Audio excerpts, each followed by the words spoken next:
Helbeck of Bannisdale. By Mrs. Humphry Ward. Metus Isle, Acherontes, Fundidus Humanum Cavitum Turbidum Immo. In 2 volumes.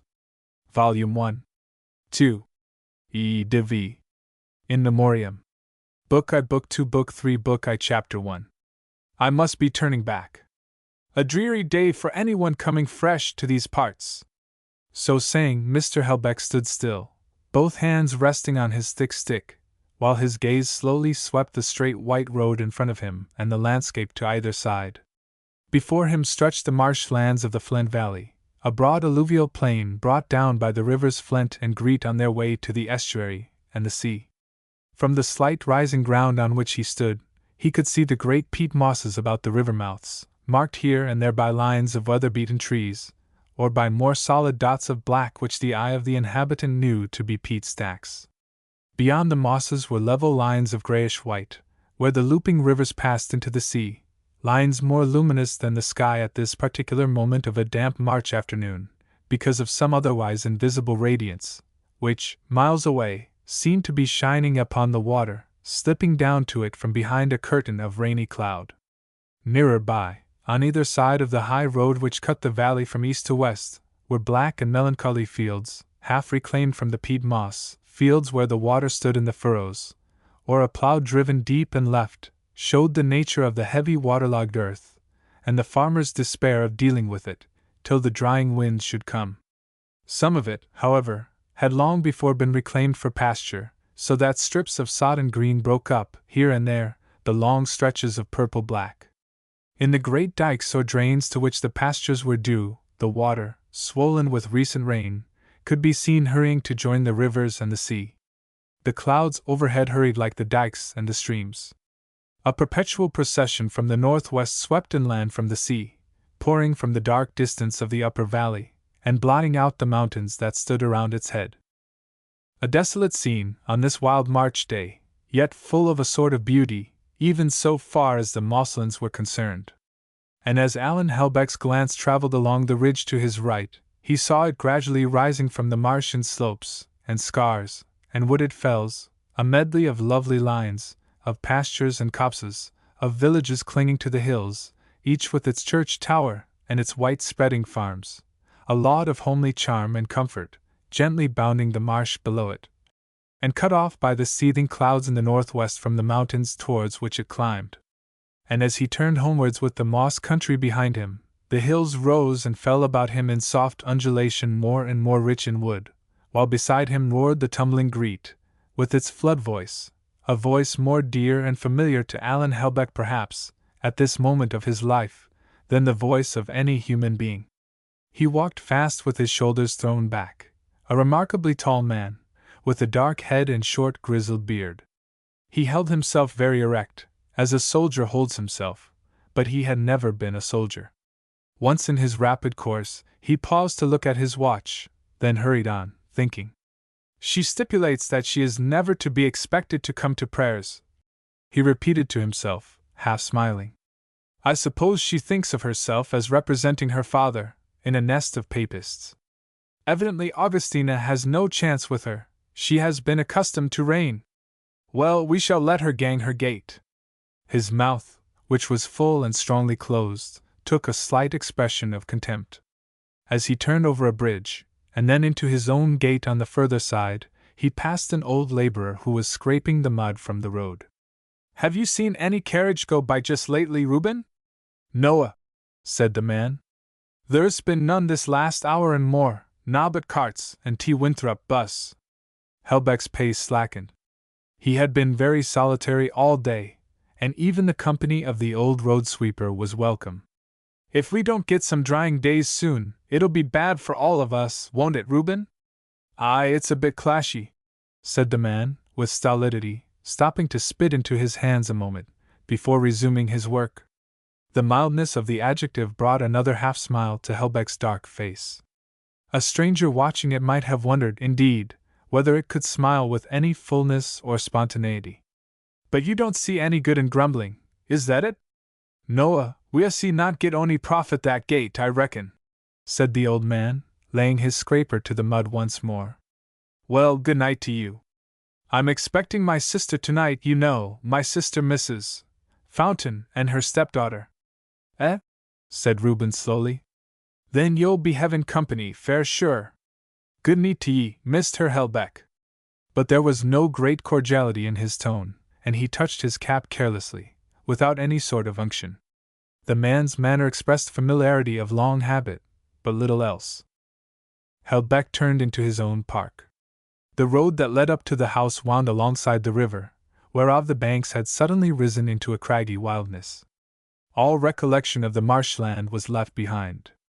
The ground mounted on either side of the stream towards felltops, of which the distant lines could be seen dimly here and there behind the crowding trees, while, at some turns of the road, where the course of the Great made a passage for the eye, one might look far away to the same mingled blackness of cloud and scar that stood round the head of the estuary. Clearly the mountains were not far off, and this was a border country between their ramparts and the sea. The light of the March evening was dying in a stormy grayness that promised more rain for the morrow. Yet the air was soft, and the spring made itself felt. In some sheltered places by the water, one might already see a shimmer of buds, and in the grass of the wild untended park, daffodils were springing. Helbeck was conscious of it all. His eye and ear were on the watch for the signs of growth, and for the birds that haunted the river, the dipper on the stone, the gray wagtail slipping to its new nest in the bank, the golden-crested wren, or dark-backed creeper moving among the thorns. He loved such things, though with a silent and jealous love that seemed to imply some resentment towards other things and forces in his life. As he walked, the manner of the old peasant rankled a little in his memory. For it implied, if not disrespect, at least a complete absence of all that the French call consideration. It's strange how much more alone I've felt in this place of late than I used to feel, was Helbeck's reflection upon it, at last. I reckon it's since I sold the Lisso's land. Or is it perhaps? He fell into a reverie marked by a frowning expression, and a harsh drawing down of the mouth. But gradually as he swung along, muttered words began to escape him, and his hand went to a book that he carried in his pocket. O dust, learn of me to obey! Learn of me, O earth and clay, to humble thyself, and to cast thyself under the feet of all men for the love of me. As he murmured the words, which soon became inaudible, his aspect cleared, his eyes raised themselves again to the landscape, and became once more conscious of its growth and life. Presently he reached a gate across the road, where a big sheepdog sprang out upon him, leaping and barking joyously. Beyond the gates rose a low pile of buildings, standing round three sides of a yard. They had once been the stables of the hall. Now they were put to farm uses, and through the door of what had formerly been a coach-house with a coat of arms worked in white pebbles on its floor, a woman could be seen milking. Helbeck looked in upon her. No carriage gone by yet, Mrs. Tyson? Noa, sir, said the woman, but I'll prop t' gate open, for it's aboot time, and she put down her pail. Don't move, said Helbeck hastily.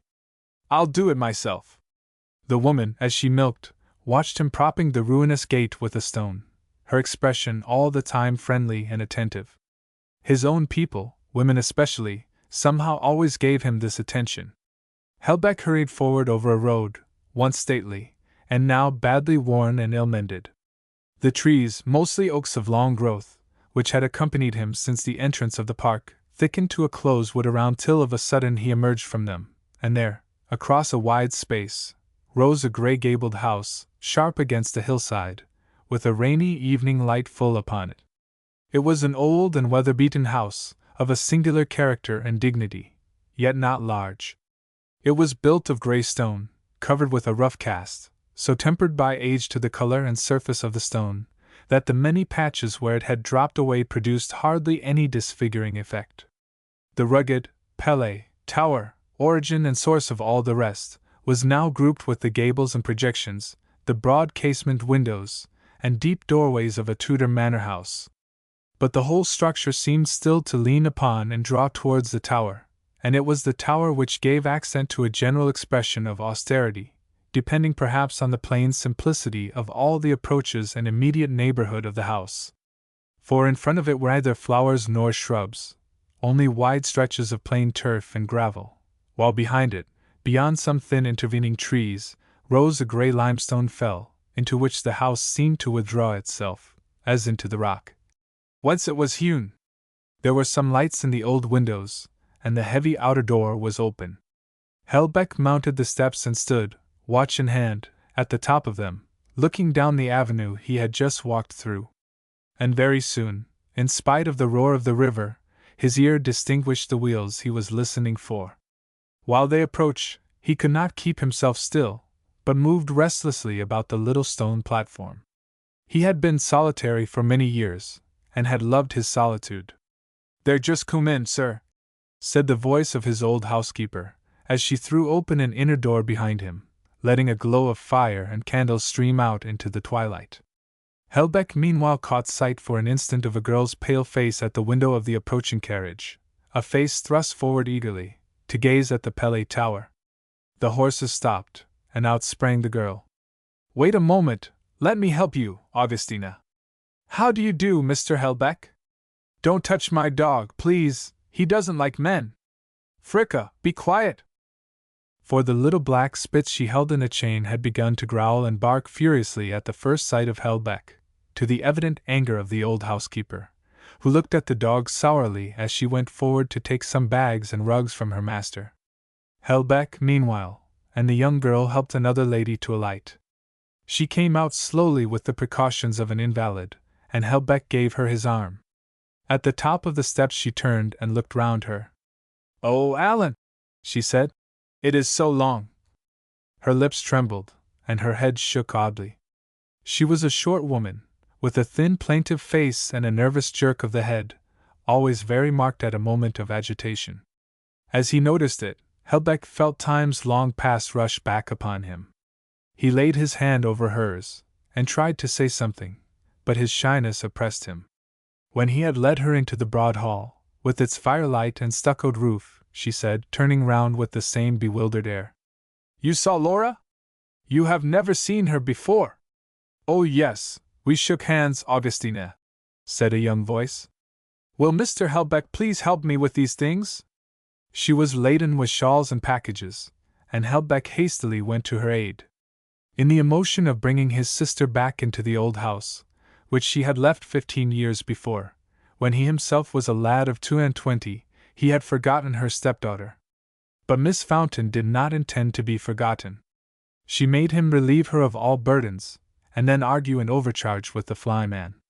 And at last, when all the luggage was in and the fly was driving off, she mounted the steps deliberately, looking about her all the time, but principally at the house.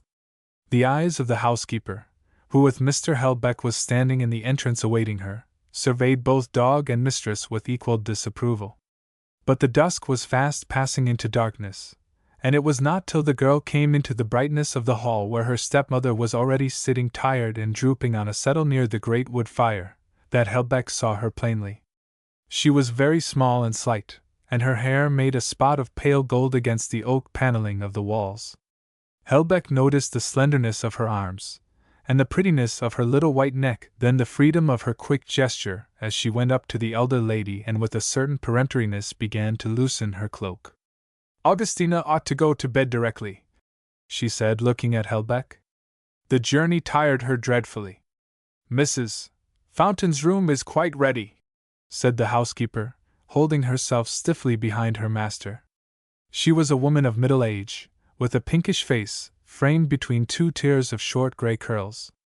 Laura's eye ran over her. "You don't like our coming," she said to herself. Then to Helbeck. "May I take her up at once? I will unpack, and put her comfortable. Then she ought to have some food. She has had nothing today but some tea at Lancaster." Mrs. Fountain looked up at the girl with feeble acquiescence, as though depending on her entirely. Helbeck glanced from his pale sister to the housekeeper in some perplexity. "What will you have?" he said nervously to Miss Fountain. "Dinner, I think, was to be at 7:45. "That was the time I was ordered, sir," said Mrs. Denton. "Can it be earlier?" asked the girl impetuously. Mrs. Denton did not reply, but her shoulders grew visibly rigid. Do what you can for us, Denton, said her master hastily, and she went away. Helbeck bent kindly over his sister. You know what a small establishment we have, Augustina. Mrs. Denton, a rough girl, and a boy, that's all. I do trust they will be able to make you comfortable. Oh, let me come down, when I have unpacked, and help cook, said Miss Fountain brightly. I can do anything of that sort. Helbeck smiled for the first time. I am afraid Mrs. Denton wouldn't take it kindly. She rules us all in this old place. I dare say, said the girl quietly. It's fish, of course, she added, looking down at her stepmother, and speaking in a meditative voice. It's a Friday's dinner, said Helbeck, flushing suddenly, and looking at his sister. Except for Miss Fountain. I suppose. Mrs. Fountain rose in some agitation and threw him a piteous look. Of course you did, Alan, of course you did. But the doctor at Folkestone, he was a Catholic. I took such care about that, told me I mustn't fast. And Laura is always worrying me.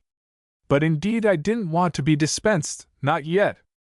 Laura said nothing, nor did Helbeck.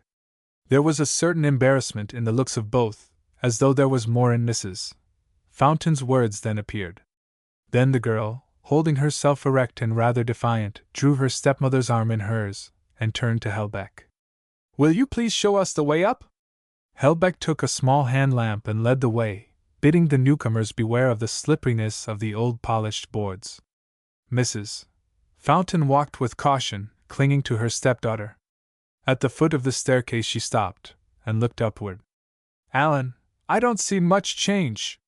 He turned back, the light shining on his fine harsh face and grizzled hair. Don't you? But it is greatly changed, Augustina. We have shut up half of it. Mrs. Fountain sighed deeply and moved on.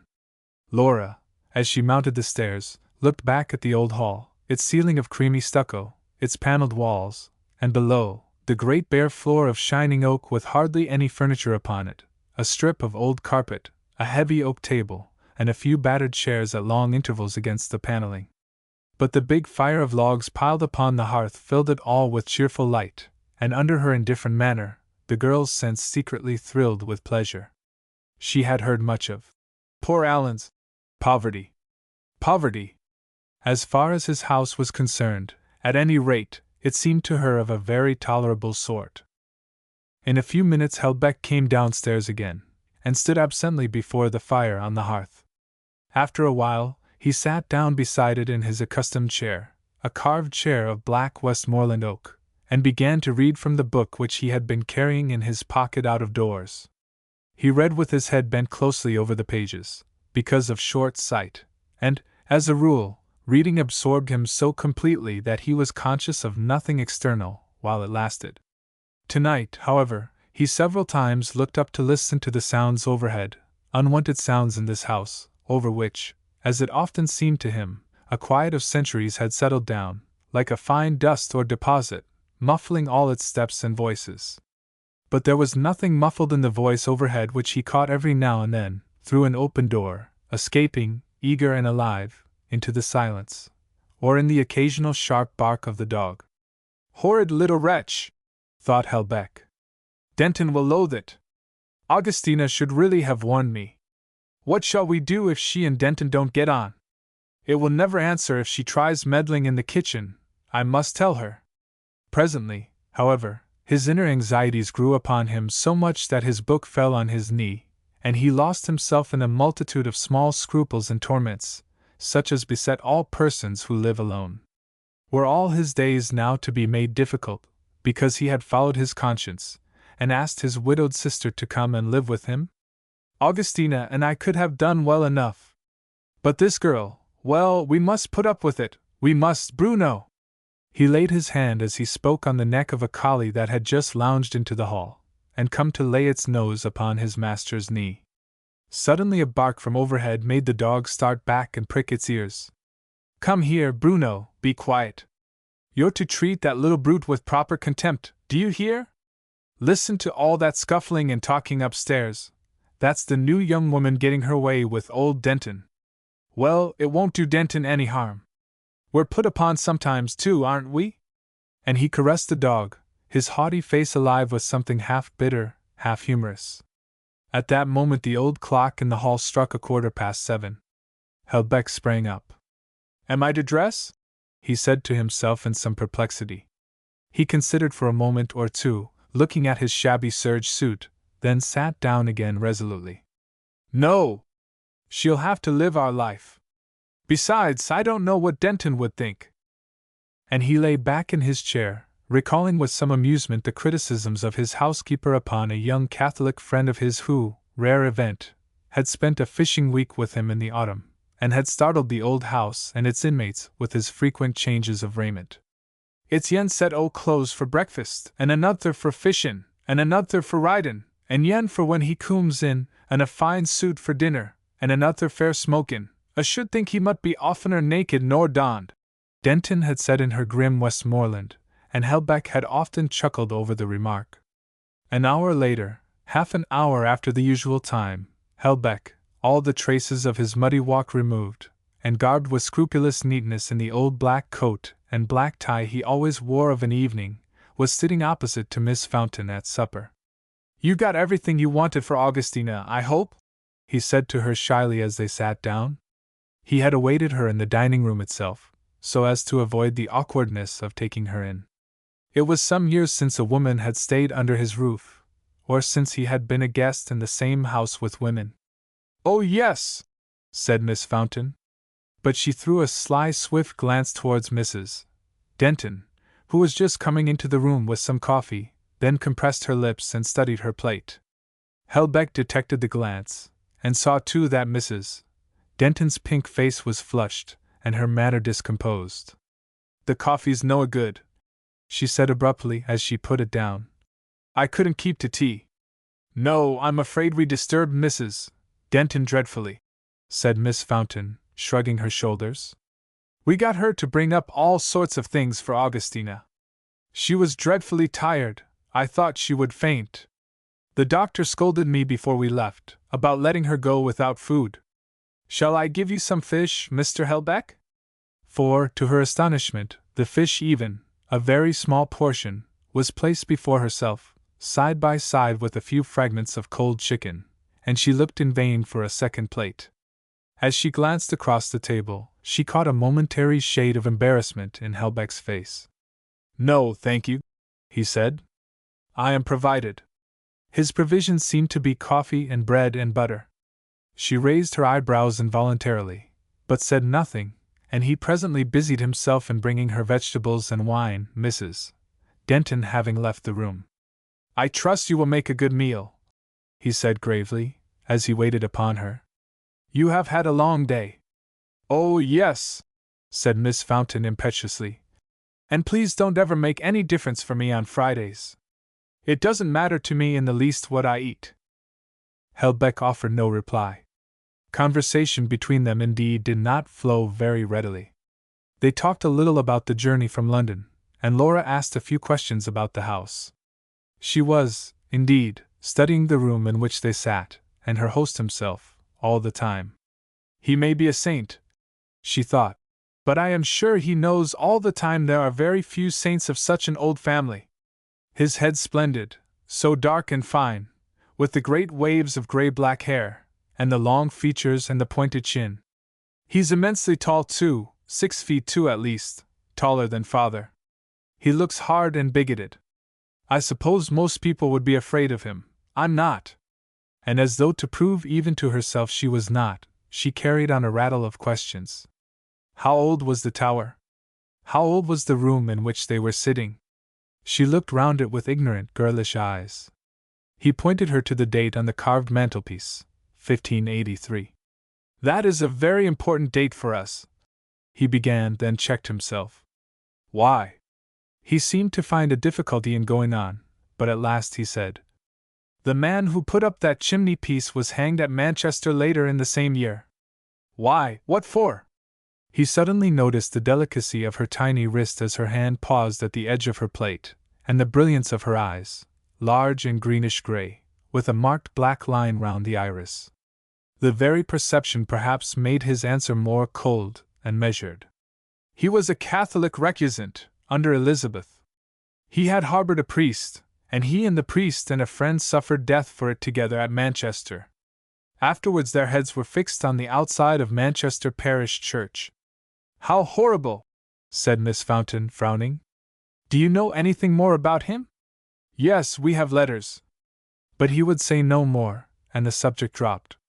Not to let the conversation also come to an end, he pointed to some old gilded leather which covered one side of the room, while the other 3 walls were oak-paneled from ceiling to floor. It is very dim and dingy now, said Helbeck. But when it was fresh, it was the wonder of the place. The room got the name of Paradise from it. There are many mentions of it in the old letters. Who put it up? The brother of the martyr, 20 years later. The martyr! She thought, half scornfully.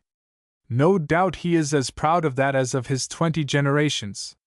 He told her a few more antiquarian facts about the room, and its builders, she meanwhile looking in some perplexity from the rich embossments of the ceiling with its Tudor roses and crowns, from the stately mantelpiece and canopied doors, to the few pieces of shabby modern furniture which disfigured the room, the half-dozen cane chairs, the ugly lodging-house carpet and sideboard.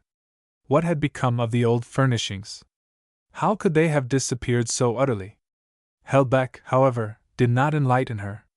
He talked indeed with no freedom, merely to pass the time. She perfectly recognized that he was not at ease with her, and she hurried her meal, in spite of her very frank hunger, that she might set him free. But as she was putting down her coffee cup for the last time, she suddenly said, "It's a very good air here, isn't it, Mr. Helbeck?" "I believe so," he replied in some surprise. "It's a mixture of the sea and the mountains. Everybody here, most of the poor people, live to a great age. That's all right. Then Augustina will soon get strong here. She can't do without me yet, but you know, of course, I have decided. About myself?" Somehow, as she looked across to her host, her little figure, in its plain white dress and black ribbons, expressed a curious tension. "She wants to make it very plain to me," thought Helbeck, "that if she comes here as my guest, it is only as a favor, to look after my sister." Aloud he said, "Augustina told me she could not hope to keep you for long." "No," said the girl sharply. "No. I must take up a profession. I have a little money, you know, from Papa. I shall go to Cambridge, or to London, perhaps to live with a friend." "Oh! You darling, you darling!" Helbeck opened his eyes in amazement. Miss Fountain had sprung from her seat, and thrown herself on her knees beside his old collie Bruno. Her arms were round the dog's neck, and she was pressing her cheek against his brown nose. Perhaps she caught her host's look of astonishment, for she rose at once in a flush of some feeling she tried to put down, and said, still holding the dog's head against her dress, "I didn't know you had a dog like this. It's so like ours, you see, like Papa's. I had to give ours away when we left Folkestone. You dear, dear thing!" The caressing intensity in the girl's young voice made Helbeck shrink and turn away. "Now you won't kill my Fricka, will you? She's curled up, such a delicious black ball, on my bed. You couldn't have the heart. I'll take you up and introduce you. I'll do everything proper." The dog looked up at her, with its soft, quiet eyes, as though it weighed her pleadings. "There," she said triumphantly. "It's all right," he winked. "Come along, my dear, and let's make real friends." And she led the dog into the hall, Helbeck ceremoniously opening the door for her. She sat herself down in the oak settle beside the hall fire, where for some minutes she occupied herself entirely with the dog, talking a sort of baby language to him that left Helbeck absolutely dumb. When she raised her head, she flung dart-like another question at her host. "Have you many neighbors, Mr. Helbeck?" Her voice startled his look away from her. "Not many," he said, hesitating. "And I know little of those there are." "Indeed? Don't you like society?" He laughed with some embarrassment. "I don't get much of it," he said simply. "Don't you? What a pity, isn't it, Bruno? I like society dreadfully, dances, theaters, parties, all sorts of things. Or I did once." She paused and stared at Helbeck. He did not speak, however. She sat up very straight and pushed the dog from her. "By the way," she said in a shrill voice, "there are my cousins, the Masons. How far are they?" "About 7 miles. Quite up in the mountains, isn't it?" Helbeck assented. "Oh, I shall go there at once, I shall go tomorrow," said the girl, with emphasis, resting her small chin lightly on the head of the dog, while she fixed her eyes, her hostile eyes, upon her host. Helbeck made no answer. He went to fetch another log for the fire. "Why doesn't he say something about them?" she thought angrily. "Why doesn't he say something about Papa, about his illness? Ask me any questions. He may have hated him, but it would be only decent. He is a very grand, imposing person, I suppose, with his melancholy airs and his family. Papa was worth 100 of him. Oh! Past 9:45? Time to go, and let him have his prayers to himself. Augustina told me 10. She sprang up, and stiffly held out her hand. "Good night, Mr. Helbeck. I ought to go to Augustina and settle her for the night. Tomorrow I should like to tell you what the doctor said about her. She is not strong at all. What time do you breakfast?" 8:30. "But of course—" "Oh, no! Of course Augustina won't come down. I will carry her up her tray myself. Good night." Helbeck touched her hand. But as she turned away, he followed her a few steps irresolutely, and then said, "Miss Fountain." She looked round in surprise. "I should like you to understand that everything that can be done in this poor house for my sister's comfort, and yours, I should wish done. My resources are not great, but my will is good." He raised his eyelids, and she saw the eyes beneath, full, for the first time, eyes grey like her own, but far darker and profounder. She felt a momentary flutter, perhaps of compunction. Then she thanked him and went her way. When she had made her stepmother comfortable for the night, Laura Fountain went back to her room, shielding her candle with difficulty from the gusts that seemed to tear along the dark passages of the old house. The March rawness made her shiver, and she looked shrinkingly into the gloom before her, as she paused outside her own door. There, at the end of the passage, lay the old tower, so Mrs. Denton had told her.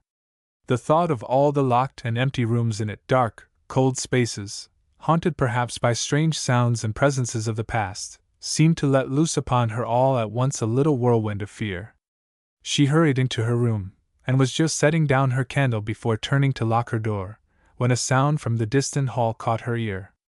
A deep monotonous sound, rising and falling at regular intervals, Mr. Helbeck reading prayers, with the 2 maids, who represented the only service of the house.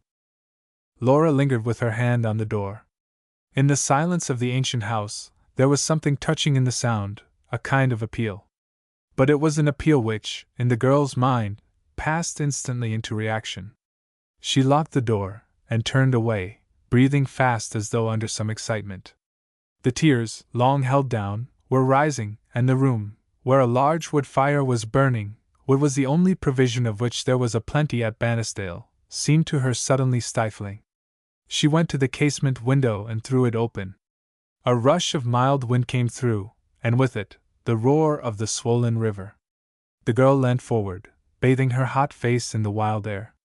There was a dark mist of trees below her, trees tossed by the wind, then, far down, a ray of moonlight on water, beyond, a fellside clear a moment beneath a sky of sweeping cloud, and last of all, highest of all, amid the clouds, a dim radiance, intermittent and yet steady, like the radiance of moonlit snow.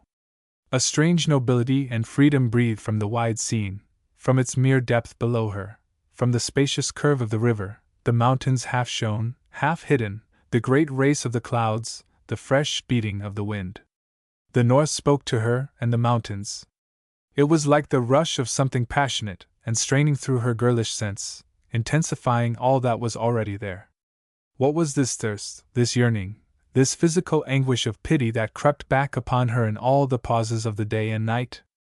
It was 9 months since she had lost her father, but all the scenes of his last days were still so clear to her that it seemed to her often sheer incredibility that the room, the bed, the helpless form, the noise of the breathing, the clink of the medicine glasses, the tread of the doctor, the gasping words of the patient, were all alike fragments and phantoms of the past, that the house was empty, the bed sold, the patient gone. Oh! The clinging of the thin hand round her own, the piteousness of suffering, of failure. Poor papa, he would not say, even to comfort her, that they would meet again. He had not believed it, and so she must not. No, and she would not. She raised her head fiercely and dried her tears. Only, why was she here, in the house of a man who had never spoken to her father, his brother-in-law, for 13 years, who had made his sister feel that her marriage had been a disgrace, who was all the time, no doubt, cherishing such thoughts in that black, proud head of his, while she, her father's daughter, was sitting opposite to him? How am I ever going to bear it, all these months? She asked herself. Chapter 2. But the causes which had brought Laura Fountain to Bannisdale were very simple. It had all come about in the most natural, inevitable way. When Laura was 8 years old, nearly 13 years before this date, her father, then a widower with one child, had fallen in with and married Alan Helbeck's sister. At the time of their first meeting with the little Catholic spinster, Stephen Fountain and his child were spending part of the Cambridge vacation at a village on the Cumberland coast where a fine air could be combined with cheap lodgings. Fountain himself was from the North Country. His grandfather had been a small Lancashire yeoman, and Stephen Fountain had an inbred liking for the fells, the farmhouses, and even the rain of his native district.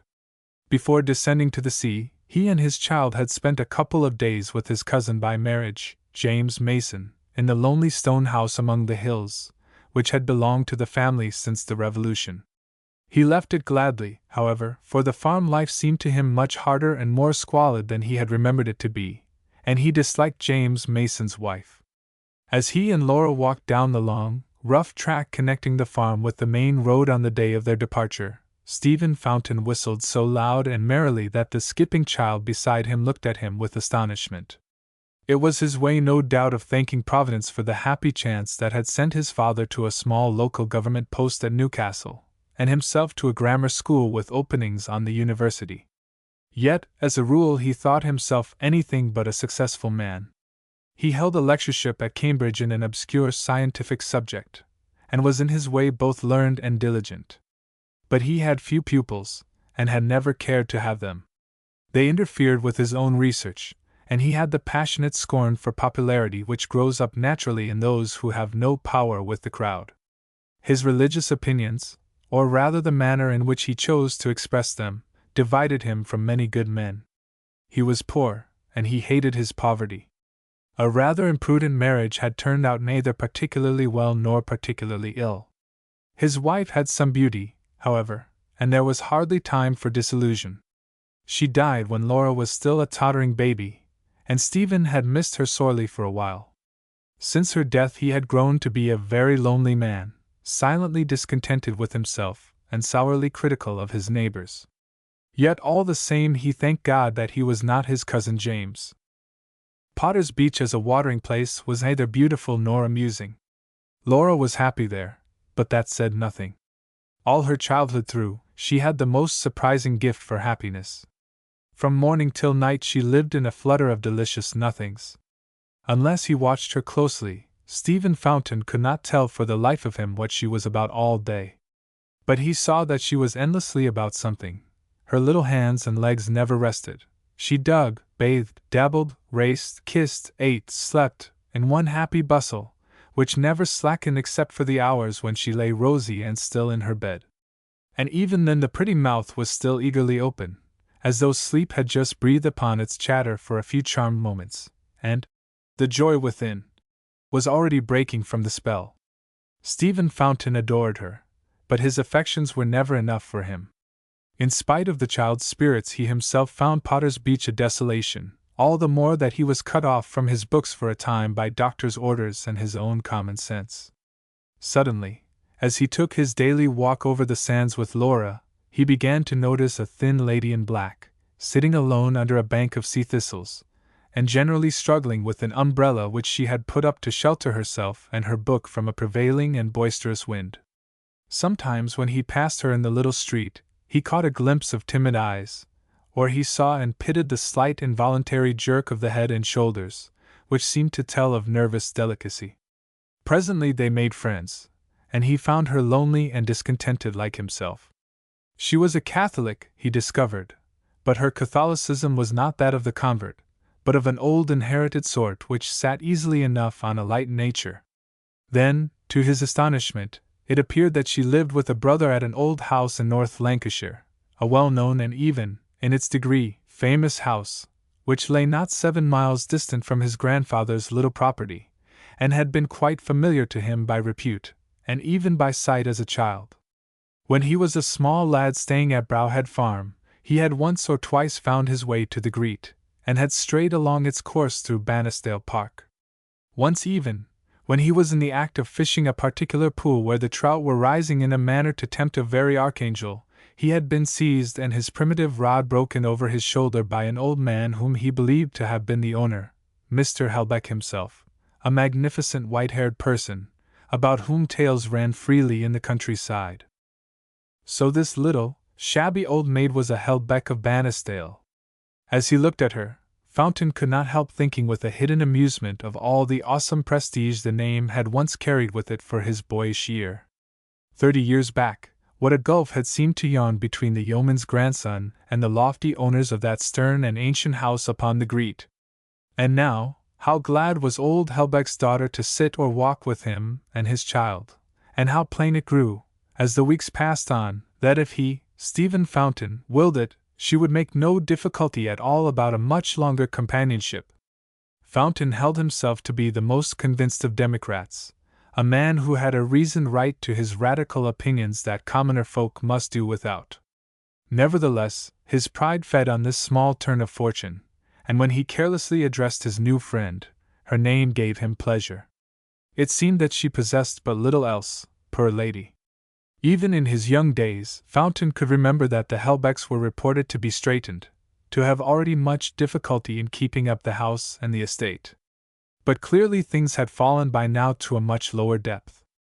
Miss Helbeck's dress, talk, lodgings, all spoke of poverty, great poverty. He himself had never known what it was to have a superfluous £10, but the feverish strain that belongs to such a situation as the Helbecks awoke in him a new and sharp pity. He was very sorry for the little, harassed creature. That physical privation should touch a woman had always seemed to him a monstrosity. What was the brother about? A great strong fellow by all accounts, capable, surely, of doing something for the family fortunes. Instinctively Fountain held him responsible for the sisters' fatigue and delicacy. They had just lost their mother, and Augustina had come to Potter's Beach to recover from long months of nursing. And presently Fountain discovered that what stood between her and health was not so much the past as the future. "You don't like the idea of going home?" he said to her once, abruptly, after they had grown intimate. She flushed and hesitated, then her eyes filled with tears. Gradually he made her explain herself. The brother, it appeared, was 12 years younger than herself, and had been brought up first at Stonyhurst, and afterwards at Louvain, in constant separation from the rest of the family. He had never had much in common with his home, since, at Stonyhurst, he had come under the influence of a Jesuit teacher, who, in the language of old Helbeck, had turned him into a fond sort of fellow, swarming with notions that could only serve to carry the family decadence a step further. "We have been Catholics for 20 generations," said Augustina, in her quavering voice. "But our ways, father's ways, weren't good enough for Alan. We thought he was making up his mind to be a Jesuit, and father was mad about it, because of the old place. Then father died, and Alan came home. He and my mother got on best. Oh, he was very good to her. But he and I weren't brought up in the same way. You think he was already under a rule? I don't know, I suppose it's too high for me." She took up a handful of sand, and threw it, angrily, from her thin fingers, hurrying on, however, as if the unburdenment, once begun, must have its course. "And it's hard to be always pulled up and set right by someone you've nursed in his cradle. Oh, I don't mean he says anything, he and I never had words in our lives.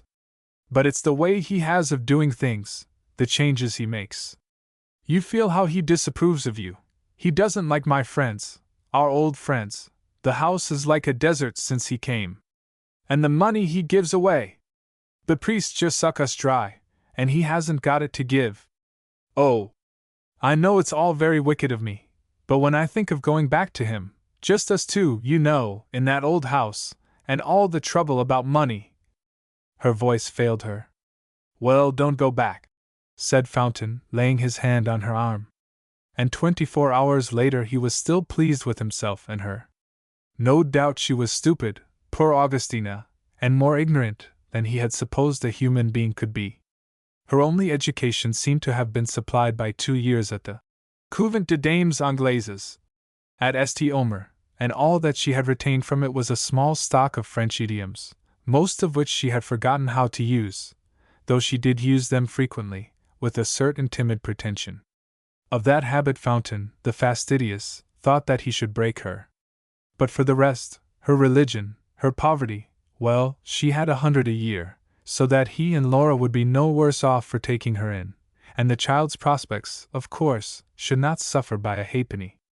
And as to the Catholicism, Fountain smiled to himself. No doubt there was some inherited feeling. But even if she did keep up her little mummeries, he could not see that they would do him, or Laura, any harm. And for the rest she suited him. She somehow crept into his loneliness and fitted it. He was getting too old to go farther, and he might well fare worse. In spite of her love of talk, she was not a bad listener, and longer experience showed her to be in truth the soft and gentle nature that she seemed. She had a curious kind of vanity which showed itself in her feeling towards her brother. But Fountain did not find it disagreeable. It even gave him pleasure to flatter it, as one feeds or caresses some straying half-starved creature, partly for pity, partly that the human will may feel its power. I wonder how much fuss that young man will make? Fountain asked himself, when at last it became necessary to write to Bannisdale. Augustina, however, was 35, in full possession of her little moneys, and had no one to consult but herself. Fountain enjoyed the writing of the letter, which was brief, if not curt. Alan Helbeck appeared without an hour's delay at Potter's Beach. Fountain felt himself much inclined beforehand to treat the tall dark youth, 16 years his junior, as a tutor treats an undergraduate. Oddly enough, however, when the two men stood face to face, Fountain was once more awkwardly conscious of that old sense of social distance which the sister had never recalled to him. The sting of it made him rougher than he had meant to be. Otherwise the young man's very shabby coat, his superb good looks, and courteous reserve of manner might almost have disarmed the irritable scholar. As it was, Helbeck soon discovered that Fountain had no intention of allowing Augustina to apply for any dispensation for the marriage, that he would make no promise of Catholic bringing up, supposing there were children, and that his idea was to be married at a registry office. I am one of those people who don't trouble themselves about the affairs of another world, said Fountain in a suave voice, as he stood in the lodging-house window, a bearded, broad-shouldered person, his hands thrust wilfully into the very baggy pockets of his ill-fitting light suit. I won't worry your sister, and I don't suppose there'll be any children. But if there are, I really can't promise to make Catholics of them. And as for myself, I don't take things so easy as it's the fashion to do now. I can't present myself in church, even for Augustina. Helbeck sat silent for a few minutes with his eyes on the ground. Then he rose. You ask what no Catholic should grant, he said slowly. But that of course you know. I can have nothing to do with such a marriage, and my duty naturally will be to dissuade my sister from it as strongly as possible. Fountain bowed. She is expecting you, he said. I of course await her decision. His tone was hardly serious. Nevertheless, during the time that Helbeck and Augustina were pacing the sands together, Fountain went through a good deal of uneasiness. One never knew how or where this damned poison in the blood might break out again. That young fanatic, a Jesuit already by the look of him, would of course try all their inherited mumbo-jumbo upon her, and what woman is at bottom anything more than the prey of the last speaker?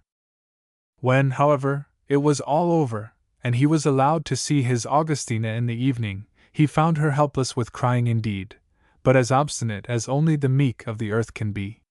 She had broken wholly with her brother and with Bannisdale, and Fountain gathered that, after all Helbeck's arguments and entreaties, there had flashed a moment of storm between them, when the fierce Helbeck temper, traditional through many generations, had broken down the self-control of the ascetic, and Augustina must needs have trembled. However, there she was, frightened and miserable, but still determined. And her terror was much more concerned with the possibility of any return to live with Alan and his all-exacting creed than anything else. Fountain caught himself wondering whether indeed she had imagination enough to lay much hold on those spiritual terrors with which she had no doubt been threatened. In this, however, he misjudged her, as will be seen. Meanwhile he sent for an elderly evangelical cousin of his wife's, who was accustomed to take a friendly interest in his child and himself. She, in Protestant jubilation over this brand snatched from the burning, came in haste, very nearly departing, indeed, in similar haste as soon as the unholy project of the secular marriage was mooted. However, under much persuasion she remained, lamenting. Augustina sent to Bannisdale for her few possessions, and the scanty ceremony was soon over. Meanwhile Laura had but found in the whole affair one more amusement and excitement added to the many that, according to her, Potter's Beach already possessed. The dancing elfish child, who had no memory of her own mother, had begun by taking the little old maid under her patronizing wing.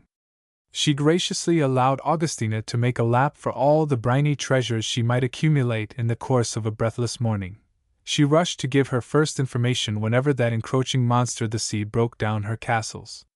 And as soon as it appeared that her papa liked Augustina, and had a use for her, Laura at the age of 8 promptly accepted her as part of the family circle, without the smallest touch of either sentiment or opposition. She walked gaily hand in hand with her father to the registry office at St. Bees. The jealously hidden, stormy little heart knew well enough that it had nothing to fear. Then came many quiet years at Cambridge. Augustina spoke no more of her brother, and apparently let her old creed slip.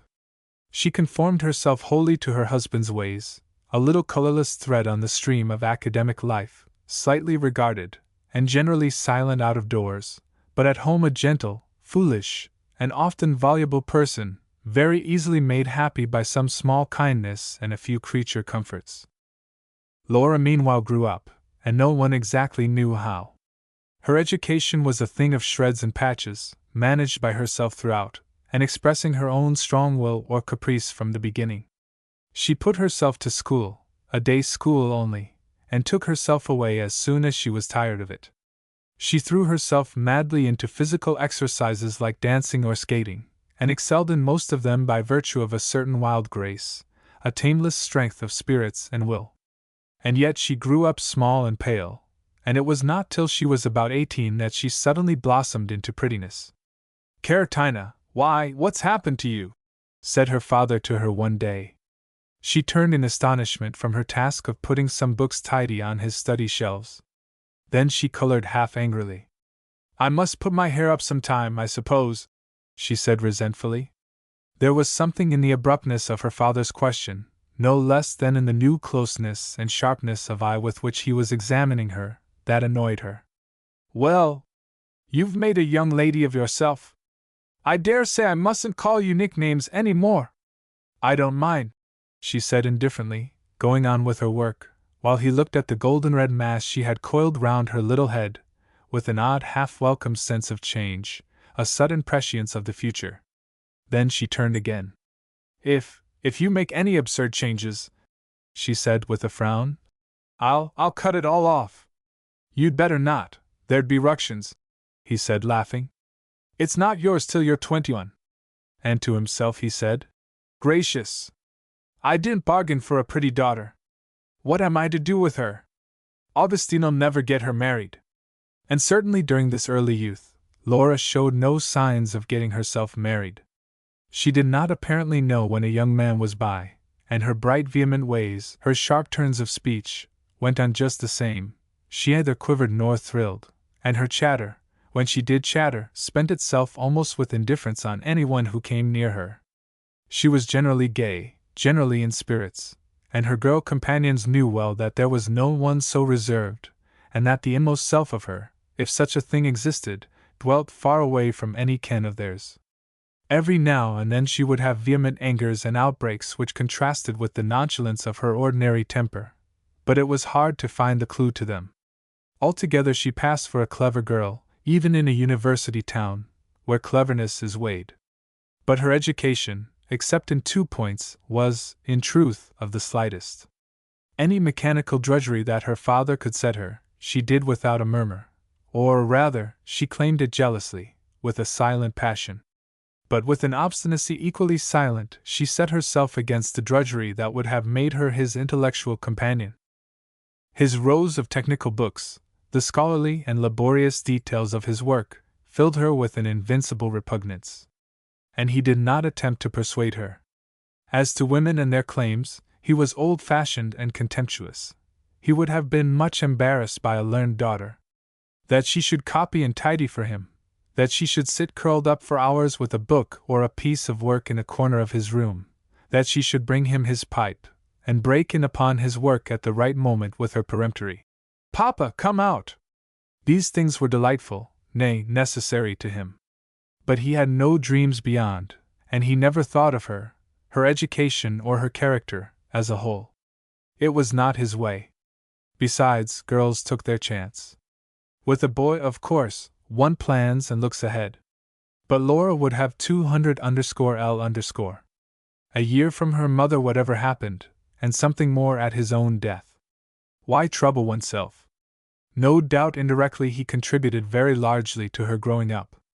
The sight of his work and his methods, the occasional talks she overheard between him and his scientific comrades, the tones of irony and denial in the atmosphere about him, his antagonisms, his bitternesses, worked strongly upon her still plastic nature. Moreover, she felt to her heart's core that he was unsuccessful. There were appointments he should have had, but had failed to get, and it was the religious party, the clerical crew, of convocation that had stood in the way. From her childhood it came natural to her to hate bigoted people who believed in ridiculous things. It was they stood between her father and his deserts. There loomed up, as it were, on her horizon, something dim and majestic, which was called science. Towards this her father pressed, she clinging to him, while all about them was a black and hindering crowd, through which they clove their way, contemptuously. In one direction, indeed, Fountain admitted her to his mind. Like Mill, he found the rest and balm of life in poetry, and here he took Laura with him. They read to each other, they spurred each other to learn by heart. He kept nothing from her. Shelley was a passion of his own, it became hers. She taught herself German, that she might read Heine and Goethe with him, and one evening, when she was little more than 16, he rushed her through the first part of Faust, so that she lay awake the whole night afterwards in such a passion of emotion that it seemed, for the moment, to change her whole existence. Sometimes it astonished him to see what capacity she had, not only for the feeling, but for the sensuous pleasure, of poetry. Lines, sounds haunted her for days, the beauty of them would make her start and tremble. She did her best, however, to hide this side of her nature even from him. And it was not difficult. She remained childishly immature and backward in many things. She was a personality, that was clear. One could hardly say that she was or had a character. She was a bundle of loves and hates, a force, not an organism, and her father was often as much puzzled by her as anyone else. Music perhaps was the only study which ever conquered her indolence. Here it happened that a famous musician, who settled in Cambridge for a time, came across her gift and took notice of it. And to please him she worked with industry, even with doggedness. Brahms, Chopin, Wagner, these great romantics possessed her in music as Shelley or Rossetti did in poetry. "You little demon, Laura! How do you come to play like that?" a girl friend, her only intimate friend, said to her once in despair. "It's the expression. Where do you get it? And I practice, and you don't. It's not fair." "Expression," said Laura, with annoyance. "What does that matter? That's the amateur all over. Of course I play like that because I can't do it any better. If I could play the notes." She clenched her little hand, with a curious, almost a fierce energy. "If I had any technique, or was ever likely to have any, What should I want with expression? Any cat can give you expression. There was one under my window last night. You should just have heard it. Molly Friedland, the girl-friend, shrugged her shoulders. She was as soft, as normal, as self-controlled, as Laura was willful and irritable. But there was a very real affection between them. Years passed. Insensibly Augustina's health began to fail, and with it the new cheerfulness of her middle life. Then Fountain himself fell suddenly and dangerously ill. All the peaceful habits and small pleasures of their common existence broke down after a few days, as it were, into a miserable confusion. Augustina stood bewildered. Then a convulsion of soul she had expected as little as anyone else swept upon her. A number of obscure, inherited, half-dead instincts revived. She lived in terror, she slept, weeping, and at the back of an old drawer she found a rosary of her childhood to which her fingers clung night and day. Meanwhile Fountain resigned himself to death. During his last days his dimmed senses did not perceive what was happening to his wife. But he troubled himself about her a good deal. "Take care of her, Laura," he said once, "till she gets strong. Look after her, but you can't sacrifice your life, It may be Christian," he added in a murmur, "but it isn't sense." Unconsciousness came on.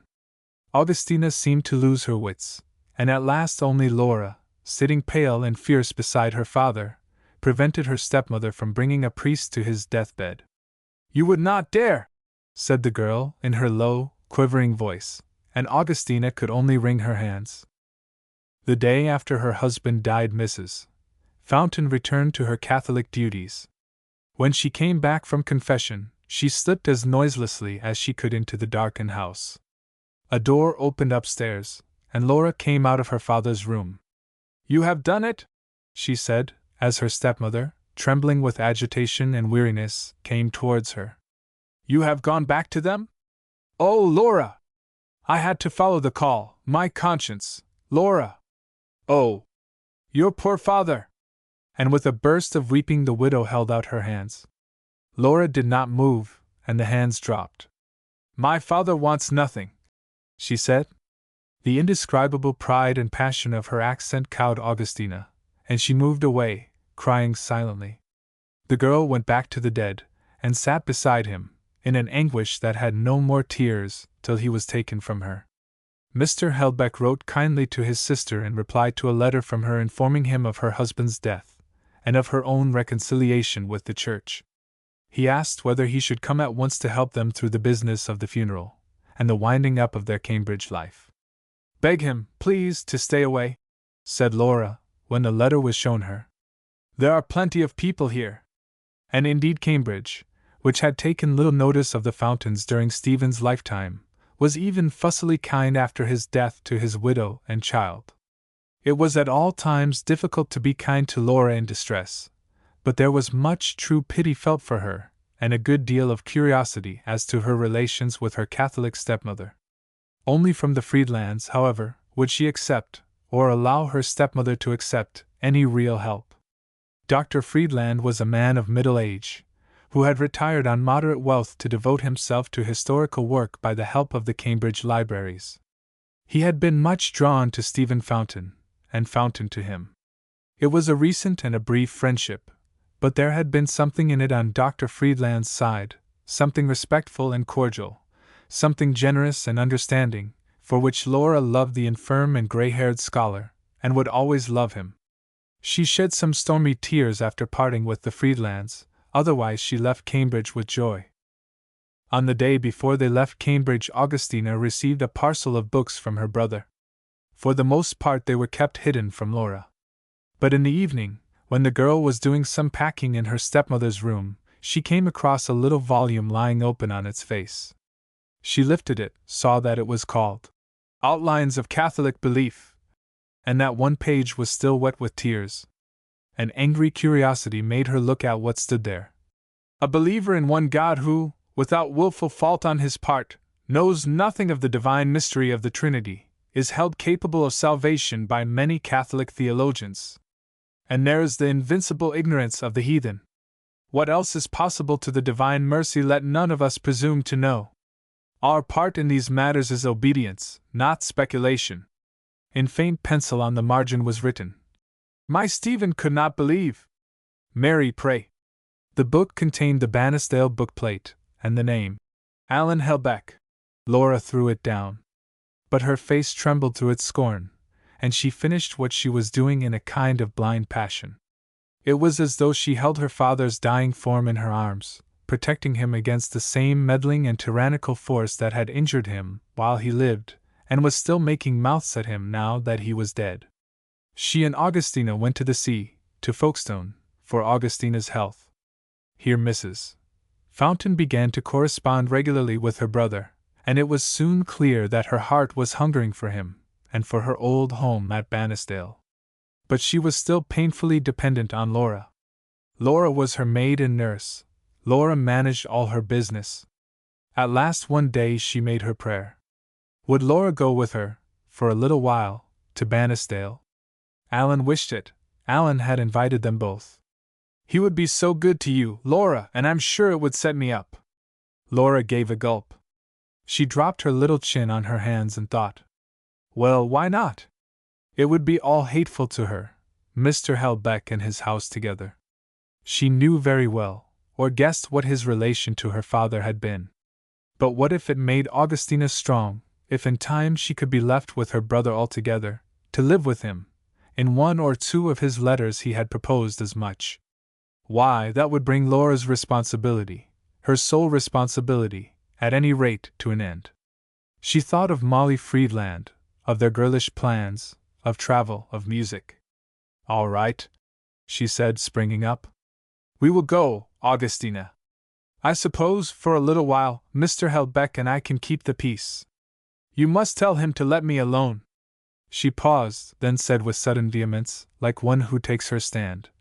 And tell him, please, Augustina, make it very plain, that I shall never come in to prayers. Chapter 3. The sun was shining into Laura's room when she awoke. She lay still for a little while, looking about her. Her room, which formed part of an 18th-century addition to the Tudor house, was rudely panelled with stained deal, save on the fireplace wall, where, on either side of the hearth, the plaster had been covered with tapestry. The subject of the tapestry was Diana hunting. Diana, white and tall, with her bow and quiver, came, queenly, through a green forest. 2 greyhounds ranged beside her, and in the dim distance of the wood her maidens followed. On the right an old castle, with pillars like a Greek temple, rose stately but a little crooked on the edge of a blue sea, the sea much faded, with the wooden handle of a cupboard thrust rudely through it. 2 long-limbed ladies, with pulled-patched faces, stood on the castle steps. In front was a ship, with a waiting warrior and a swelling sail, and under him, a blue wave worn very threadbare, shamed indeed by that intruding handle, but still blue enough, still windy enough for thoughts of love and flight. Laura, half asleep still, with her hands under her cheek, lay staring in a vague pleasure at the castle and the forest. Enchanted casements, perilous seas. In fairy lands forlorn. The lines ran sleepily, a little jumbled, in her memory. But gradually the morning and the freshness worked, and her spirits, emerging from their half-dream, began to dance within her. When she sprang up to throw the window wide, there below her was the sparkling river, the daffodils waving their pale heads in the delicate Westmoreland grass, the high white clouds still racing before the wind. How heavenly to find oneself in this wild, clean country, after all the ugly squalors of parade and lodging-house, after the dingy bow-windowed streets with the March dust whirling through them. She leant across the broad window-sill, her chin on her hands, absorbed, drinking it in. The eastern sun, coming slanting ways, bathed her tumbled masses of fair hair, her little white form, her bare feet raised tiptoe. Suddenly she drew back. She had seen the figure of a man crossing the park on the further side of the river, and the maidenly instinct drove her from the window, though the man in question was perhaps a quarter of a mile away, and had he been looking for her, could not possibly have made out more than a pale speck on the old wall. Mr. Helbeck, she thought, by the height of him. Where is he off to before 7 o'clock in the morning? I hate a man that can't keep rational hours like other people.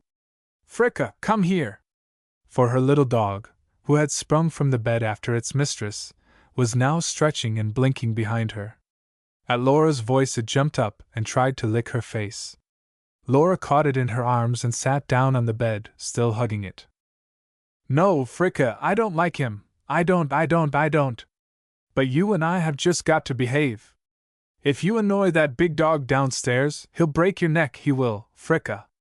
As for me," she shrugged her small shoulders, "well, Mr. Helbeck can't break my neck, so I'm dreadfully afraid I shall annoy him. Dreadfully afraid.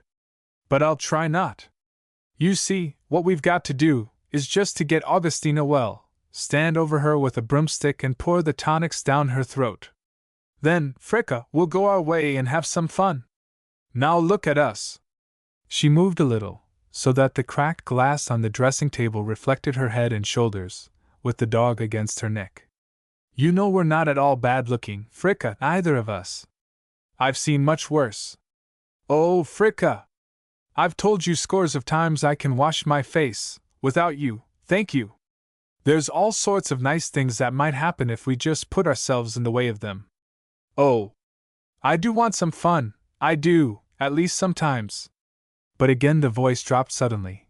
The big greenish eyes filled in a moment with inconsistent tears, and Laura sat staring at the sunshine, while the drops fell on her white nightgown.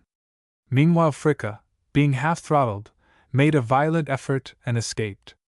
Laura too sprang up, wiped away her tears as though she were furious with them, and began to look about her for the means of dressing. Everything in the room was of the poorest and scantiest: the cottage washstand with its crockery, the bare dressing table and dilapidated glass. "A bath, my kingdom for a bath! I don't mind starving, but one must wash. Let's ring for that rough-haired girl, Fricka, and try and get round her. Goodness, no bells?" After long search, however, she discovered a tattered shred of tapestry hanging in a corner, and pulled it vigorously. Many efforts, however, were needed before there was a sound of feet in the passage outside. Laura hastily donned the blue dressing gown, and stood expectant. The door was opened unceremoniously and a girl thrust in her head. Laura had made acquaintance with her the night before. She was the housekeeper's underling and niece. "Mrs. Denton says I'm not to stop. She's no a time for answerin' bells. And you'll have some hot water when tea kettle boils." The door was just shutting again when Laura sprang at the speaker and caught her by the arm. "My dear," she said, dragging the girl in, "that won't do at all. Now look here." She held up her little white hand, shaking the forefinger with energy. "I don't want to give any trouble, and Mrs. Denton may keep her hot water. But I must have a bath, and a big can, and somebody must show me where to go for water, and then, my dear, if you make yourself agreeable, I'll teach you how to do your hair on Sundays, in a way that will surprise you." The girl stared at her in sudden astonishment, her dark, stupid eyes wavering. She had a round, peasant face, not without comeliness, and a lustreless shock of black hair. Laura laughed. "I will," she said, nodding. "You'll see. And I'll give you notions for your best frock. I'll be a regular elder sister to you, if you'll just do a few things for me, and Mrs. Fountain. What's your name? Ellen, that's all right. Now, is there a bath in the house?" The girl unwillingly replied that there was one in the big room at the end of the passage. "Show it me," said Laura, and marched her off there. The rough-headed one led the way along the paneled passage and opened a door. Then it was Laura's turn to stare. Inside she saw a vast room with finely paneled walls and a decorated ceiling. The sunlight poured in through an uncurtained window upon the only two objects in the room: a magnificent bed, carved in gilt, with hangings of tarnished brocade, and a round tin bath of a common, old-fashioned make, propped up against the wall. The oak boards were absolutely bare. The bed and the bath looked at each other. "What's become of all the furniture?" said Laura, gazing round her in astonishment. "The gentleman from Edinburgh had it all, last month," said the girl, still sullenly. "He's after the bed now." "Oh, does he often come here?" The girl hesitated. "Well, he's had a lot o' things ot house sin' I came." "Has he?" said Laura. "Now then, lend a hand." Between them they carried off the bath, and then Laura informed herself where water was to be had, and when breakfast would be ready. "T-Squire's gone OOT," said Ellen, still watching the newcomer from under a pair of very black and beetling brows. "And Mrs. Denton said she supposed you'd be wantin' a tray for Mrs. Fountain. Does the squire take no breakfast?" "Noa. He's away to mass, ivery mornin', and he gets his breakfast why Father Bowles." The girl's look grew more hostile. "Oh, does he?" said Laura in a tone of meditation. "Well, then, look here. Put another cup and another plate on Mrs. Fountain's tray, and I'll have mine with her. Shall I come down to the kitchen for it?" "Noa," said the girl hastily. "Mrs. Denton don't like folk IT kitchen." At that moment a call in Mrs. Denton's angriest tones came pealing along the passage outside. Laura laughed and pushed the girl out of the room. An hour later Miss Fountain was ministering to her stepmother in the most comfortable bedroom that the house afforded. The furniture, indeed, was a medley. It seemed to have been gathered out of many other rooms. But at any rate there was abundance of it. A carpet much worn, but still useful, covered the floor, and Ellen had lit the fire without being summoned to do it. Laura recognized that Mr. Helbeck must have given a certain number of precise orders on the subject of his sister. Poor Mrs. Fountain, however, was not happy. She was sitting up in bed, wrapped in an unbecoming flannel jacket. Augustina had no taste in clothes, and looking with an odd repugnance at the very passable breakfast that Laura placed before her. Laura did not quite know what to make of her. In old days she had always regarded her stepmother as an easygoing, rather self-indulgent creature, who liked pleasant food and stuffed chairs, and could be best managed or propitiated through some attention to her taste in sofa cushions or in tea cakes. No doubt, since Mrs. Fountain's reconciliation with the church of her fathers, she had shown sometimes an anxious disposition to practice the usual austerities of good Catholics. But neither doctor nor director had been able to indulge her in this respect, owing to the feebleness of her health. And on the whole she had acquiesced readily enough. But Laura found her now changed and restless. "Oh, Laura, I can't eat all that." "You must," said Laura firmly. "Really, Augustina, you must." "Alan's gone out," said Augustina, with a wistful inconsequence, straining her eyes as though to look through the diamond panes of the window opposite, at the park and the persons walking in it. "Yes. He seems to go to Windthorpe every morning for Mass. Ellen says he breakfasts with the priest." Augustina sighed and fidgeted. But when she was halfway through her meal, Laura standing over her, she suddenly laid a shaking hand on Laura's arm. "Laura, Alan's a saint, he always was, long ago, when I was so blind and wicked. But now, oh! The things Mrs. Denton's been telling me." "Has she?" said Laura coolly. "Well, make up your mind, Augustina." She shook her bright head. "That you can't be the same kind of saint that he is, anyway." Mrs. Fountain withdrew her hand in quick offense. "I should be glad if you could talk of these things without flippancy, Laura. When I think how incapable I have been all these years of understanding my dear brother." "No, you see you were living with Papa," said Laura slowly. She had left her stepmother's side, and was standing with her back to an old cabinet, resting her elbows upon it. Her brows were drawn together, and poor Mrs. Fountain, after a glance at her, looked still more miserable. "Your poor Papa!" she murmured with a gulp, and then, as though to propitiate Laura, she drew her breakfast back to her, and again tried to eat it. Small and slight as they both were, there was a very sharp contrast between her and her stepdaughter. Laura's features were all delicately clear, and nothing could have been more definite, more brilliant than the color of the eyes and hair, or the whiteness, which was a beautiful and healthy whiteness, of her skin. Whereas everything about Mrs.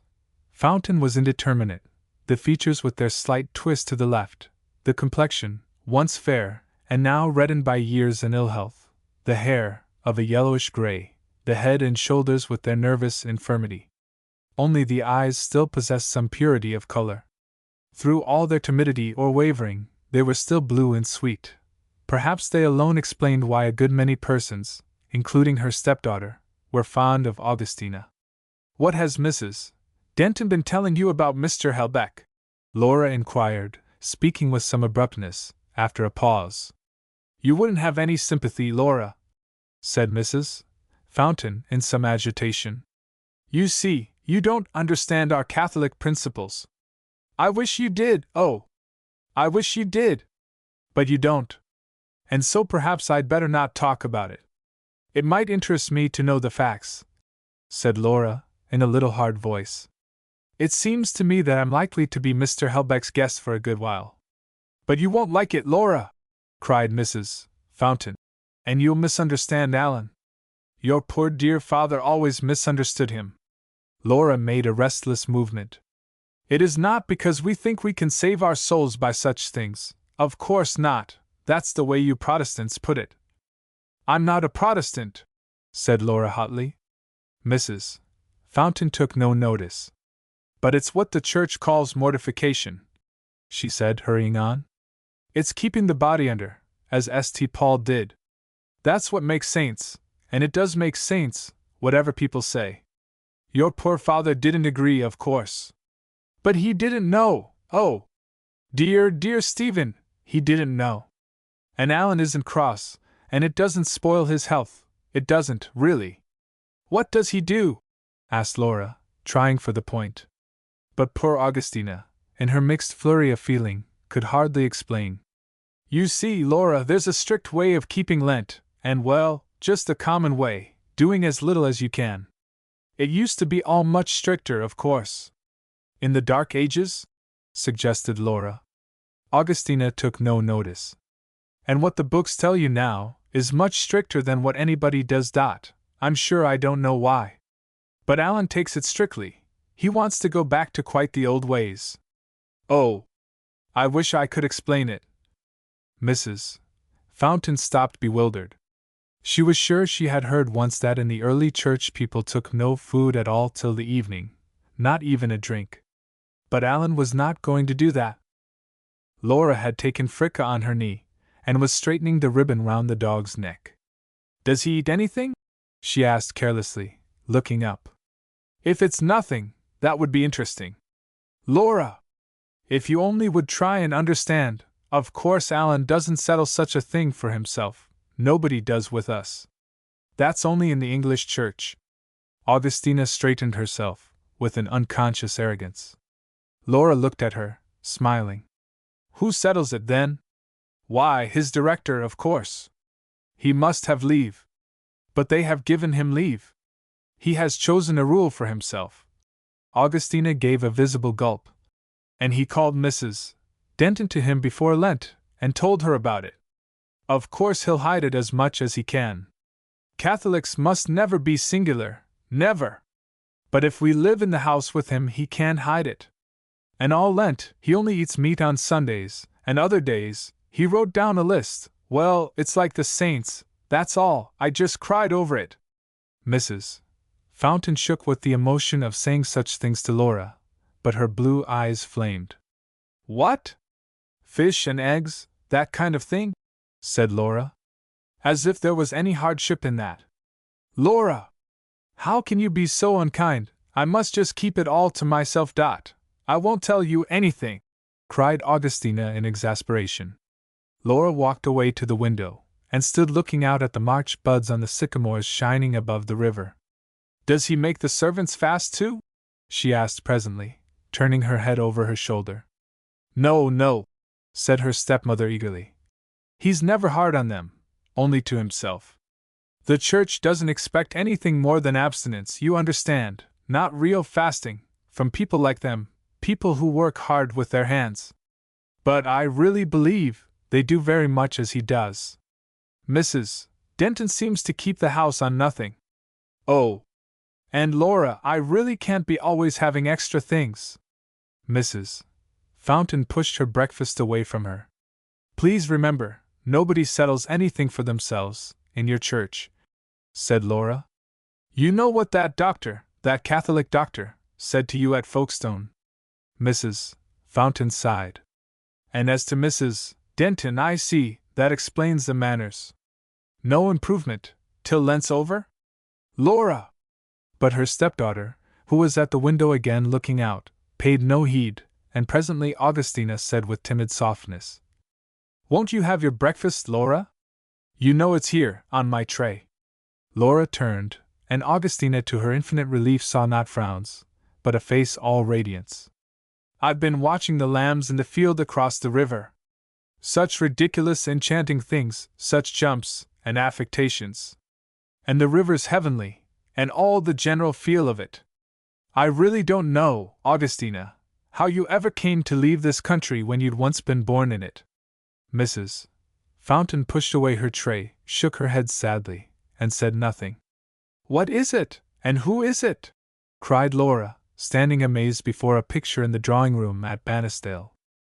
In front of her, on the panelled wall, hung a dazzling portrait of a girl in white, a creature light as a flower under wind, eyes upraised and eager, as though to welcome a lover, fair hair bound turban-like with a white veil, the pretty hands playing with a book. It shone from the brown wall with a kind of natural sovereignty over all below it and around it, so brilliant was the picture, so beautiful the woman. Augustina looked up drearily. She was sitting shrunk together in a large chair, deep in some thoughts of her own. "That's our picture, the famous picture," she explained slowly. "Your Romney?" said Laura, vaguely recalling some earlier talk of her stepmother's. Augustina nodded. She stared at the picture with a curious agitation, as though she were seeing its long familiar glories for the first time. Laura was much puzzled by her. "Well, but it's magnificent!" cried the girl. "One needn't know much to know that. How can Mr. Helbeck call himself poor while he possesses such a thing?" Augustina started. "It's worth thousands," she said hastily. "We know that. There was a man from London came once years ago. But Papa turned him out, he would never sell his things. And she was our great-grandmother." An idea flashed through Laura's mind. "You don't mean to say that Mr. Helbeck is going to sell her?" said Laura impetuously. "It would be a shame. Alan can do what he likes with anything," said Augustina in a quick resentment. "And he wants money badly for one of his orphanages. Some of it has to be rebuilt. Oh, those orphanages! How they must have weighed on him! Poor Alan! Poor dear Alan! All these years!" Mrs. Fountain clasped her thin hands together, with a sigh. "Is it they that have eaten up the house bit by bit? Poor house! Poor dear house!" repeated Laura. She was staring with an angry championship at the picture.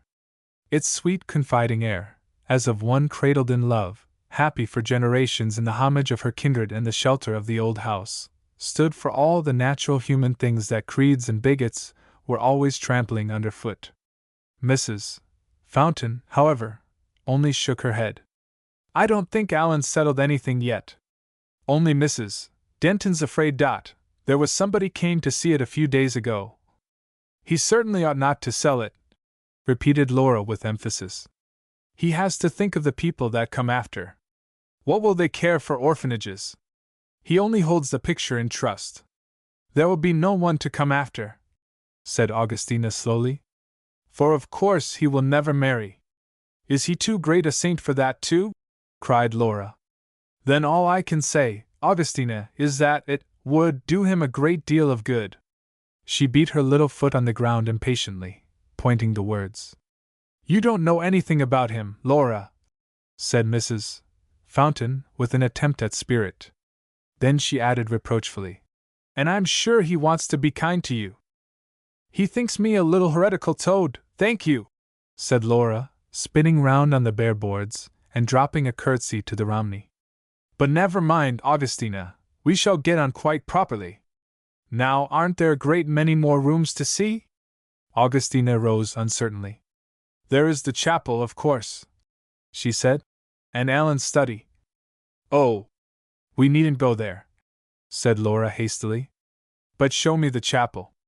Mr. Helbeck was still absent, and they had been exploring Bannisdale. It was a melancholy progress they had been making through a house that had once, when Augustina left it, stood full of the hoardings and the treasures of generations, and was now empty and despoiled. It was evident that, for his sister's welcome, Mr. Helbeck had gathered into the drawing-room, as into her bedroom upstairs, the best of what still remained to him. chairs and tables, and straight-lined sofas, some of one date, some of another, collected from the garrets and remote corners of the old house, and covered with the oddest variety of faded stuffs, had been stiffly set out by Mrs. Denton upon an old Turkey carpet, whereof the rents and patches had been concealed as much as possible. Here at least was something of a cosmos, something of order and of comfort. The hall, too, and the dining room, in spite of their poor new furnishings, were still human and habitable. But most of the rooms on which Laura and Mrs. Fountain had been making raid were like that first one Laura had visited, mere homes of lumber and desolation. Blinds drawn, dust motes dancing in the stray shafts of light that struck across the gloom of the old walls and floors. Here and there some lingering fragment of fine furniture, but as a rule bareness, poverty, and void. Nothing could be more piteous, or, to Mrs. Fountain's memory, more surprising. For some years before she left Bannisdale, her father had not known where to turn for a pound of ready money. Yet when she fled from it, the house and its treasures were still intact. The explanation, of course, was very simple. Alan Helbeck had been living upon his house, as upon any other capital. Or rather, he had been making alms of it.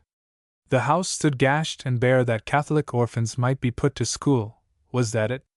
Laura hardly listened to Augustina's plaintive babble as they crossed the hall. It was all about Alan, of course, Alan's virtues, Alan's charities. As for the orphans, the girl hated the thought of them. Grasping little wretches! She could see them all in a sanctimonious row, their eyes cast up, and rosaries, like the one Augustina was always trying to hide from her, in their ugly little hands. They turned down a long stone passage leading to the chapel. As they neared the chapel door, there was a sound of voices from the hall at their back. "It's Alan," said Augustina, peering. "And Father Bowles." She hurried back to meet them, skirts and cap strings flying. Laura stood still. But after a few words with his sister, Helbeck came up to his guests with outstretched hand. "I hope we have not kept you waiting for dinner. May I introduce Father Bowles to you?" Laura bowed with all the stiffness of which a young back is capable. She saw an old gray-haired priest, with a round face and a pair of chubby hands, which he constantly held crossed or clasped upon his breast. His long irregular mouth seemed to fold over at the corners above his very small and childish chin. The mouth and the light blue eyes wore an expression of rather mincing gentleness. His short figure, though bent a little with years, was still vigorous, and his gait quick and bustling. He addressed Miss Fountain with a lisping and rather obsequious politeness, asking a great many unnecessary questions about her journey and her arrival. Laura answered coldly. But when he passed to Mrs. Fountain, Augustina was all effusion. "When I think what has been granted to us since I was here last," she said to the priest as they moved on, clasping her hands and flushing. "The dear bishop took such trouble about it," he said in a little murmuring voice. "It was not easy, but the church loves to content her children." Involuntarily Laura glanced at Helbeck. "My sister refers to the permission which has been granted to us to reserve the blessed sacrament in the chapel," he said gravely. "It is a privilege we never enjoyed till last year." Laura made no reply. "Shall I slip away?" she thought, looking round her. But at that moment Mr. Helbeck lifted the heavy latch of the chapel door, and her young curiosity was too strong for her. She followed the others. Mr. Helbeck held the door open for her. "You will perhaps care to look at the frescoes," he said to her as she hurried past him. She nodded, and walked quickly away to the left by herself. Then she turned and looked about her. It was the first time that she had entered a Catholic church, and every detail was new to her.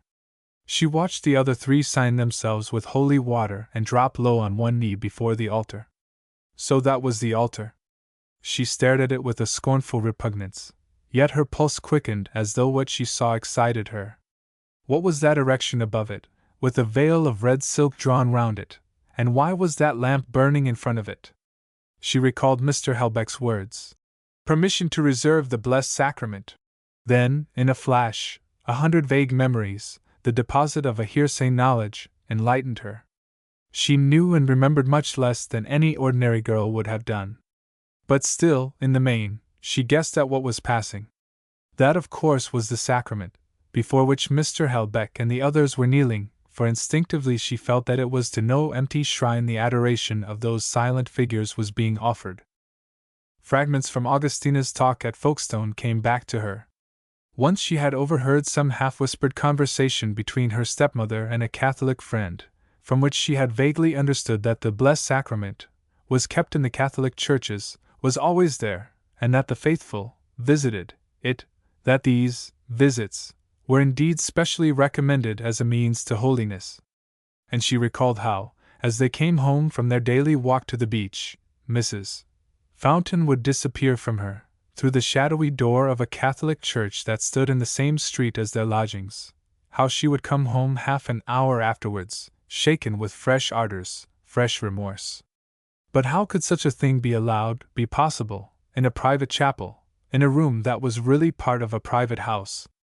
God, the Christ of Calvary, in that gilt box, upon that altar! The young girl's arms fell by her side in a sudden rigidity. A wave of the most passionate repulsion swept through her. What a gross, what an intolerable superstition! How was she to live with it, beside it? The next instant it was as though her hand clasped her father's, clinging to him proudly, against this alien world. Why should she feel lonely, the little heretic, left standing there alone in her distant corner? Let her rather rejoice that she was her father's daughter. She drew herself up, and coolly looked about her. The worshippers had risen. Long as the time had seemed to Laura, they had only been 2 or 3 minutes on their knees, and she could see that Augustina was talking eagerly to her brother, pointing now to the walls, now to the altar. It seemed as though Augustina were no less astonished than her stepdaughter by the magnificence of the chapel. Was it all new, the frescoes, the altar with its marble and its gold, the white figure of the Virgin, which gleamed above the small side altar to the left? It had the air of newness and of costliness, an air which struck the eye all the more sharply because of the contrast between it and the penury, the starvation, of the great house that held the chapel in its breast. But while Laura was still wondering at the general impression of rich beauty, at the Lenten purple of the altar, at the candelabra, and the perfume, certain figures and colors on the wall close to her seized her, thrusting the rest aside. On either side of the altar, the walls to right and left, from the entrance up to the sanctuary, were covered with what appeared to be recent painting, indeed, that was still in the act. On either hand, long rows of life-size saints, men and women, turned their adoring faces towards the Christ looking down upon them from a crucifix above the tabernacle. On the north wall, about half the row was unfinished. Faces, halos, drapery, strongly outlined in red, still waited for the completing hand of the artist. The rest glowed and burned with color the most singular, the most daring. The carnations and rose colors, the golds and purples, the blues and lilacs and greens, in the whole concert of tone, in spite of its general simplicity of surface, there was something at once ravishing and troubling, something that spoke as it were from passion to passion. Laura's nature felt the thrill of it at once, just as she had felt the thrill of the sunshine lighting up the tapestry of her room. "Why isn't it crude and hideous?" she asked herself, in a marvel. "But it isn't. One never saw such blues, except in the sea, or such greens, and rose. And the angels between, and the flowers under their feet, heavens! How lovely! Who did it?" "Do you admire the frescoes?" said a little voice behind her. She turned hastily, and saw Father Bowles smiling upon her, his plump white hands clasped in front of him, as usual. It was an attitude which seemed to make the simplest words sound intimate and possessive. Laura shrank from it in quick annoyance. "They are very strange and startling," she said stiffly, moving as far away from the gray-haired priest as possible. "Who painted them?" "Mr. Helbeck first designed them. But they were carried out for a time by a youth of great genius." Father Bowles dwelt softly upon the word genios, as though he loved it. "He was once a lad from these parts, but has now become a Jesuit. So the work was stopped." "What a pity!" said Laura impetuously. "He ought to have been a painter." The priest smiled, and made her an odd little bow. Then, without saying anything more about the artist, he chattered on about the frescoes and the chapel, as though he had beside him the most sympathetic of listeners. Nothing that he said was the least interesting or striking, and Laura, in a passion of silent dislike, kept up a steady movement towards the door all the time. In the passage outside, Mrs.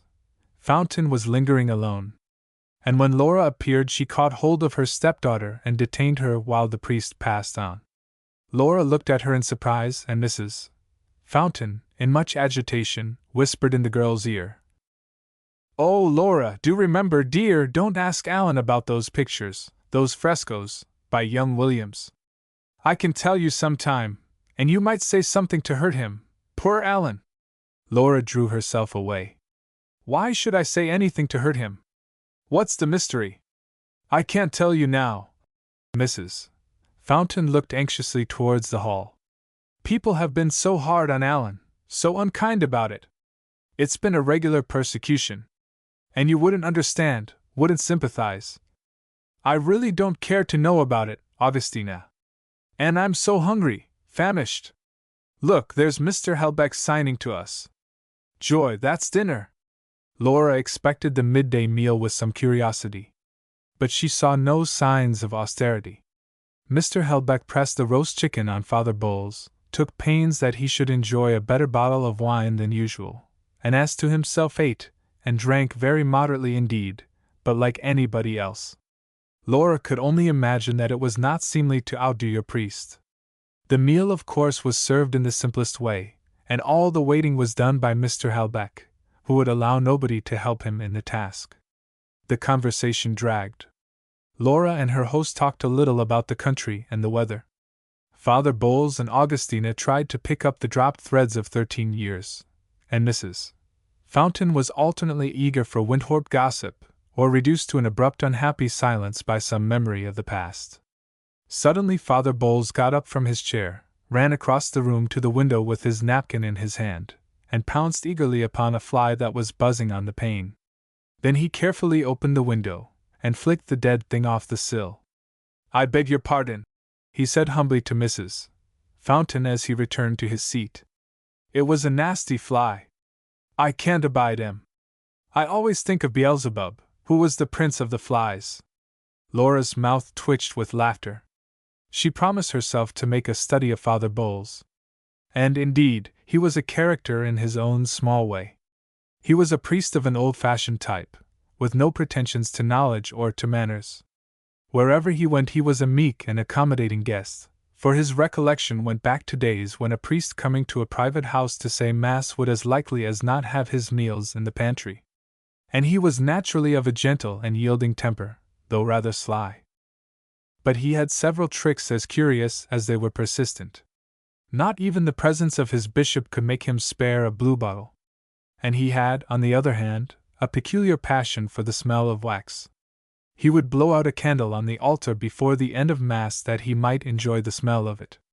He disliked Jesuits, and religious generally, if the truth were known, excepting only the orphanage nuns, who knew his weaknesses and were kind to them. He had no love for modern innovations, or modern devotions. There was a hidden Gallican strain in him, and he firmly believed that in the old days before Catholic emancipation, and before the Oxford movement, the Church made more converts than she did now. Towards the end of the lunch Laura inquired of Mr. Helbeck whether any conveyance was to be got in the village. "I wish to go to Browhead Farm this afternoon," she said rather shortly. "Certainly," said Helbeck. "Certainly. I will see that something is found for you." But his voice had no cordiality, and Laura at once thought him ungracious. "Oh, pray don't give yourself any trouble," she said, flushing. "I can walk to the village." Helbeck paused. "If you could wait till tomorrow," he said after a moment, "I could promise you the pony. Unfortunately, he is busy this afternoon." "Oh, do wait, Laura!" cried Augustina. "There is so much unpacking to do." "Very well," said the girl unwillingly. As she turned away from him, Helbeck's look followed her. She was in a dress of black serge, which followed the delicate girlish frame with perfect simplicity, and was relieved at the neck and wrists with the plainest of white collars and cuffs. But there was something so brilliant in the hair, so fawn-like in the carriage of the head, that she seemed to Helbeck to be all elegance, Had he been asked to describe her, he would have said she was in grande toilette. Little as he spoke to her, he found himself perpetually conscious of her. Her evident, childishly evident, dislike of her new surroundings half amused, half embarrassed him. He did not know what topic to start with her. Soon, perhaps, he might have a difficulty in keeping the peace. It was all very absurd. After luncheon they gathered in the hall for a while, Father Bowles talking eagerly with Helbeck and Augustina about orphans and new buildings. Laura stood apart a while, then went for her hat. When she reappeared in walking dress, with Fricka at her heels, Helbeck opened the heavy outer door for her. "May I have Bruno?" she said. Helbeck turned and whistled. "You are not afraid?" he said, smiling and looking at Fricka. "Oh dear no! I spent an hour this morning introducing them." At that moment Bruno came bounding up. He looked from his master to Laura in her hat, and seemed to hesitate. Then, as she descended the steps, he sprang after her. Laura began to run. The two dogs leapt about her. Her light voice, checking or caressing, came back to Helbeck on the spring wind. He watched her and her companions so long as they were in sight, the golden hair among the trees, the dancing steps of the girl, the answering frolic of the dogs. Then he turned back to his sister, his grave mouth twitching. "How thankful she is to get rid of us!" He laughed out. The priest laughed, too, more softly. "It was the first time, I presume, that Miss Fountain had ever been within a Catholic church?"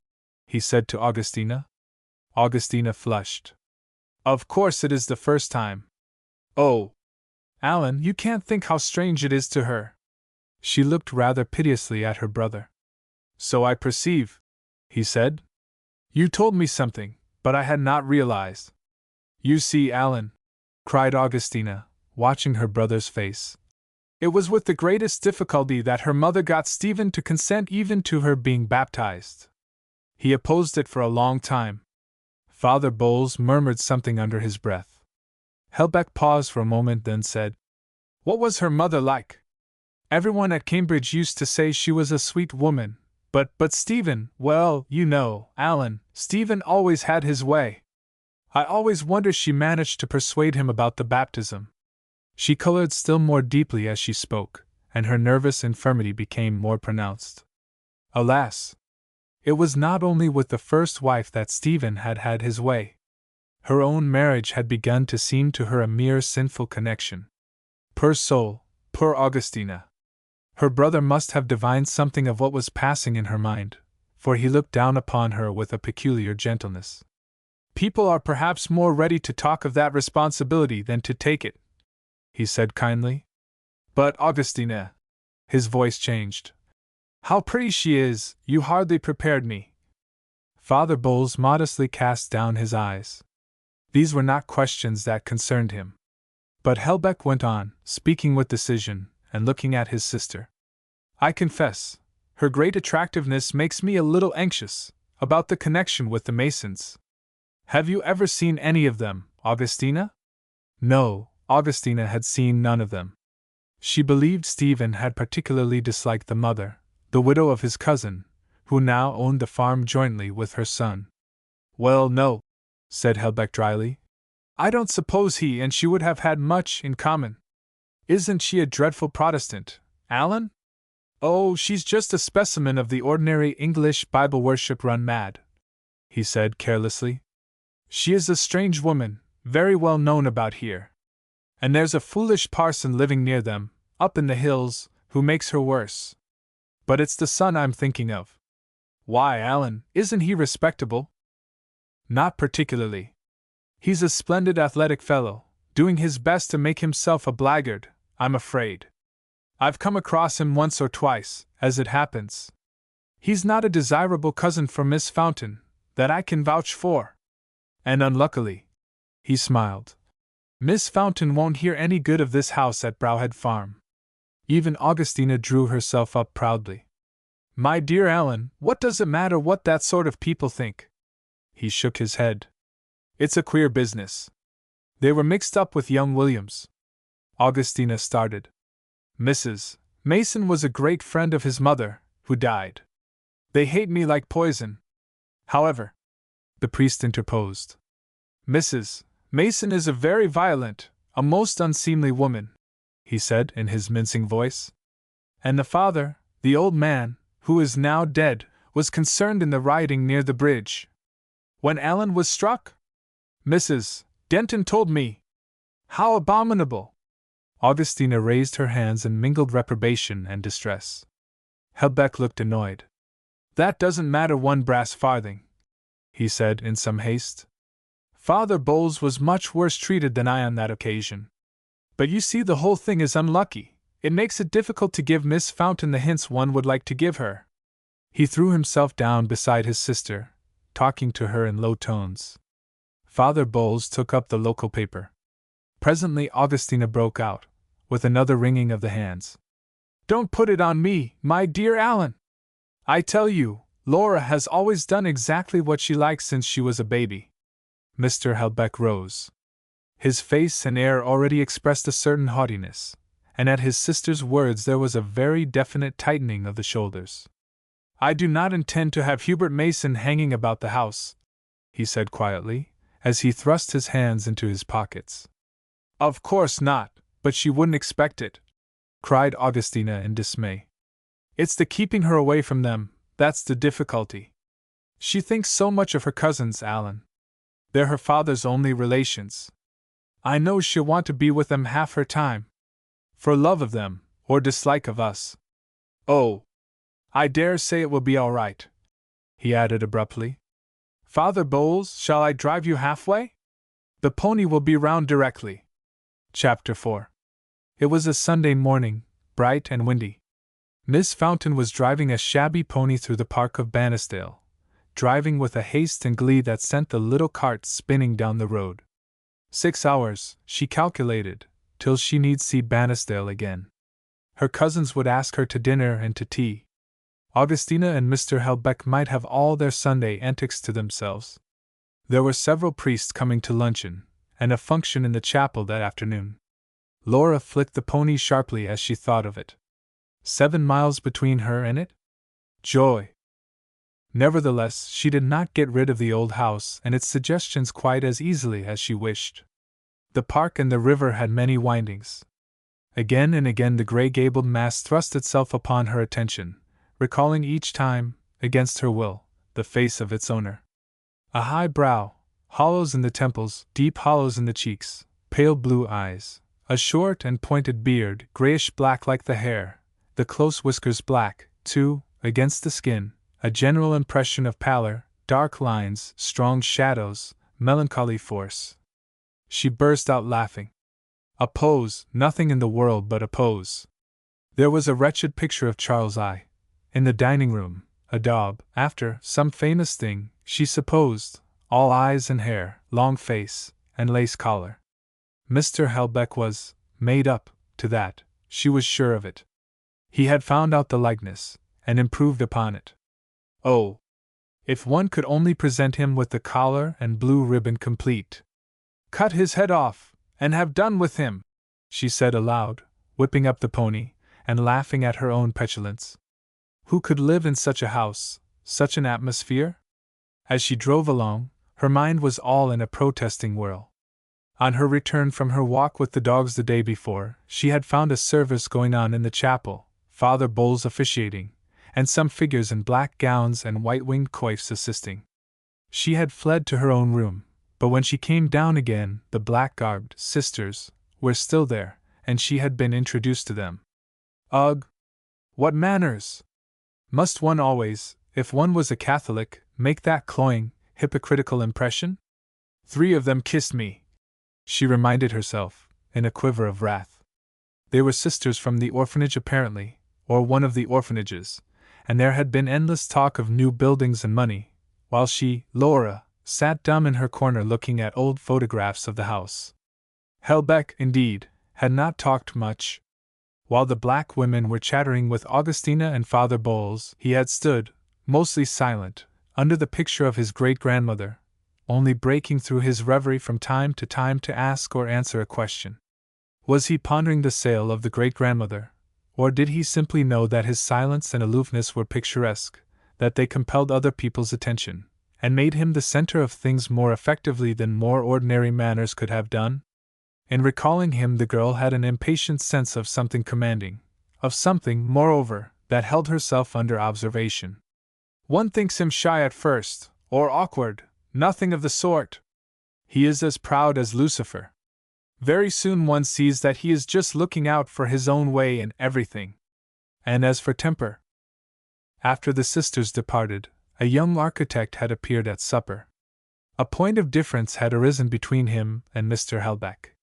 He was to be employed, it appeared, in the enlargement of this blessed orphanage. Mr. Helbeck, no doubt, with a view to his pocket, to do him justice, there seemed to be no other pocket concern than his, was of opinion that certain existing buildings could be made use of in the new scheme. The architect, a nervous young fellow, with awkward manners, and the ambitions of an artist, thought not, and held his own, insistently. The discussion grew vehement. Suddenly Helbeck lost his temper. "Mr. Munsey! I must ask you to give more weight, if you please, to my wishes in this matter. They may be right or wrong, but it would save time, perhaps, if we assumed that they would prevail." The note of anger in the voice made every one look up. The squire stood erect a moment, crumpled in his hand a half-sheet of paper on which young Munsey had been making some calculations, and flung it into the fire. Augustina sat cowering. The young man himself turned white, bowed, and said nothing. While Father Bowles, of course, like the old tabby that he was, had at once begun to purr conciliation. "Would I have stood meek and mum if I'd been the young man?" thought Laura. "Would I? Oh! If I'd had the chance! And he should not have made up so easily either."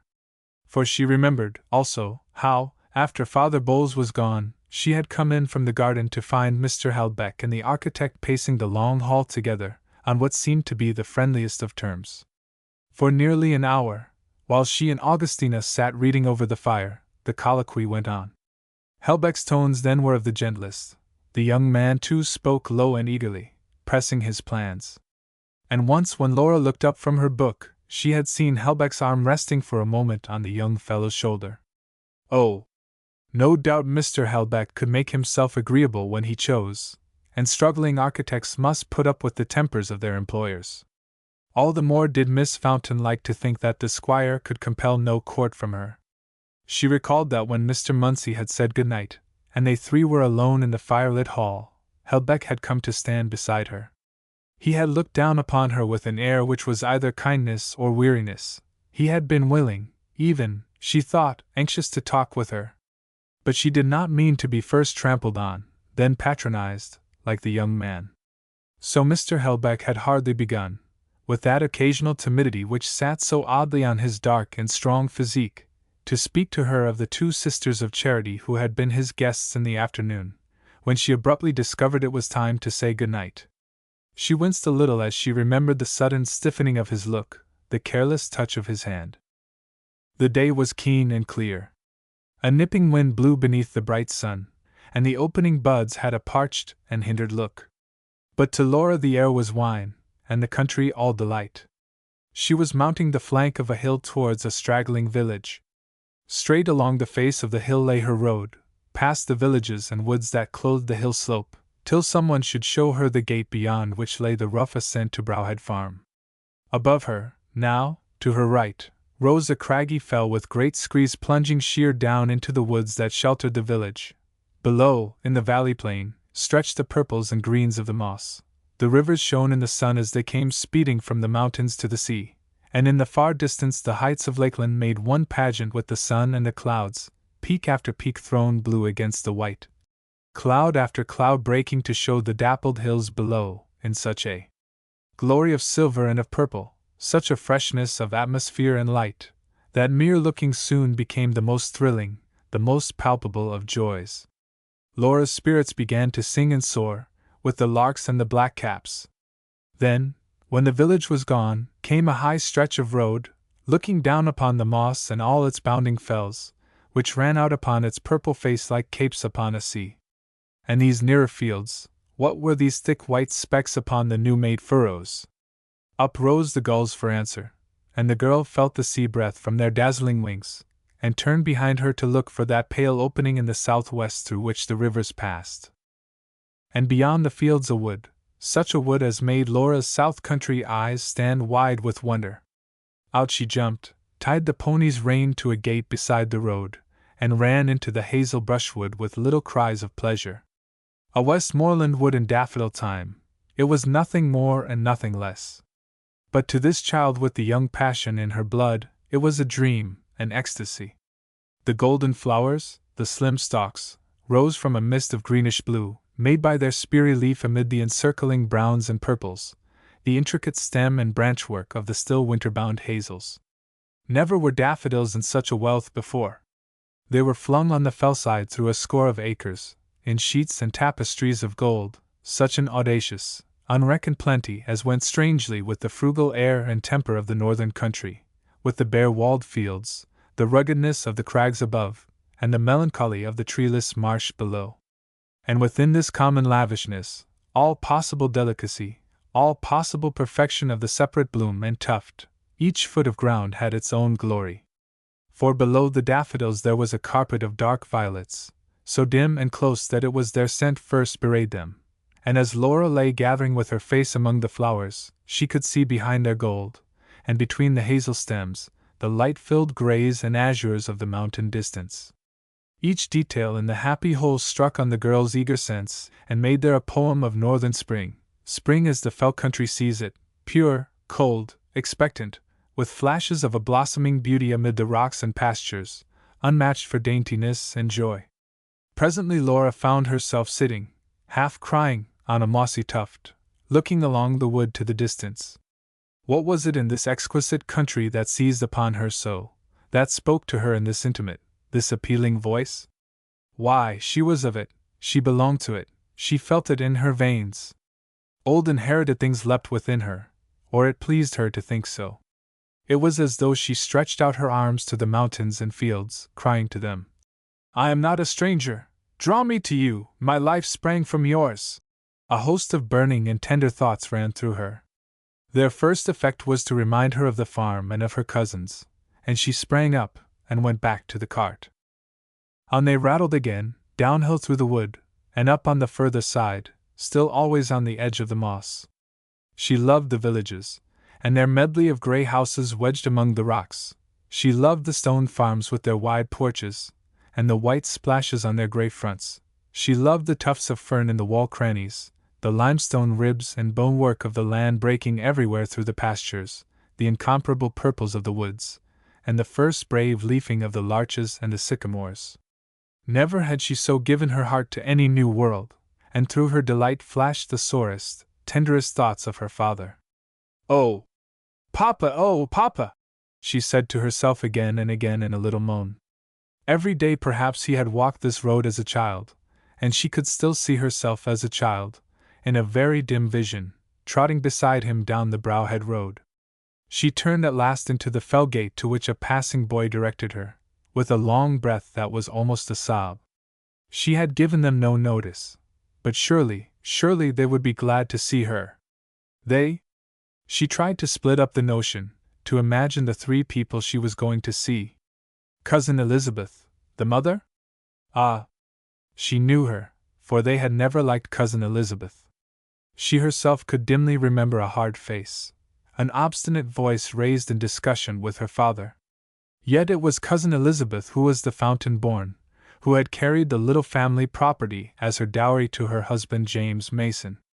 For the grandfather had been free to leave it as he chose, and on the death of his eldest son, who had settled at the farm after his marriage, and taken the heavy work of it off his father's shoulders, the old man had passionately preferred to leave it to the strong, capable granddaughter, who was already provided with a lover, who understood the land, moreover, and could earn and addle, as he did, rather than to his bookish milksop of a second son, so richly provided for already, in his father's contemptuous opinion, by the small government post at Newcastle.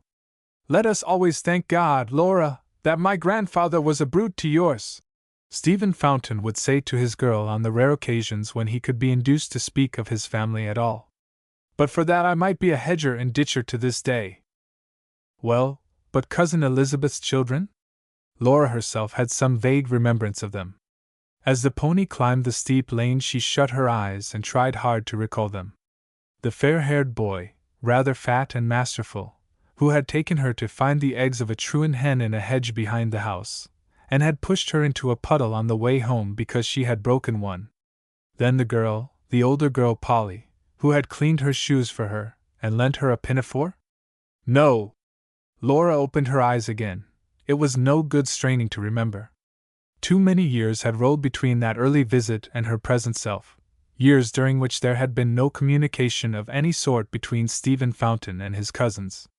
Why had Augustina been so trying and tiresome about the Masons? Instead of flying to her cousins on the earliest possible opportunity, here was a whole fortnight gone since her arrival, and it was not till this Sunday morning that Laura had been able to achieve her visit. Augustina had been constantly ailing or fretful, either unwilling to be left alone, or possessed by absurd desires for useless trifles, only to be satisfied by Laura's going to shop in Winthrop. And such melancholy looks whenever the Masons were mentioned, coupled with so formal a silence on Mr. Helbeck's part. What did it all mean? No doubt her relations were vulgar, low-born folk, but she did not ask Mr. Helbeck or her stepmother to entertain them. At last there had been a passage of arms between her and her stepmother.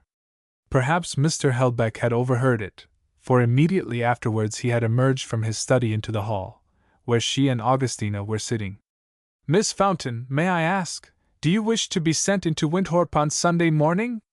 She had fronted him at once. "No, thank you, Mr. Helbeck. I don't go to church, I never did with Papa." Had she been defiant? He surely had been stiff. "Then, perhaps you would like the pony, for your visit? He is quite at your service for the day. Would that suit you?" "Perfectly." So here she was, at last, climbing up and up into the heart of the fells. The cloud pageant round the high mountains, the valley with its flashing streams, its distant sands, and widening sea, she had risen as it seemed above them all. They lay beneath her in a map-like unity. She could have laughed and sung out of sheer physical joy in the dancing air, in the play of the cloud gleams and shadows as they swept across her, chased by the wind. All about her the little mountain sheep were feeding in the craggy intacts, or along the edges of the tiny tumbling streams, and at intervals amid the reds and yellows of the still wintry grass rose great wind-beaten hollies, sharp and black against the blue distance, marching beside her, like scattered soldiers, up the height. Not a house to be seen, save on the far slopes of distant hills, not a sound, but the chink of the stone chat, or the fall of lonely water. Soon the road, after its long ascent, began to dip. A few trees appeared in a hollow, then a gate and some grey walls. Laura jumped from the cart. Beyond the gate, the road turned downward a little, and a great block of barns shut the farmhouse from view till she was actually upon it. But there it was at last, the grey, roughly built house that she still vaguely remembered, with the whitewashed porch, the stables and cowsheds opposite, the little garden to the side, the steep fell behind. She stood with her hand on the pony, looking at the house in some perplexity. Not a soul apparently had heard her coming. Nothing moved in the farmhouse or outside it. Was everybody at church? But it was nearly 1 o'clock. The door under the deep porch had no knocker, and she looked in vain for a bell. All she could do was to rap sharply with the handle of her whip. No answer. She rapped again, louder and louder. At last, in the intervals of knocking, she became conscious of a sound within, something deep and continuous, like the buzzing of a gigantic bee.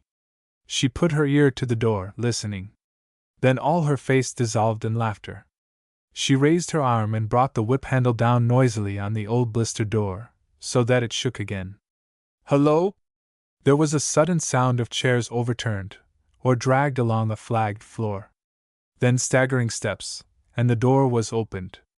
"I say, what's all this? What are you making such a damned noise for?" Inside stood a stalwart young man, still half asleep, and drawing his hand irritably across his blinking eyes. "How do you do, Mr. Mason?" The young man drew himself together with a start.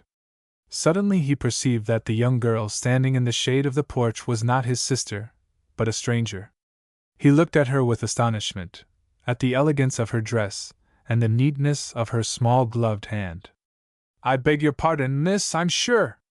Did you want anything?" The visitor laughed. "Yes, I want a good deal.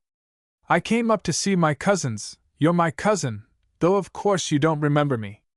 I thought, perhaps, you'd ask me to dinner." The young man's yawn ceased. He stared with all his eyes, instinctively putting his hair and collar straight. "Well, I'm afraid I don't know who you are, miss," he said at last, putting out his hand in perplexity to meet hers. "Will you walk in?" "Not before you know who I am," said Laura, still laughing. "I'm Laura Fountain." "Now do you know?" "What, Stephen Fountain's daughter, as married Miss Helbeck?" said the young man in wonder. His face, which had been at first vague and heavy with sleep, began to recover its natural expression. Laura surveyed him. He had a square, full chin and an upper lip slightly underhung.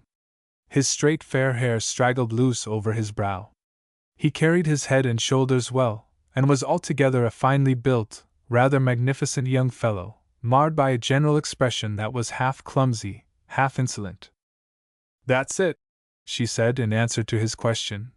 "I'm staying at Bannisdale, and I came up to see you all. Where's Cousin Elizabeth?" "Mother, do you mean? Oh, she's at church." "Why aren't you there, too?" He opened his blue eyes, taken aback by the cool clearness of her voice. "Well, I can't abide the parson, if you want to know. Shall I put up your pony?" "But perhaps you've not had your sleep out," said Laura, politely interrogative. He reddened, and came forward with a slow and rather shambling gait. "I don't know what else there is to do up here of a Sunday morning," he said, with a boyish sulkiness, as he began to lead the pony towards the stables opposite. "Besides, I was up half the night seeing to one of the cows." "You don't seem to have many neighbors," said Laura, as she walked beside him. "There's rooks and crows," which he pronounced broadly, craws. "Not much else, I can tell you. Shall I take the pony out?" "Please. I'm afraid you'll have to put up with me for hours." She looked at him merrily, and he returned the scrutiny. She wore the same thin black dress in which Helbeck had admired her the day before, and above it a cloth jacket and cap, trimmed with brown fur. Mason was dazzled a moment by the milky whiteness of the cheek above the fur, by the brightness of the eyes and hair, then was seized with fresh shyness, and became extremely busy with the pony. "Mother'll be back in about an hour," he said gruffly. "Goodness! What'll you do with me till then?" They both laughed, he with an embarrassment that annoyed him. He was not at all accustomed to find himself at a disadvantage with a good-looking girl. "There's a good fire in the house, anyway," he said. "You'll want to warm yourself, I should think, after driving up here." "Oh, I'm not cold. I say, what jolly horses!" For Mason had thrown open the large worm-eaten door of the stables, and inside could be seen the heads and backs of 2 cart horses, huge, majestic creatures, who were peering over the doors of their stalls, as though they had been listening to the conversation. Their owner glanced at them indifferently. "Aye, they're not bad. We bred 'em 3 years ago, and they've taken more'n 1 prize already. I dare say old Daffody, now, as looks after them, would be sorry to part with them. I dare say he would. But why should he part with them?" The young man hesitated. He was shaking down a load of hay for the pony, and Laura was leaning against the door of the stall watching his performance. "Well, I reckon we shan't be farmin' here all our lives," he said at last with some abruptness. "Don't you like it then?" "I'd get quit on it tomorrow if I could." His quick reply had an emphasis that astonished her. "And your mother?" "Oh, of course it's mother keeps me at it," he said, relapsing into the same accent of a sulky child that he had used once before. Then he led his new cousin back to the farmhouse. By this time he was beginning to find his tongue and use his eyes. Laura was conscious that she was being closely observed, and that by a man who was by no means indifferent to women.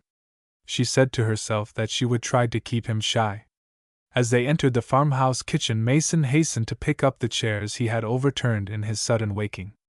"I say, Mother would be mad if she knew you'd come into this scrow," he said with vexation, kicking aside some sporting papers that were littered over the floors, and bringing forward a carved oak chair with a cushion to place it before the fire for her acceptance. "Scrope? What's that?" said Laura, lifting her eyebrows. "Oh, please don't tidy any more. I really think you make it worse.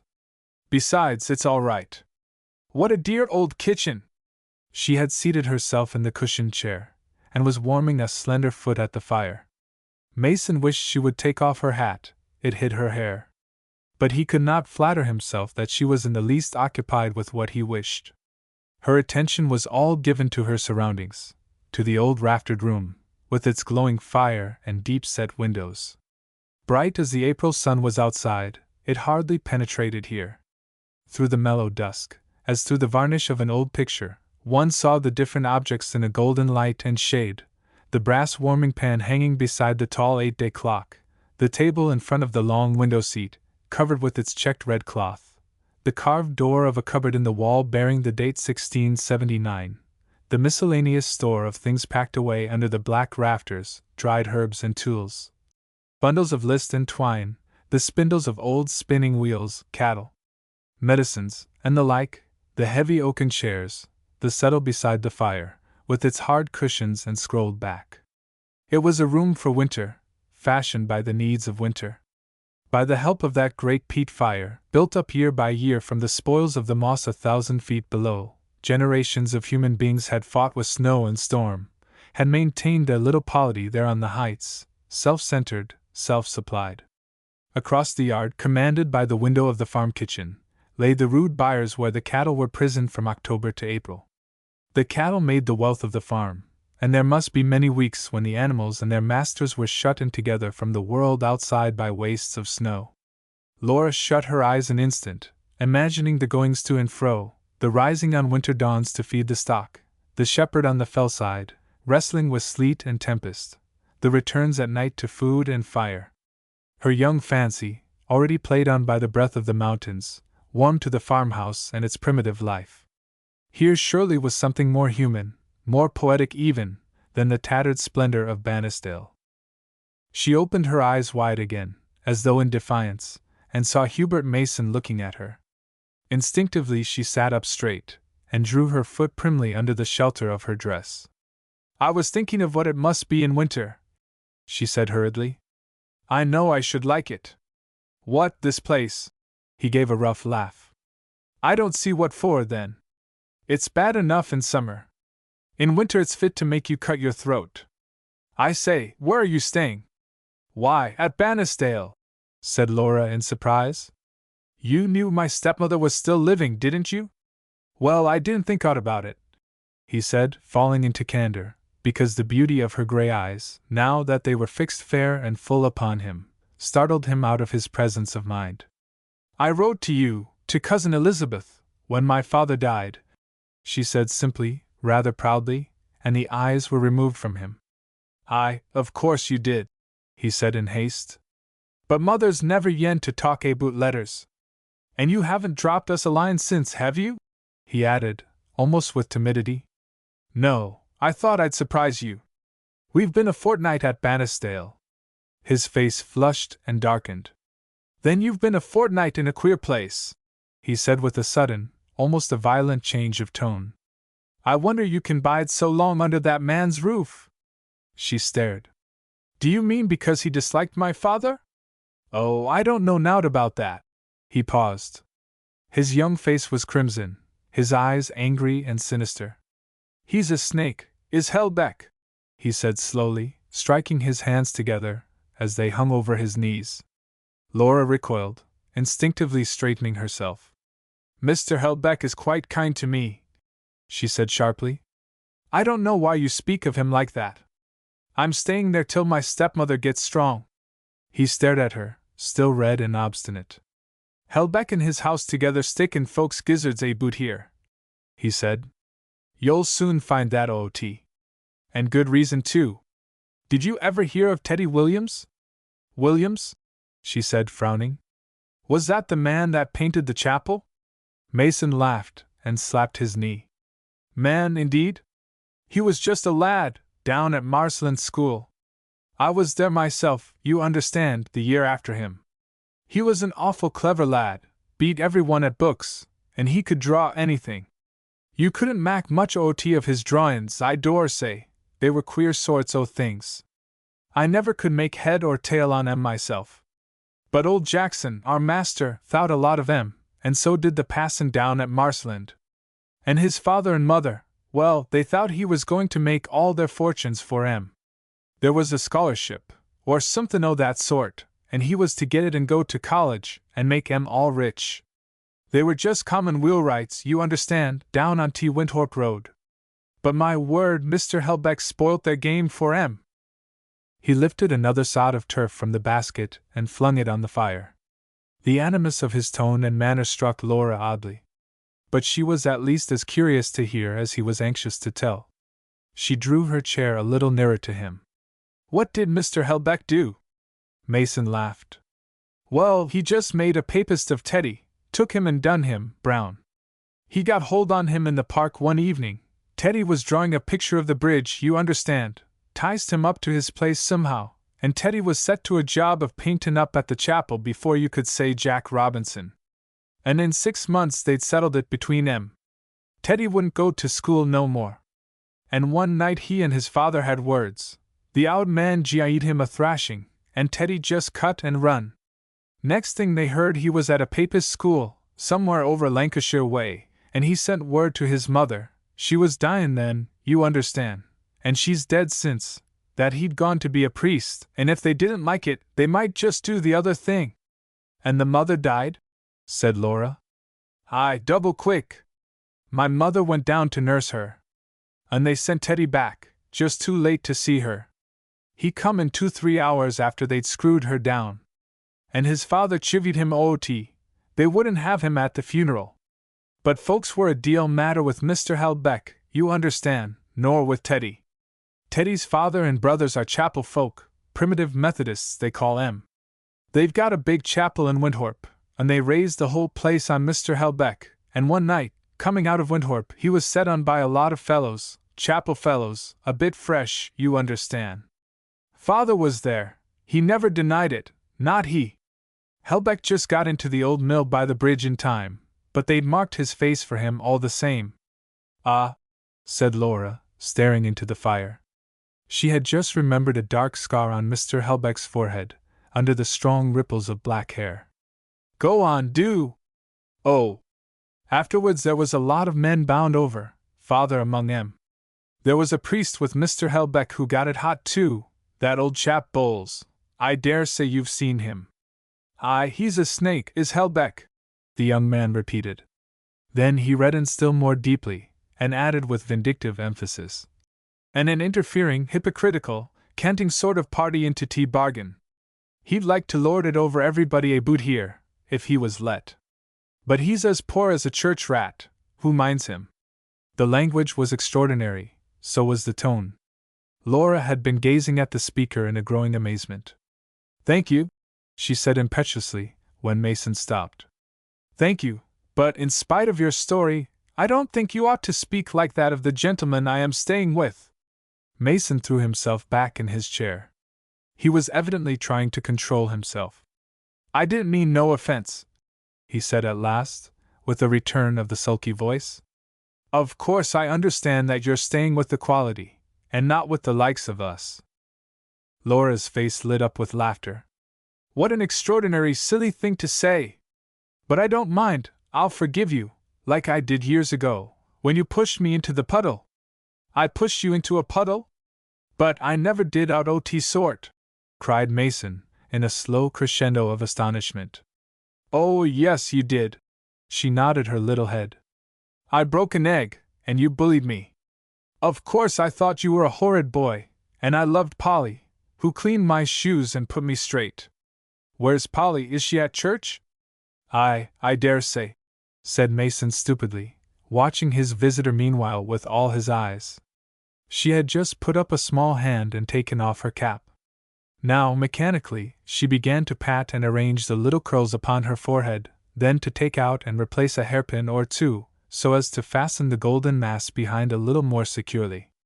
The white fingers moved with an exquisite sureness and daintiness, the lifted arms showed all the young curves of the girl's form. Suddenly Laura turned to him again. Her eyes had been staring dreamily into the fire, while her hands had been busy with her hair. So you don't remember our visit at all? You don't remember Papa? He shook his head. Ah. Well, she sighed. Mason felt unaccountably guilty. I was always terribly bad at remembering, he said hastily. But you ought to have remembered Papa. Then, in quite a different voice, is this your sitting room? She looked round it. Or your kitchen? The last words fell rather timidly, lest she might have hurt his feelings. Mason jumped up. Why, yon's the parlor, he said. I should ha' taken you there fust thing. Will you come? I'll soon make a fire. And walking across the kitchen, he threw open a further door ceremoniously. Laura followed, pausing just inside the threshold to look round the little musty sitting room, with its framed photographs, its woolen mats, its rocking chairs, and its square of mustard-colored carpet. Mason watched her furtively all the time, to see how the place struck her. Oh, this isn't as nice as the kitchen, she said decidedly. What's that? She pointed to a pewter cup standing stately and alone upon the largest possible wool mat in the center of a table. Mason threw back his head and chuckled. His great chest seemed to fill out, all his sulky constraint dropped away. Of course you don't know anything about these parts, he said to her with condescension. You don't know as I came near being champion for the county last year. No, I'll reckon you don't. Oh, that cup snout, that's nob at Winthrop Sports last December. Maybe there'll be a better there, by and by. The young giant grinned, as he took up the cup and pointed with assumed indifference to its inscription. What football? Said Laura, putting up her hand to hide a yawn. Oh, I don't care about football. But I love cricket. Why, you've got a piano, and a new one. Mason's face cleared again, in quite another fashion. Do you know the maker? He said eagerly. I believe he's thought a deal of by them as knows.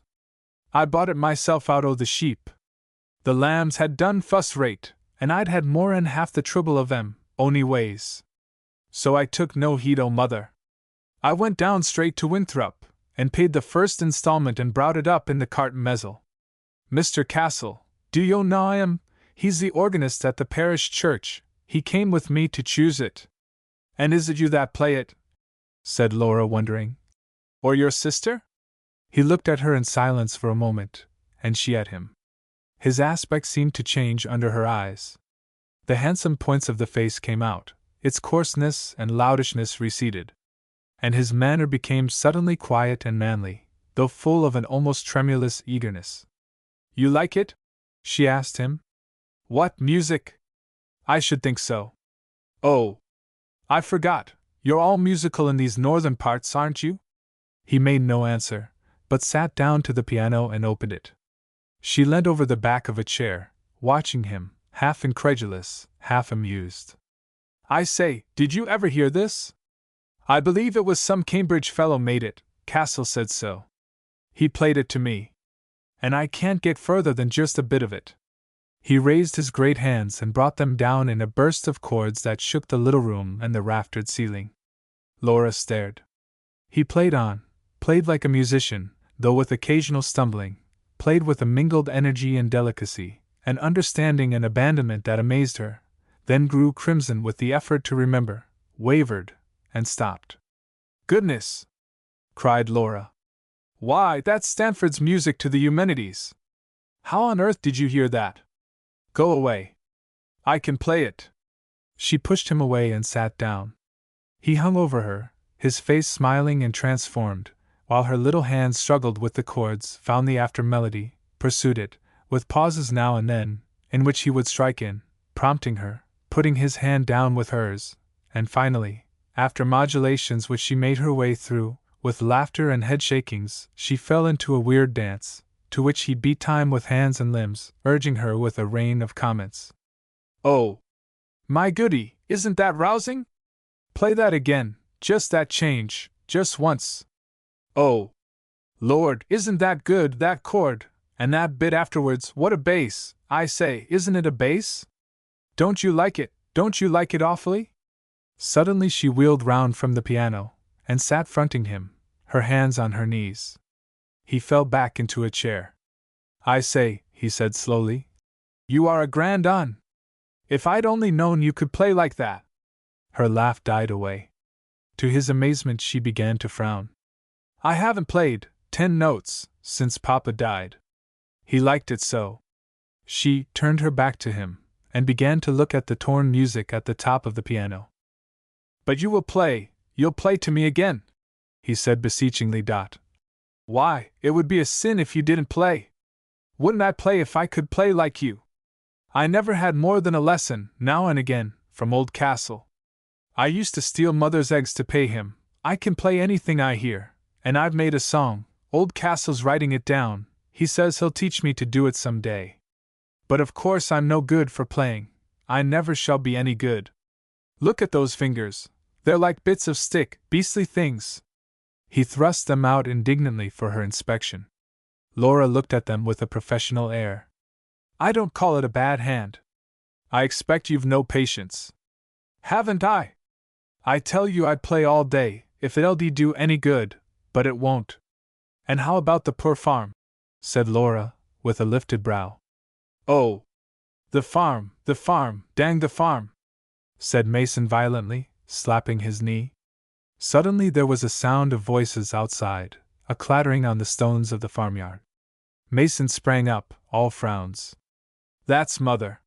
Here, let's shut the piano, quick. She can't abide it." Chapter 5. Mason went out to meet his mother, and Laura waited. She stood where she had risen, beside the piano, looking nervously towards the door. Childish remembrances and alarms seemed to be thronging back into her mind. There was a noise of voices in the outer room. Then a handle was roughly turned, and Laura saw before her a short, stout woman, with gray hair, and the most piercing black eyes. Intimidated by the eyes, and by the sudden pause of the newcomer on the threshold, Miss Fountain could only look at her interrogatively. "Is it Cousin Elizabeth?" she said, holding out a wavering hand. Mrs. Mason scarcely allowed her own to be touched. "We're not used to visitors at church time," she said abruptly, in a deep funereal voice. "Map, and you'll sit down." And still holding the girl with her eyes, she walked across to an old rocking chair, let herself fall into it, and with a loud sigh loosened her bonnet strings. Laura, in her amazement, had to strangle a violent inclination to laugh. Then she flushed brightly, and sat down on the wooden stool in front of the piano. Mrs. Mason, still staring at her, seemed to wait for her to speak. But Laura would say nothing. "So, thou art Stephen Fountain's daughter, art thou?"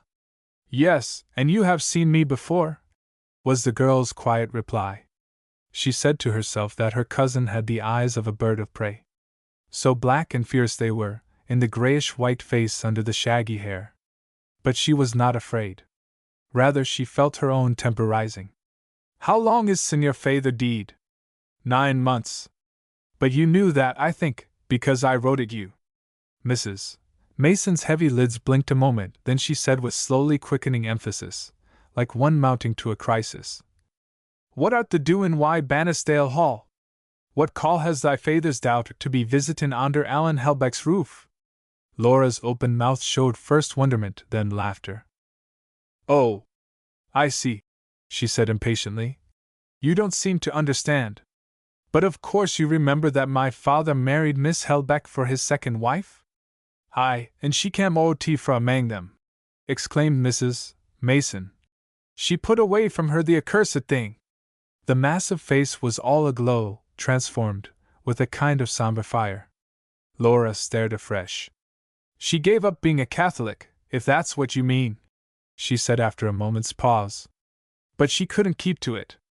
When Papa fell ill, and she was unhappy, she went back. And then, of course, she made it up with her brother." The triumph in Mrs. Mason's face yielded first to astonishment, then to anger. "The poor weak doit thing," she said at last in a tone of indescribable contempt. "The poor silly fuel! But naebody need ha' look for anything better from a Helbeck dot, and I dore say," she lifted her voice fiercely, "I dore say she took you awy her, and it's along o' that ends as Yori come to spy on us up here. Laura sprang up. Me? She said indignantly. You think I'm a Catholic and a spy? How kind of you! But of course you don't know anything about my father, nor how he brought me up. As for my poor little stepmother, I came here with her to get her well, and I shall stay with her till she is well. I really don't know why you talk to me like this. I suppose you have cause to dislike Mr. Helbeck, but it is very odd that you should visit it on me, Papa's daughter, when I come to see you. The girl's voice trembled, but she threw back her slender neck with a gesture that became her.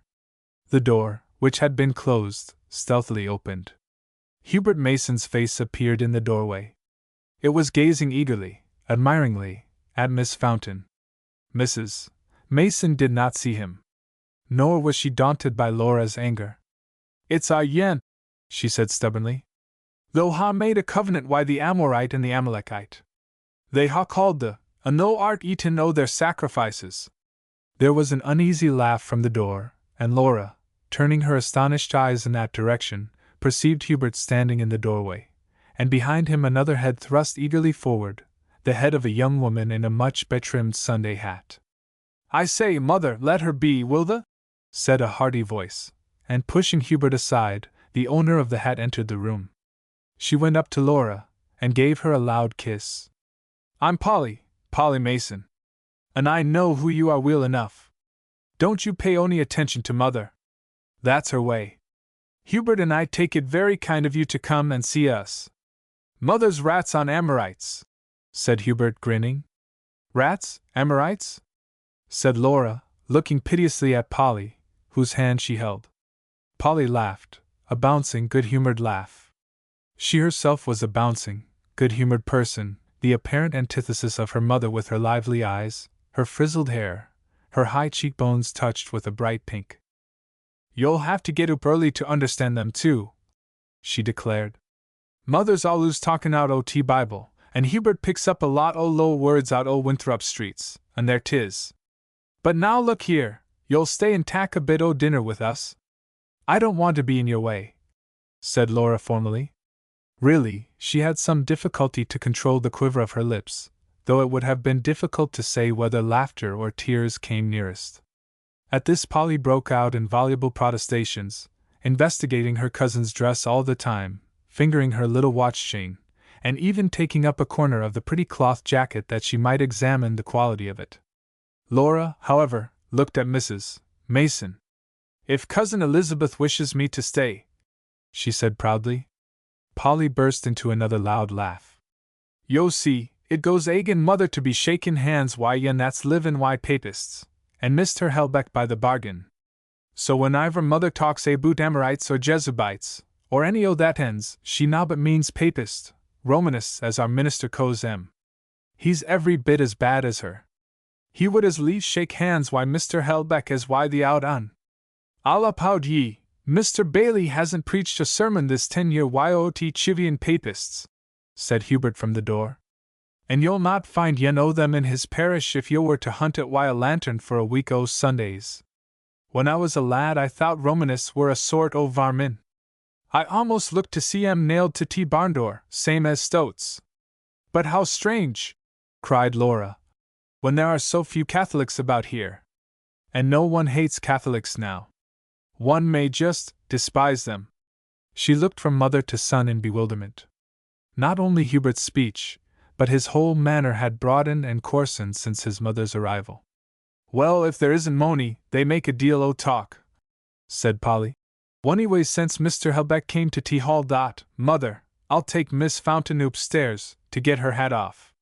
During all the banter of her son and daughter, Mrs.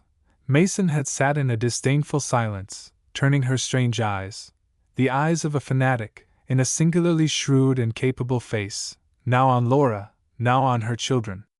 Laura looked at her again, irresolute whether to go or stay. Then an impulse seized her which astonished herself. For it was an impulse of liking, an impulse of kinship, and as she quickly crossed the room to Mrs. Mason's side, she said in a pretty pleading voice, But you see, Cousin Elizabeth, I'm not a Catholic, and Papa wasn't a Catholic. And I couldn't help Mrs. Fountain going back to her old religion, you shouldn't visit it on me. Mrs. Mason looked up. Why ought the not at church on T Lord's Day? The question came stern and quick. Laura wavered, then drew herself up. Because I'm not your sort either. I don't believe in your church or your ministers. Father didn't, and I'm like him. Her voice had grown thick, and she was quite pale. The old woman stared at her. Then Yori nobbit yen o the heathen, she said with slow precision. I dare say, cried Laura, half laughing, half crying. That's my affair. But I declare I think I hate Catholics as much as you, there, Cousin Elizabeth. I don't hate my stepmother, of course. I promise Father to take care of her. But that's another matter. Dost the hate Alan Helbeck? Said Mrs. Mason suddenly, her black eyes opening in a flash. The girl hesitated, caught her breath, then was seized with the strangest, most abject desire to propitiate this grim woman with the passionate look. Yes, she said wildly. No, that's silly. I haven't had time to hate him. But I don't like him anyway. I'm nearly sure I shall hate him. There was no mistaking the truth in her tone. Mrs. Mason slowly rose. Her chest heaved with one long breath, then subsided. Her brow tightened. She turned to her son. Art thou goin' to let Daffody do all thy work for the? She said sharply. Has Tyrone calf been looked to?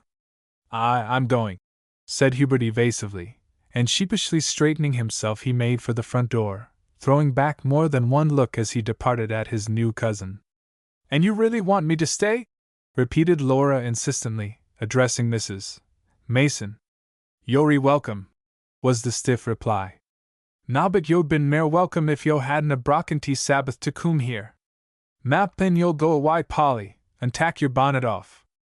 Laura hesitated a moment longer, bit her lip, and went. Polly Mason was a great talker.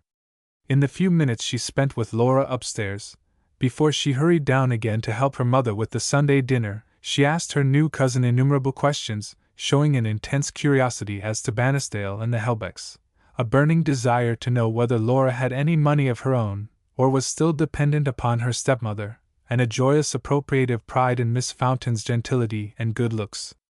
The frankness of Polly's flatteries, and the exuberance of her whole personality, ended by producing a certain stiffness in Laura. Every now and then, in the intervals of Polly's questions, when she ceased to be inquisitive and became confidential, Laura would wonder to herself. She would half shut her eyes, trying to recall the mental image of her cousins and of the farm, with which she had started that morning from Bannisdale, or she would think of her father, his modes of life and speech. Was he really connected, and how, with this place and its inmates? She had expected something simple and patriarchal.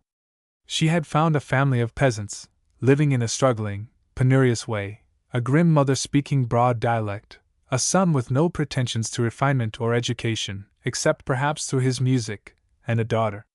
Laura turned an attentive eye on Polly, on her high and red cheekbones, the extravagant fringe that vulgarized all her honest face, the Sunday dress of stone-colored alpaca, profusely trimmed with magenta ribbons. I will like her, she said to herself. I am a horrid, snobbish, fastidious little wretch. But her spirits had sunk. When Polly left her, she leant for a moment upon the sill of the open window, and looked out. Across the dirty, uneven yard, where the manure lay in heaps outside the byre doors, she saw the rude farm buildings huddled against each other in a mean, unsightly group. Down below, from the house porch apparently, a cracked bell began to ring, and from some doors opposite 3 laborers, the hired men, who lived and boarded on the farm, came out. The first 2 were elderly men, gnarled and bent like tough trees that have fought the winter. The third was a youth. They were tidily dressed in Sunday clothes, for their work was done, and they were ready for the afternoon's holiday. They walked across to the farmhouse in silence, one behind the other. Not even the young fellow raised his eyes to the window and the girl framed within it. Behind them came a gust of piercing easterly wind. A cloud had covered the sun, the squalid farmyard, the bare fellside beyond it, the distant levels of the marsh, had taken to themselves a cold, forbidding air. Laura again imagined it in December, a waste of snow, with the farm making an ugly spot upon the white, and the little black-bearded sheep she could see feeding on the fell, crowding under the rocks for shelter. But this time she shivered. All the spell was broken. To live up here with this madwoman, this strange youth, and Polly. Yet it seemed to her that something drew her to Cousin Elizabeth, if she were not so mad. How strange to find this abhorrence of Mr. Helbeck among these people, so different, so remote. She remembered her own words. "I am sure I shall hate him," not without a stab of conscience. What had she been doing, perhaps, but adding her own injustice to theirs? She stood lost in a young puzzle and heat of feeling, half angry, half repentant. But only for a second. Then certain phrases of Augustina's rang through her mind. She saw herself standing in the corner of the chapel while the others prayed. Every pulse tightened, her whole nature leapt again in defiance. She seemed to be holding something at bay, a tyrannous power that threatened humiliation and hypocrisy, that seemed at the same time to be prying into secret things it should never, never know, and never rule. Yes, she did understand Cousin Elizabeth, she did. The dinner went sadly. The viands were heavy, so were the faces of the laborers, and the air of the low-raftered kitchen, heated as it was by a huge fire, and pervaded by the smell from the farmyard. Laura felt it all very strange, the presence of the farm servants at the same table with the Masons and herself, the long silences that no one made an effort to break, the relations between Hubert and his mother. As for the laborers, Mason addressed them now and then in a bullying voice, and they spoke to him as little as they could. It seemed to Laura that there was an alliance between them and the mother against a lazy and incompetent master, and that the lad's vanity was perpetually alive to it. Again and again he would pull himself together, attempt the gentleman, and devote himself to his young lady guest. But in the midst of their conversation he would hear something at the other end of the table, and suddenly there would come a burst of fierce, unintelligible speech between him and the mistress of the house, while the laborers sat silent and sly, and Polly's loud laugh would break in, trying to make peace. Laura's cool gray eyes followed the youth with a constant critical wonder. In any other circumstances she would not have thought him worth an instant's attention. She had all the supercilious impatience of the pretty girl accustomed to choose her company. But this odd fact of kinship held and harassed her. She wanted to understand these Masons, her father's folk. "Now he is really talking quite nicely," she said to herself on one occasion, when Hubert had found in the gifts and accomplishments of his friend Castle, the organist, a subject that untied his tongue and made him almost agreeable. Suddenly a question caught his ear. "Daffody, did the turn the coup?" said his mother in a loud voice. Even in the homeliest question it had the same penetrating, passionate quality that belonged to her gaze, to her whole personality indeed. Hubert dropped his phrase, and his knife and fork, and stared angrily at Daffody, the old cowman and carter. Daffody threw his master a furtive look, then munched through a mouthful of bread and cheese without replying. He was a grey and taciturn person, with a provocative look of patience. "What the been doin' YTHQ?" said Hubert sharply. "I left her missile nobbut half an hour, Senator." Daffody turned his head again in Hubert's direction for a moment, then deliberately addressed the mistress. Aye, missus," he spoke in a high small voice. "A turned her reet enough, and a jied her some fresh straw for her yed. She doin' vera middlin'. If she'd been turned yesterday in a proper fashion, she'd ha' been on her feet by now," said Mrs. Mason with a glance at her son. "Nowt o' tea sort, mother," cried Hubert. He leant forward, flushed with wrath, or beer. His potations had begun to fill Laura with dismay, and spoke with a hectoring violence. "I tell the Wenty Ferrier cam oop last night, he said she'd been managed first rate. If yo and Daffody had yo way why ye fal-als and ye nonsense, yo'd never leave a poor sick creetur alone for 5 minutes. I towed Daffody to let her be, and I'll let him na who's meester here." He glared at the carter, quite regardless of Laura's presence. Polly coughed loudly, and tried to make a diversion by getting up to clear away the plates. The 3 combatants took no notice. Daffody slowly ran his tongue round his lips, then he said, again looking at the mistress, "If a hadna turned her I do believe she'd ha' Jean tea slip, She was terribly swollen as twos. I telled her to let her be, thundered Hubert.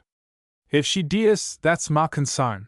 I'll ha no a meddlin' why my orders, dost to hear? Aye, it war 30 pund thran hour last month, and it'll be 30 pund this, said his mother slowly. Thou art fine at shoutin'. But thy father had need ha at let his brass, to gie thee summit to thraw o winder. Hubert rose from the table with an oath, stood for an instant looking down at Laura, glowering, and pulling fiercely at his mustache, then, noisily opening the front door, he strode across the yard to the byres. There was an instant's silence. Then Mrs. Mason rose with her hands clasped before her eyes half closed. For what we ha received, the Lord mak us truly thankful, she said in a loud, nasal voice. Amen. After dinner, Laura put on an apron of Polly's, and helped her cousin to clear away. Mrs. Mason had gruffly bade her sit still, but when the girl persisted, she herself, flushed with dinner and combat, took her seat on the settle, opposite to old Daffody, and deliberately made holiday, watching Stephen's daughter all the time from the black eyes that roved and shone so strangely under the shaggy brows and the white hair. The old cowman sat hunched over the fire, smoking his pipe for a time in beatific silence. But presently Laura, as she went to and fro, caught snatches of conversation. Did the go ta Laysgill last Sunday? Said Mrs. Mason abruptly. Daffody removed his pipe. I went and preached. It wore a vera stern meetin'. Some o' ye paid priests sud ha been there. A jean it em strang. A tried ta hit em all, baith Gert and Lyle.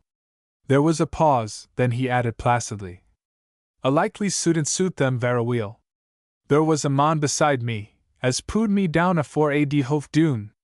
The sudden attack o' paid priests, Daffody, said Mrs. Mason severely. The dusna understand nout o' that hens. Daffody glanced slyly at his mistress, at the church pride implied in the attitude of her capacious form, in the shining of the Sunday alpaca and black silk apron. Meb not, he said mildly. Meb not. And he resumed his pipe. On another occasion, as Laura went flitting across the kitchen, drawing to herself the looks of both its inmates, she heard what seemed to be a fragment of talk about a funeral. Aye, poor Jenny, said Mrs. Mason. They didna mak Michigan account on her wanted breath war yanst OT on her. Nay, Daffody shook his head for sympathy. It wore a vera poor set OT, war Jenny's berryin. Nowt but tay and sick like. Mrs. Mason raised two gaunt hands and let them drop again on her knee. I should ha thought they'd ha been ashamed, she said. Jenny's brass you'll do en no good. She wore a feel to leave it to un. Daffody withdrew his pipe again. His lantern-jawed face, furrowed with slow thought, hung over the blaze. He said. Wall, I've buried 3 childer, and I'm nobbut a labourin' mon, but I thank the Lord I ha buried them why ham. The last words came out with solemnity. Laura, at the other end of the kitchen, turned open-mouthed to look at the pair. Not a feature moved in either face. She sped back into the dairy, and Polly looked up in astonishment. What ails the? She said. Oh, nothing, said Laura, dashing the merry tears from her eyes. She proceeded to roll up her sleeves, and plunge her hands and arms into the bowl of warm water that Polly had set before her. Meanwhile, Polly, very big and square, much reddened also by the fuss of household work, stood just behind her cousin's shoulder, looking down, half in envy, half in admiration, at the slimness of the white wrists and pretty fingers. A little later the 2 girls, all traces of their housework removed, came back into the kitchen. Daffody and Mrs. Mason had disappeared. Where is Cousin Elizabeth? Said Laura rather sharply, as she looked round her. Polly explained that her mother was probably shut up in her bedroom reading her Bible. That was her custom on a Sunday afternoon. Why, I haven't spoken to her at all, cried Laura. Her cheek had flushed. Polly showed embarrassment. Next time yo come, mother'll tak mair notice. She was takin' stock o' you whole time, I'll uphaud yo. That isn't what I wanted, said Laura. She walked to the window and leaned her head against the frame. Polly watched her with compunction, seeing quite plainly the sudden drop of the lip. All she could do was to propose to show her cousin the house. Laura languidly consented. So they wandered again through the dark stone-slabbed dairy, with its milk pans on the one side and its bacon-curing troughs on the other, and into the little stuffy bedrooms upstairs, each with its small oak four-poster and patchwork counterpane. They looked at the homemade quilt of goosedown, Polly's handiwork, that lay on Hubert's bed, at the clusters of faded photographs and colored prints that hung on the old uneven walls, at the vast meal ark in Polly's room that held the family store of meal and oatcake for the year. When we wore little UNS, Fad they used to give me and Hubert a silver saxpence the day he brought home tea fresh melder fro tea mill, said Polly. There was parlish little nobbut porridge and oatcake to eat when we wore small. And now I'll uphold yo there isn't a farm servant but wants his white bread yanst a day whatever happens. The house was neat and clean, but there were few comforts in it, and no luxuries.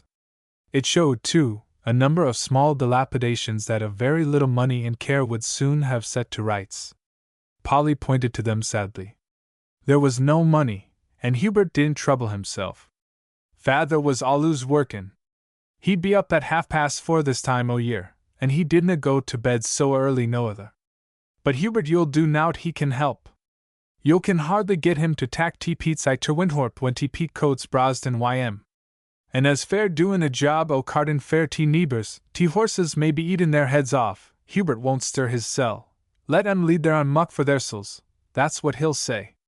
E'er sin Fad the deed it's been janglin' atwixt mother and Hubert. It makes her mad to see everything goin' downhill. And he's that masterful he won't be towed. Yo saw how he went on White Daffody at dinner. But if it weren't for Daffody and us, there'd be no stock left. And poor Polly, sitting on the edge of the meal ark and dangling her large feet, went into a number of plaintive details that were mostly unintelligible, sometimes repulsive, in Laura's ears. It seemed that Hubert was always threatening to leave the farm. Give me a bit of money, and you'll soon be quit of me. I'll go to Frostwick, and make my fortune. That was what he'd say to his mother. But who was going to give him money to throw about? And he couldn't sell the farm while Mrs. Mason lived by the father's will. As to her mother, Polly admitted that she was gay to live dot. There was no one like her for addlin' a bit here and addlin' a bit there.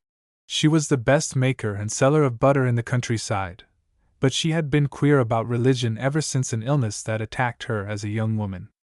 And now it was Mr. Bailey, the minister, who excited her and made her worse. Polly, for her part, hated him. My word, he do talk, said she. And every Sunday he preached against Catholics, and the Pope, and such like. And as there were no Catholics anywhere near, but Mr. Helbeck at Bannisdale, and a certain number at Windhorpe, people didn't know what to make of him. And they laughed at him, and left off going, except occasionally for curiosity, because he preached in a black gown, which, so Polly heard tell, was very uncommon nowadays. But Mother would listen to him by the hour. And it was all along of Teddy Williams. It was that had set her mad. Here, however, Polly broke off to ask an eager question. What had Mr. Helbeck said when Laura told him of her wish to go and see her cousins? I'll warrant he wasn't best pleased. Feyther couldn't abide him, because of Teddy. He didn't throw no stones that neat I Winthrop Lane. Feyther was a strict man and read his Bible reg'lar, but he stood white tea lads and looked on, he didn't say out to stop him. Mr. Helbeck called to him, he had a priest with him, Mr. Mason, yes, this is an old man, speak to those fellows, but Feyther wouldn't, let 'em trounce the yes, I, and him too. It you'll do the no harm. Well, and what did he say, Mr. Helbeck, I'd like to know. Say? Nothing, except that it was a long way, and I might have the pony carriage. Laura's tone was rather dry. She was sitting on the edge of Polly's bed, with her arm round one of its oaken posts. Her cheek was laid against the post, and her eyes had been wandering about a good deal while Polly talked, till the mention of Helbeck. Then her attention came back. And during Polly's account of the incident in Windhorpe Lane, she began to frown. What bigotry, after all! As to the story of young Williams, it was very perplexing, she would get the truth of it out of Augustina. But it was extraordinary that it should be so well known in this upland farm, that it should make a kind of link, a link of hatred, between Mr. Helbeck and the Masons. After her movement of wild sympathy with Mrs. Mason, she realized now, as Polly's chatter slipped on, that she understood her cousins almost as little as she did Helbeck. Nay, more. The picture of Helbeck stoned and abused by these rough, uneducated folk had begun to rouse in her a curious sympathy. Unwillingly her mind invested him with a new dignity.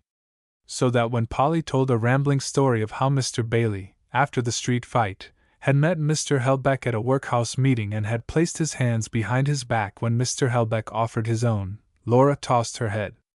"What a ridiculous man!" she said disdainfully.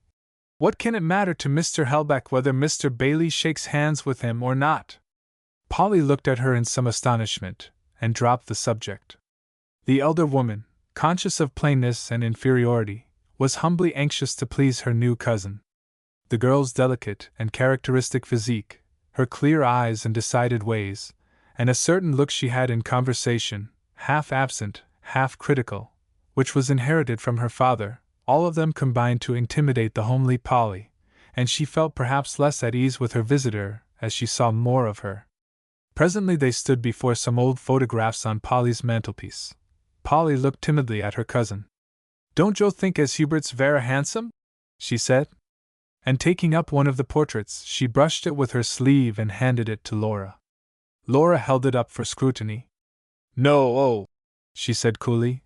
"Not really handsome." Polly looked disappointed. "There's not a Moni Jelzebud here as don't call Hubert handsome," she said with emphasis. "It's Hubert's business to call the girls handsome," said Laura, laughing, and handing back the picture. Polly grinned, then suddenly looked grave. "I wish he'd leave T-Gels alone," she said with an accent of some energy. "He'll map and get into trouble these days. They don't keep him in his place, I suppose," said Laura, flushing, she hardly knew why.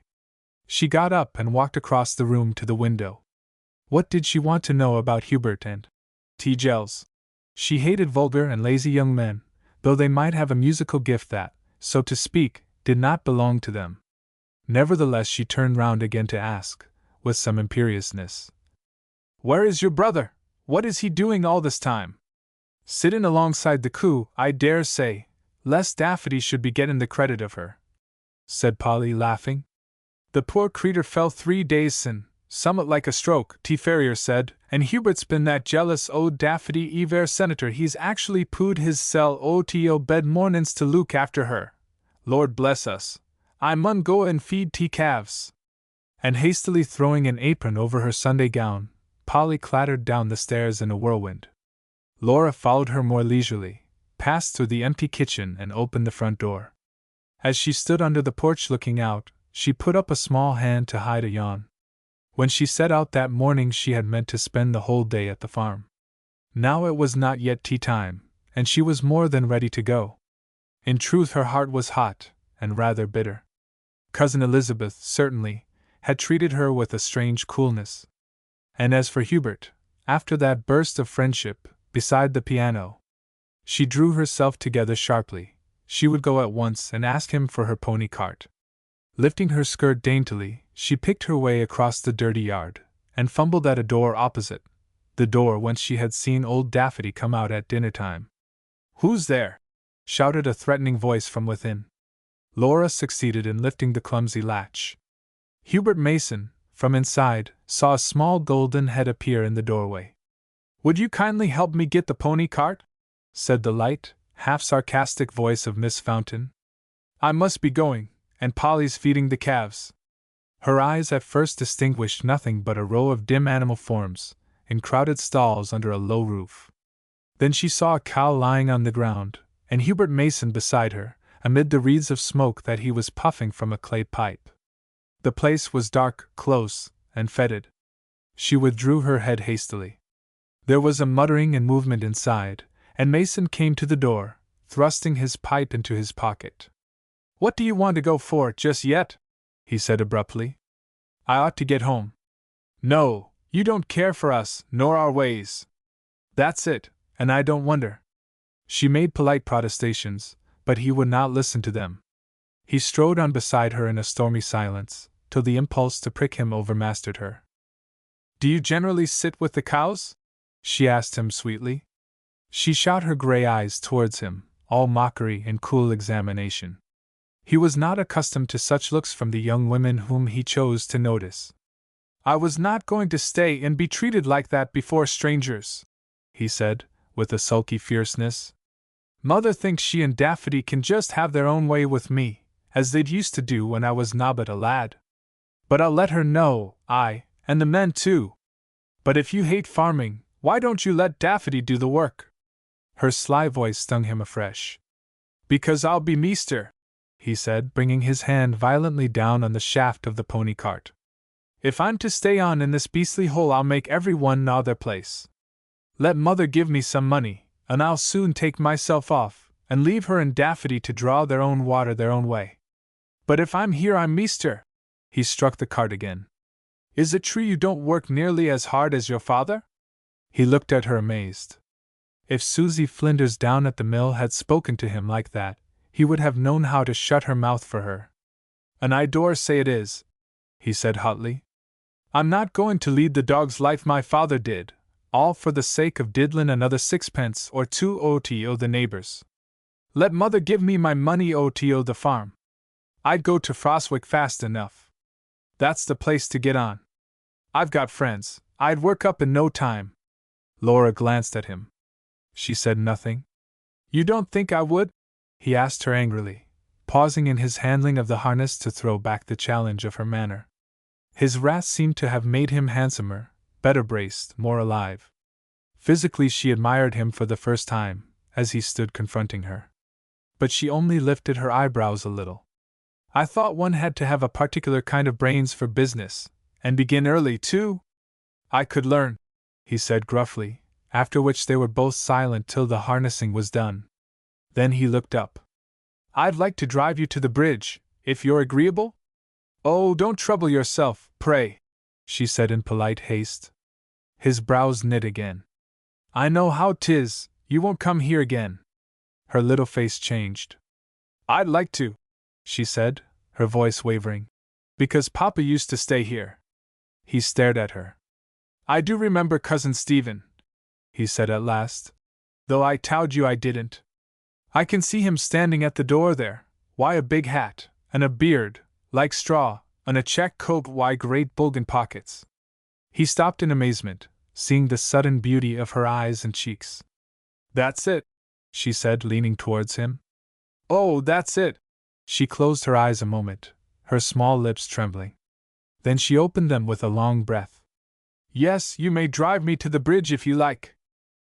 And on the drive she was another being. She talked to him about music, so softly and kindly that the young man's head swam with pleasure.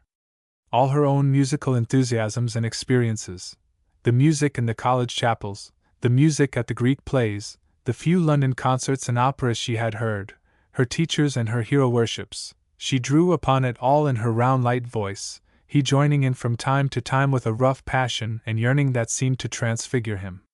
In half an hour, as it were, they were friends. Their relations changed wholly.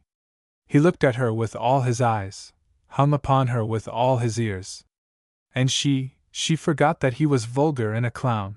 Such breathless pleasure, such a humble absorption in superior wisdom, would have blunted the sternest standard. As for him, the minutes flew. When at last the bridge over the Bannisdale River came in sight, he began to check the pony. "Let's drive on a bit," he said entreatingly. "No, no, I must get back to Mrs. Fountain," and she took the reins from his hands. "I say, when will you come again?" "Oh, I don't know." She had put on once more the stand-off town-bred manner that puzzled his countryman's sense. "I say, Mother shan't talk that stuff to you next time." "I'll tell her," he said imploringly. "Hello? Let me out, will you?" And to her amazement, before she could draw in the pony, he had jumped out of the cart. "There's Mr. Helbeck," he said to her with a crimson face. "I'm off. Goodbye." He shook her hand hastily, turned his back, and strode away. She looked towards the gate in some bewilderment, and saw that Helbeck was holding it open for her. Beside him stood a tall priest, not Father Bowles. It was evident that both of them had seen her parting from her cousin. Well, what then? What was there in that, or in Mr. Helbeck's ceremonious greeting, to make her cheeks hot all in a moment? She could have beaten herself for a silly lack of self-possession. Still more could she have beaten Hubert for his clownish and hurried departure. What was he afraid of? Did he think that she would have shown the smallest shame of her peasant relations? Chapter 6. "Is that Mrs. Fountain's stepdaughter?" said Helbeck's companion, as Laura and her cart disappeared round a corner of the winding road on which the two men were walking. Helbeck made a sign of assent. "You may very possibly have known her father?" He named the Cambridge college of which Stephen Fountain had been a fellow. The Jesuit, who was a convert, and had been a distinguished Cambridge man, considered for a moment. "Oh, yes, I remember the man. A strange being, who was only heard of, if I recollect right, in times of war. If there was any dispute going, especially on a religious point, Stephen Fountain would rush into it with broadsheets. Oh, yes, I remember him perfectly, a great untidy, fair-haired, truculent fellow, to whom anybody that took any thought for his soul was either fool or knave. How much of him does the daughter inherit?" Helbeck returned the other's smile. "A large slice, I think. She comes here in the curious position of having never lived in a Christian household before, and she seems already to have great difficulty in putting up with us." Father Leham laughed, then looked reflective. "How often have I known that the best of all possible beginnings? Is she attached to her stepmother?" "Yes. But Mrs. Fountain has no influence over her. It is a striking coloring, that white skin and reddish hair. And it is a face of some power, too." "Power?" Helbeck demurred. "I think she is clever," he said dryly. "And, of course, coming from a university town, she has heard of things that other girls know nothing of. But she has had no training, moral or intellectual." "And no Christian education?" Helbeck shrugged his shoulders. "She was only baptized with difficulty. When she was 11 or 12 she was allowed to go to church 2 or 3 times, I understand, on the Hella principle, was soon disgusted, her father of course supplying a running comment at home, and she has stood absolutely outside religion of all kinds since." "Poor child!" said the priest with heartiness. The paternal note in the words was more than official. He was a widower, and had lost his wife and infant daughter 2 years before his entrance into the Church of Rome. Helbeck smiled. "I assure you Miss Fountain spends none of her pity upon herself. I dare say more than you think. The position of the unbeliever in a house like yours is always a painful one. You see, she is alone. There must be a sense of exile, of something touching and profound going on beside her, from which she is excluded. She comes into a house with a chapel, where the blessed sacrament is reserved, where everybody is keeping a strict Lent. She has not a single thought in common with you all. No, I am very sorry for Miss Fountain." Helbeck was silent a moment. His dark face showed a shade of disturbance. "She has some relations near here," he said at last, "but unfortunately I can't do much to promote her seeing them. You remember Williams's story? Of course. You had some local row, didn't you?" "Ah, I remember." And the two men walked on, discussing a case which had been and was still of great interest to them as Catholics. The hero, moreover, the Jesuit novice himself, was well known to them both. "So Miss Fountain's relations belong to that peasant class?" said the Jesuit, musing. "How curious that she should find herself in such a double relation to you and Bannisdale." "Consider me a little, if you please," said Helbeck, with his slight, rare smile. "While that young lady is under my roof, you see how attractive she is, I cannot get rid, you will admit, of a certain responsibility. Augustina has neither the will nor the authority of a mother, and there is literally no one else. Now there happens to be a young man in this Mason family." "Ah," said the priest. "The young gentleman who jumped out at the bridge, with such a very light pair of heels?" Helbeck nodded. "The old people were peasants and fanatics. They thought ill of me in the Williams affair, and the mother, who is still alive, would gladly hang and quarter me tomorrow if she could. But that is another point. The old people had their own dignity, their own manners and virtues, or rather, the manners and virtues of their class. The old man was coarse and boorish, but he was hard-working and honorable, and a Christian after his own sort.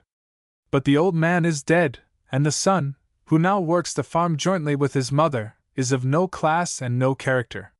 He has just education enough to despise his father and his father's hard work. He talks the dialect with his inferiors, or his kindred, and drops it with you and me. The old traditions have no hold upon him, and he is just a vulgar and rather vicious hybrid, who drinks more than is good for him and has a natural affinity for any sort of low love affair. I came across him at our last hunt ball. I never go to such things, but last year I went. Good! Ejaculated the Jesuit, turning a friendly face upon the speaker. Helbeck paused. The word, still more the emphasis with which it was thrown out, challenged him. He was about to defend himself against an implied charge, but thought better of it, and resumed. And unfortunately, considering the way in which all the clan felt towards me already, I found this youth in the supper-room, misbehaving himself with a girl of his own sort, and very drunk. I fetched a steward, and he was told to go. After which, you may imagine that it is scarcely agreeable to me to see my guest, a very young lady, very pretty, very distinguished, driving about the country in cousinly relations with this creature. The last words were spoken with considerable vivacity. The aristocrat and the ascetic, the man of high family and the man of scrupulous and fastidious character, were alike expressed in them. The Jesuit pondered a little. No, you will have to keep watch. Why not distract her? You must have plenty of other neighbors to show her. Helbeck shook his head. I live like a hermit. My sister is in the first year of her widowhood and very delicate. I see. The Jesuit hesitated, then said, smiling, in the tone of one who makes a venture. The bishop and I allowed ourselves to discuss these cloistered ways of yours the other day. We thought you would forgive us as a pair of old friends. I know, was the somewhat quick interruption. The bishop is of Manning's temper in these things. He believes in acting on and with the Protestant world, in our claiming prominence as citizens. It was to please him that I joined 1 or 2 committees last year, that I went to the hunt ball. Then, suddenly, in a very characteristic way, Helbeck checked his own flow of speech, and resumed more quietly. Well, all that leaves you of the same opinion still? Said the Jesuit, smiling. Precisely. I don't belong to my neighbors, nor they to me. We don't speak the same language, and I can't bring myself to speak theirs. The old conditions are gone, I know. But my feeling remains pretty much what that of my forefathers was. I recognize that it is not common nowadays, but I have the old maxim in my blood, extra ecclesiam nulla salus. There is none which has done us more deadly harm in England, cried the Jesuit. We forget that England is a baptized nation, and is therefore in the supernatural state. I remind myself of it very often, said Helbeck with a kind of proud submission. And I judge no man. But my powers, my time, are all limited. I prefer to devote them to the household of faith. The two men walked on in silence for a time. Presently Father Leadham's face showed amusement, and he said, Certainly we modern converts have a better time of it than our predecessors. The bishop tells me the most incredible things about the old feeling towards them in this vicariate.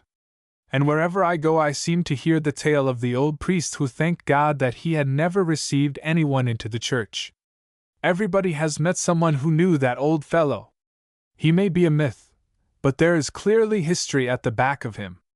I understand him perfectly, said Helbeck, smiling, and he added immediately, with a curious intensity, I, too, have never influenced, never tried to influence, anyone in my life. The priest looked at him, wondering. Not Williams? Williams! But Williams was born for the faith. Directly he saw what I wanted to do in the chapel, he prayed to come and help me. It was his summer holiday, he neglected no duty. It was wonderful to see his happiness in the work, as I thought, an artistic happiness only. He used to ask me questions about the different saints, Once or twice he borrowed a book. It was necessary to get the emblems correct. But I never said a single controversial word to him. I never debated religious subjects with him at all, till the night when he took refuge with me after his father had thrashed him so cruelly that he could not stand. Grace taught him, not I. Grace taught him, but through you," said the priest with quiet emphasis. "Perhaps I know more about that than you do." Helbeck flushed. "I think you are mistaken. At any rate, I should prefer that you were mistaken." The priest raised his eyebrows. "A man who holds no salvation outside the church," he said slowly, "and rejoices in the thought that he has never influenced anybody? I should hope little from the work achieved by such an instrument. Some men have enough to do with their own souls," was the low but vehement answer. The priest threw a wondering glance at his companion, at the signs of feeling, profound and morbid feeling, on the harsh face beside him. "Perhaps you have never cared enough for anyone outside to wish passionately to bring them within," he said. "But if that ever happens to you, you will be ready, I think you will be ready, to use any tool, even yourself." The priest's voice changed a little. Helbeck, somewhat startled, recalled the facts of Father Leadham's personal history, and thought he understood. The subject was instantly dropped, and the two men walked on to the house, discussing a great canonization service at St. Peter's and the Pope's personal part in it. The old hall, as Helbeck and Father Leadham approached it, looked down upon a scene of animation to which in these latter days it was but little accustomed.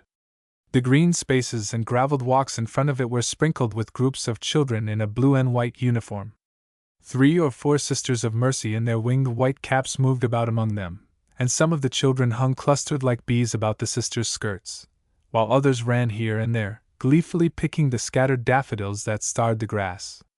The invaders came from the orphanage of St. Ursula, a house founded by Mr. Helbeck's exertions, which lay halfway between Bannisdale and Winthrop. They had not long arrived, and were now waiting for rosary and benediction in the chapel before they were admitted to the tea which Mrs. Denton and Augustina had already spread for them in the big hall. At sight of the children, Helbeck's face lit up and his step quickened. They on their side ran to him from all parts, and he had hardly time to greet the sisters in charge of them, before the eager creatures were pulling him into the walled garden behind the hall, one small girl hanging on his hand, another perched upon his shoulder. Father Leadham went into the house to prepare for the service. The garden was old and dark, like the Tudor house that stood between it, and the sun rows of fantastic shapes carved in living yew and box stood ranged along the straight walks. A bowling green enclosed in high beech hedges was placed in the exact center of the whole formal place, while the walks and alleys from 3 sides, west, north, and south, converged upon it, according to a plan unaltered since it was first laid down in the days of James II. At this time of the year there were no flowers in the stiff flower beds, for Mr. Helbeck had long ceased to spend any but the most necessary moneys upon his garden. Only upon the high stone walls that begirt this strange and melancholy pleasure ground, and in the wilderness that lay on the eastern side, between the garden and the fell, were nature and the spring allowed to show themselves. Their joint magic had covered the old walls with fruit blossom and spread the wilderness with daffodils. Otherwise all was dark, tortured, fantastic, a monument of old-world caprice that the heart could not love, though piety might not destroy it. The children, however, brought life and brightness. They chased each other up and down the paths, and in and out of the bowling green. Helbeck set them to games, and played with them himself. Only for the orphans now did he ever thus recall his youth. 2 sisters, one comparatively young, the other a woman of 50, stood in an opening of the bowling green, looking at the games. The younger one said to her companion, who was the superior of the orphanage, "I do like to see Mr. Helbeck with the children. It seems to change him altogether." She spoke with eager sympathy, while her eyes, the visionary eyes of the typical religious, sunk in a face that was at once sweet and peevish, followed the children and their host. The other, shrewd-faced and large, had a movement of impatience. "I should like to see Mr. Helbeck with some children of his own. For 5 years now I have prayed our blessed Mother to give him a good wife. That's what he wants." "Ah, Mrs. Fountain," And as Augustina advanced with her little languid air, accompanied by her stepdaughter, the sisters gathered round her, chattering and cooing, showing her 100 attentions, enveloping her in a homage that was partly addressed to the sister of their benefactor, and partly, as she well understood, to the sheep that had been lost and was found. To the stepdaughter they showed a courteous reserve. One or two of them had already made acquaintance with her, and had not found her amiable. And indeed Laura held herself aloof, as before. But she shot a glance of curiosity at the elderly woman who had wished Mr. Helbeck a good wife. The girl had caught the remark as she and her stepmother turned the corner of the dense beechen hedge that, with openings to each point of the compass, enclosed the bowling green. Presently Helbeck, stopping to take breath in a game of which he had been the life, caught sight of the slim figure against the red-brown of the hedge. The next moment he perceived that Miss Fountain was watching him with an expression of astonishment. His first instinct was to let her be. Her manner towards him since her arrival, with hardly a break, had been such as to chill the most sociable temper. And Helbeck's temper was far from sociable. But something in her attitude, perhaps its solitariness, made him uncomfortable. He went up to her, dragging with him a crowd of small children, who tugged at his coat and hands. "Miss Fountain, will you take pity on us? My breath is gone." He saw her hesitate. Then her sudden smile broke out. "What'll you have?" she said, catching hold of the nearest child. "Mother Bunch?" And off she flew, running, twisting, turning with the merriest of them, her loosened hair gleaming in the sun, her small feet twinkling. Now it was Helbeck's turn to stand and watch. What a curious grace and purpose there was in all her movements. Even in her play Miss Fountain was a personality. At last a little girl who was running with her began to drag and turn pale. Laura stopped to look at her. "I can't run any more," said the child piteously. "I had a bone took out of my leg last year." She was a sickly-looking creature, rickety and consumptive, a waif from a Liverpool slum. Laura picked her up and carried her to a seat in a yew arbor away from the games. Then the child studied her with shy-looking eyes, and suddenly slipped an arm like a bit of stick round the pretty lady's neck. "Tell me a story, please, teacher," she said imploringly. Laura was taken aback, for she had forgotten the tales of her own childhood, and had never possessed any younger brothers or sisters, or paid much attention to children in general. But with some difficulty she stumbled through Cinderella. "Oh, yes, I know that, but it's lovely," said the child, at the end, with a sigh of content. "Now I'll tell you one."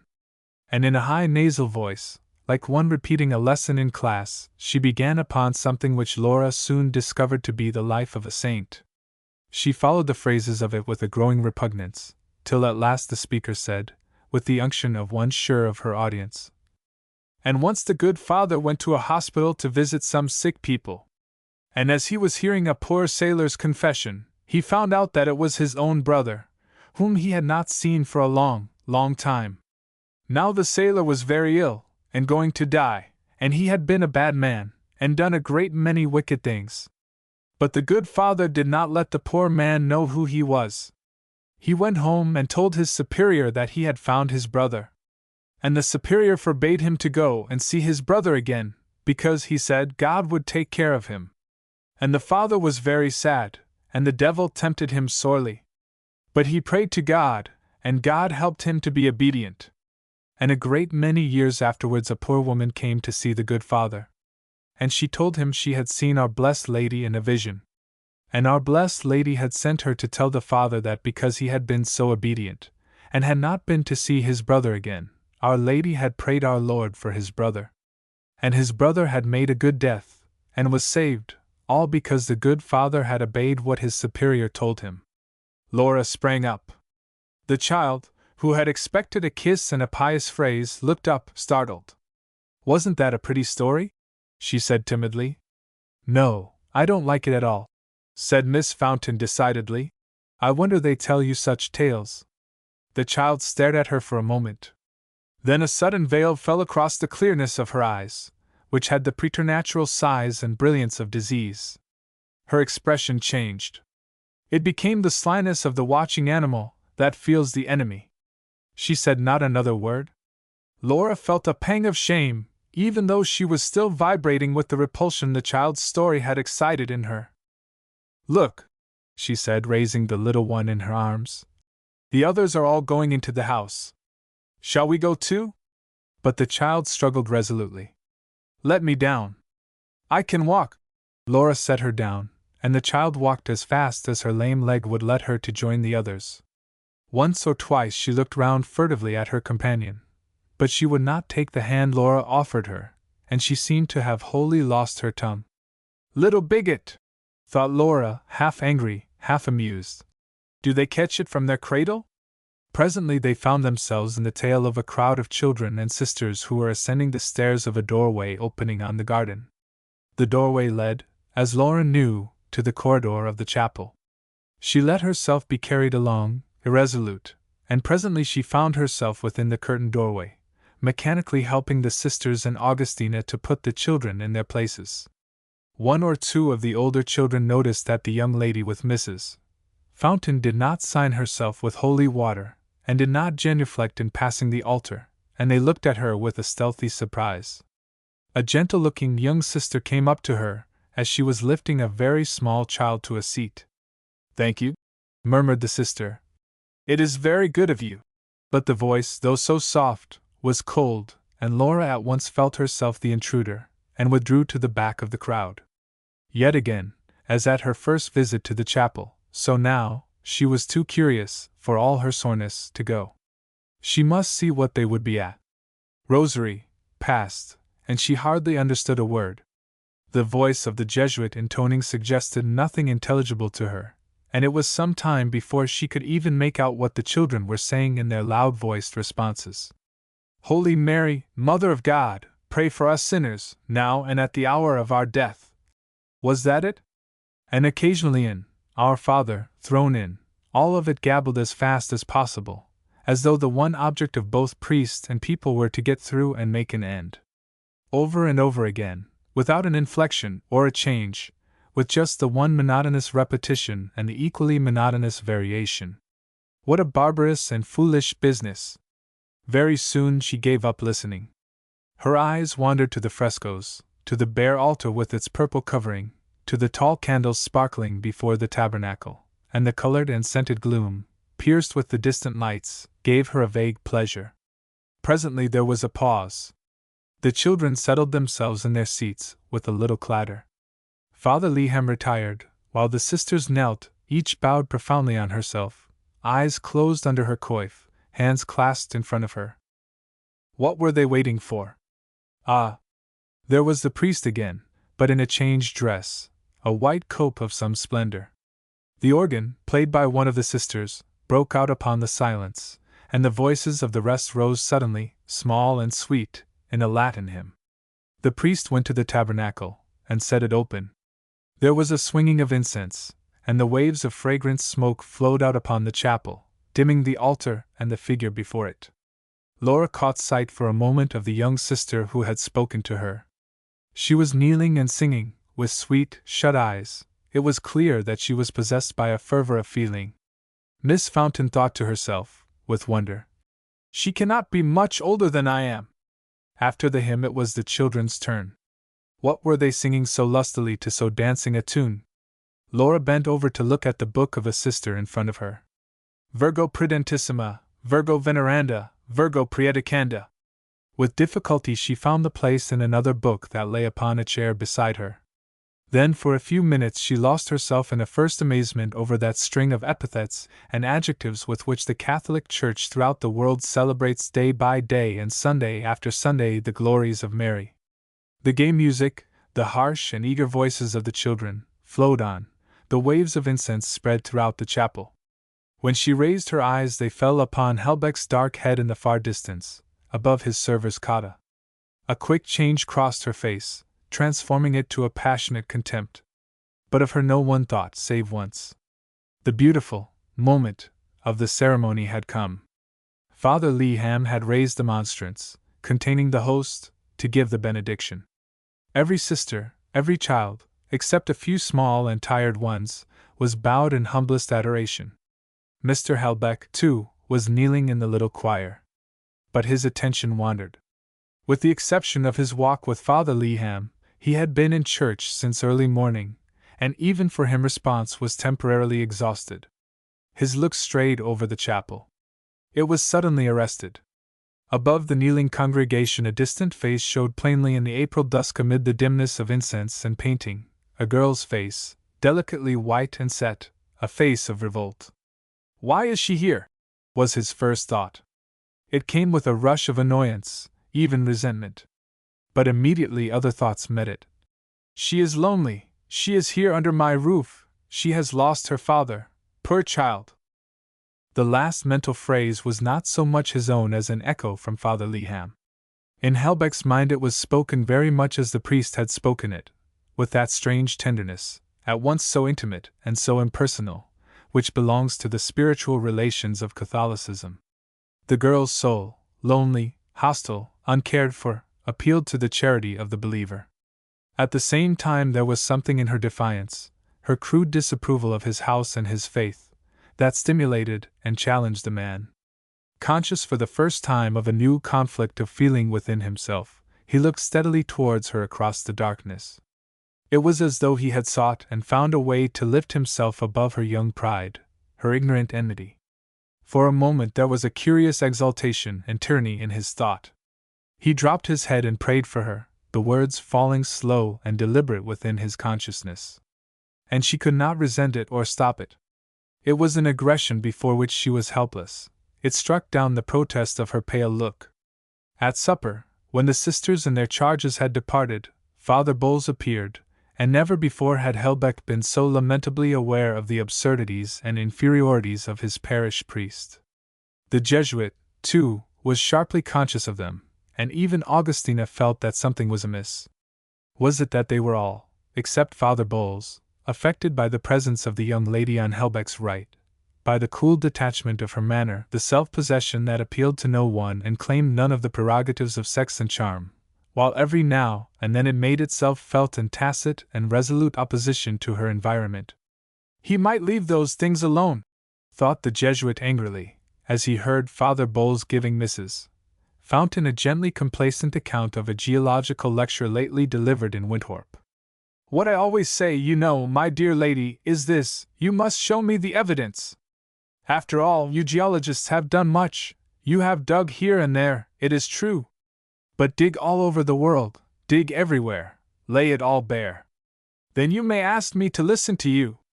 The little round-faced priest looked round the table for support. Laura bit her lip and bent over her plate. Father Leham turned hastily to Helbeck, and began to discuss with him a recent monograph on the Roman wall, showing a plentiful and scholarly knowledge of the subject. And presently he drew in the girl opposite, addressing her with a man-of-the-world ease and urbanity which disarmed her.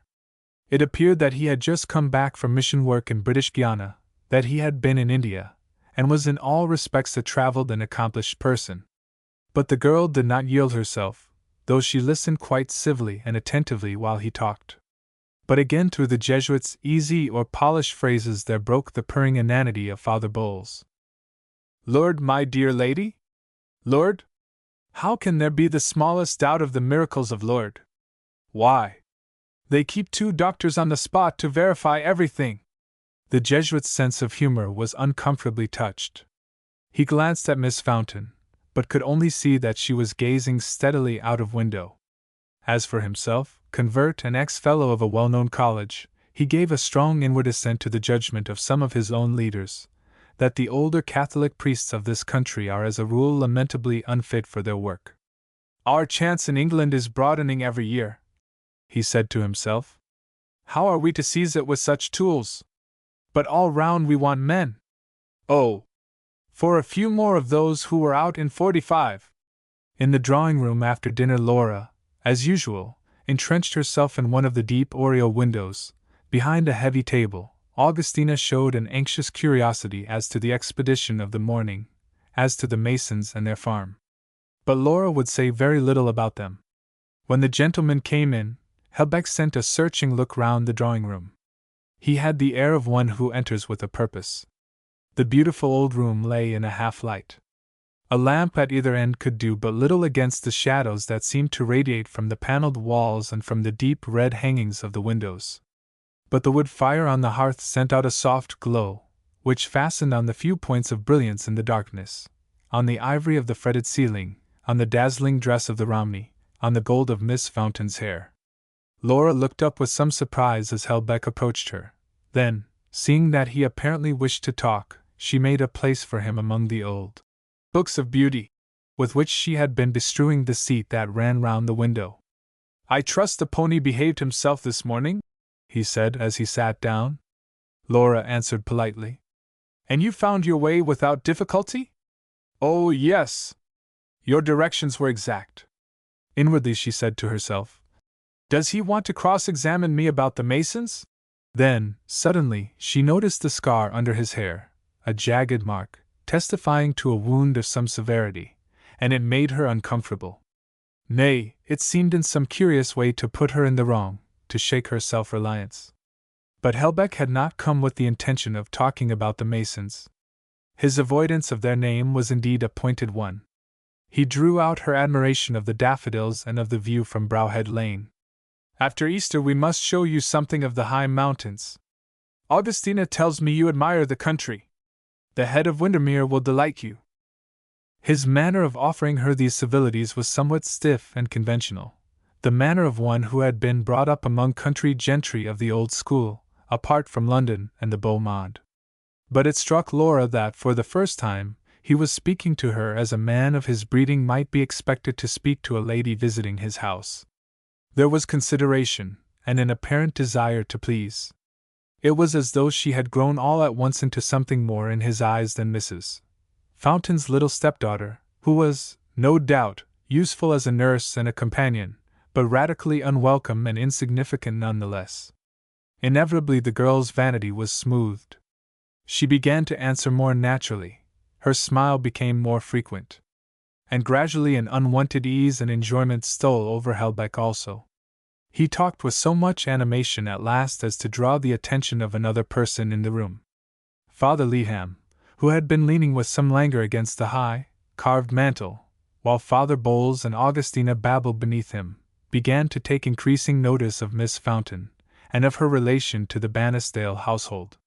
For a girl who had no training, moral or intellectual, she was showing herself, he thought, possessed of more attraction than might have been expected, for the strict master of the house. Presently Helbeck came to a pause in what he was saying. He had been describing the country of Wordsworth, and had been dwelling on Grasmere and Idlemount, in the tone, indeed, of one who had no vital concern whatever with the lake poets, or their poetry, but still with an evident desire to interest his companion. And following closely on this first effort to make friends with her, something further suggested itself. He hesitated, looked at Laura, and at last said, in a lower voice than he had been using, "I believe your father, Miss Fountain, was a great lover of Wordsworth. Augustina has told me so. You and he were accustomed, were you not, to read much together? Your loss must be very great. You will not wonder, perhaps, that for me there are painful thoughts connected with your father. But I have not been insensible, I have not been without feeling, for my sister, and for you." He spoke with embarrassment, and a kind of appeal. Laura had been startled by his first words, and while he spoke she sat very pale and upright, staring at him. The hand on her lap shook. When he ceased she did not answer. She turned her head, and he saw her pretty throat tremble. Then she hastily raised her handkerchief. A struggle passed over the face. She wiped away her tears, and threw back her head, with a sobbing breath and a little shake of the bright hair, like one who reproves herself. But she said nothing, and it was evident that she could say nothing without breaking down. Deeply touched, Helbeck unconsciously drew a little nearer to her. Changing the subject at once, he began to talk to her of the children and the little festival of the afternoon. An hour before he would have instinctively avoided doing anything of the kind. Now, at last, he ventured to be himself, or something near it. Laura regained her composure, and bent her attention upon him, with a slightly frowning brow. Her mind was divided between the most contradictory impulses and attractions. How had it come about, she asked herself, after a while, that she was listening like this to his schemes for his children and his new orphanage, she, and not his natural audience, the two priests and Augustina. She actually heard him describe the efforts made by himself and one or two other Catholics in the county to provide shelter and education for the county's Catholic orphans. He dwelt on the death and disappearance of some of his earlier colleagues, on the urgent need for a new building in the neighborhood of the county town, and for the enlargement of the home he himself had put up some 10 years before, on the Windthorpe Road. But unfortunately, large plans want large means, he added, with a smile. And I fear it will come to it. Has Augustina said anything to you about it? I fear there is nothing for it, but that our beauteous lady there must provide them. He nodded towards the picture that gleamed from the opposite wall.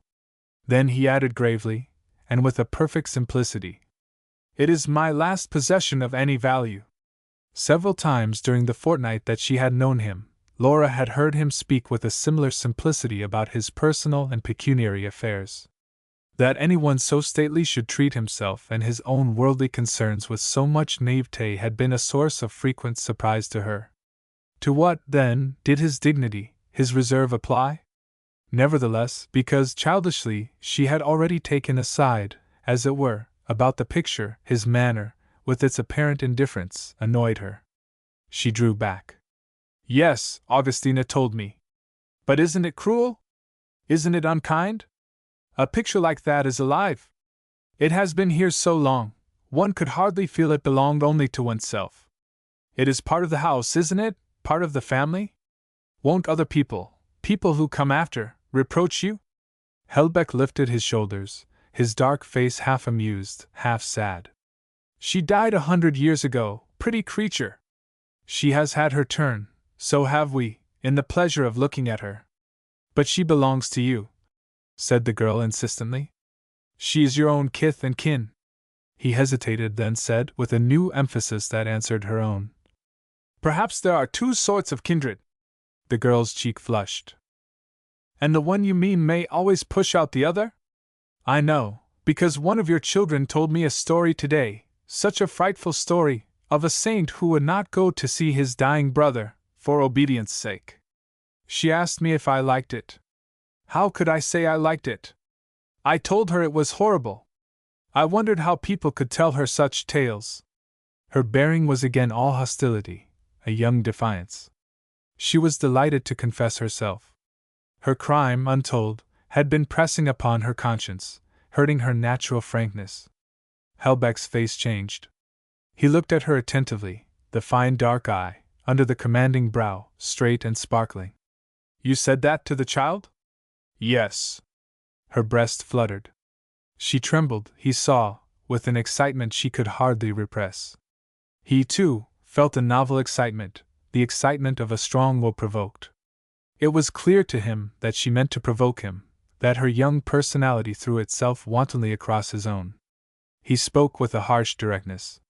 "You did wrong, I think, quite wrong. Excuse the word, but you have brought me to close quarters. You sowed the seeds of doubt, of revolt, in a child's mind." "Perhaps," said Laura quickly. "What then?" She wore her half-wild, half-mocking look. Everything soft and touching had disappeared. The eyes shone under the golden mass of hair, the small mouth was close and scornful. Helbeck looked at her in amazement, his own pulse hurrying. "What then?" he echoed, with a sternness that astonished himself. "Ask your own feeling. What has a child, a little child under orders, to do with doubt or revolt? For her, for all of us, doubt is misery." Laura rose. She forced down her agitation, made herself speak plainly. "Papa taught me, it was life, and I believe him." The old clock in the farther corner of the room struck 10:15, the hour of prayers. The two priests on the farther side of the room stood up, and Augustina sheathed her knitting needles. Laura turned towards Helbeck and coldly held out her little hand. He touched it, and she crossed the room. "Good night, Augustina." She kissed her stepmother, and bowed to the two priests. Father Leham ceremoniously opened the door for her. Then he and Helbeck, Father Bowles and Augustina followed across the dark hall on their way to the chapel. Laura took her candle, and her light figure could be seen ascending the Jacobean staircase, a slim and charming vision against the shadows of the old house. Father Leham followed it with eyes and thoughts. Then he glanced towards Helbeck. An idea, and one that was singularly unwelcome, was forcing its way into the priest's mind. Book 2, Chapter 1. From that night onwards the relations between Helbeck and his sister's stepdaughter took another tone. He no longer went his own way, with no more than a vague consciousness that a curious and difficult girl was in the house. He watched her with increasing interest. He began to taste, as it were, the thorny charm that was her peculiar possession. Not that he was allowed to see much of the charm. After the conversation of passion Sunday her manner to him was no less cold and distant than before. Their final collision on the subject of the child had, he supposed, undone the effects of his conciliatory words about her father. It must be so, no doubt, since her hostile observation of him and of his friends seemed to be in no whit softened. That he should be so often conscious of her at this particular time annoyed and troubled him. It was the most sacred moment of the Catholic year. Father Leham, his old stoniest friend, had come to spend Passion Week and Holy Week at Bannisdale, as a special favor to one whom the Church justly numbered among the most faithful of her sons, while the Society of Jesus had many links of mutual service and affection, both with the Helbeck family in the past and with the present owner of the hall. Helbeck, indeed, was of real importance to Catholicism in this particular district of England. It had once abounded in Catholic families, but now hardly one of them remained, and upon Helbeck, with his small resources and dwindling estate, devolved a number of labors which should have been portioned out among a large circle. Only enthusiasm such as his could have sufficed for the task. But for the Church's sake, he had now remained unmarried some 15 years. He lived like an ascetic in the great house, with a couple of women servants. He spent all his income, except a fraction, on the good works of a wide district. When larger sums were necessary he was ready, nay eager, to sell the land necessary to provide them, and whenever he journeyed to other parts of England, or to the Continent, it was generally assumed that he had gone, not as other men go, for pleasure and recreation, but simply that he might pursue some Catholic end, either of money or administration, among the rich and powerful of the faith elsewhere. Meanwhile, it was believed that he had bequeathed the house and park of Bannisdale to a distant cousin, also a strict Catholic, with the warning that not much else would remain to his heir from the ancient and splendid inheritance of the family. It was not wonderful, then, that the Jesuits should be glad to do such a man a service, and no service could have been greater in Helbeck's eyes than a visit from a priest of their order during these weeks of emotion and of penance. Every day Mass was said in the little chapel. Every evening a small flock gathered to litany or benediction. Ordinary life went on as it could in the intervals of prayer and meditation. The house swarmed with priests, with old and infirm priests, many of them from a Jesuit house of retreat on the western coast, not far away, who found in a visit to Bannisdale one of the chief pleasures of their suffering or monotonous lives, while the superiors of Helbeck's own orphanages were always ready to help the Bannisdale chapel, on days of special sanctity, by sending a party of sisters and children to provide the singing. Meanwhile all else was forgotten. As to food, Helbeck and Father Leham, according to the letters describing her experiences which Laura wrote during these weeks to a Cambridge girl friend, lived upon a cup of coffee and a banana per day, and she had endless difficulty in restraining her charge, Augustina, from doing likewise. For Augustina, indeed, Stephen Fountain's little black-robed widow, her husband was daily receding further and further into a dim and dreadful distance, where she feared and yet wept to think of him. She passed her time in the intoxication of her recovered faith, excited by the people around her, by the services in the chapel, and by her very terrors over her own unholy union, lapse, and restoration. The sound of intoning, the scent of incense, seemed to pervade the house, and at the center of all brooded that mysterious presence upon the altar, which drew the passion of Catholic hearts to itself in ever deeper measure, as the great days of Holy Week and Easter approached. Through all this drama of an inventive and exacting faith, Laura Fountain passed like a being from another world, an alien and a mocking spirit. She said nothing, but her eyes were satires. The effect of her presence in the house was felt probably by all its inmates, and by many of its visitors. She did not again express herself, except rarely to Augustina, with the vehemence she had shown to the little lame orphan. She was quite ready to chat and laugh upon occasion with Father Leham, who had a pleasant wit, and now and then deliberately sought her society, and owing to the feebleness of Augustina, she, quite unconsciously, established certain household ways which spoke the woman, and were new to Bannisdale. She filled the drawing-room with daffodils, she made the tea-table by the hall fire a cheerful place for any who might visit it, she flitted about the house in the prettiest and neatest of spring dresses. Her hair, her face, her white hands and neck shone amid the shadows of the paneling like jewels in a casket. Everyone was conscious of her, uneasily conscious. She yielded herself to no one, was touched by no one. She stood apart, and through her cold, light ways spoke the world and the spirit that deny, the world at which the Catholic shudders. At the same time, like everybody else in the house, even the sulky housekeeper, she grew pale and thin from Lenten fare. Mr. Helbeck had of course given orders to Mrs. Denton that his sister and Miss Fountain were to be well provided. But Mrs.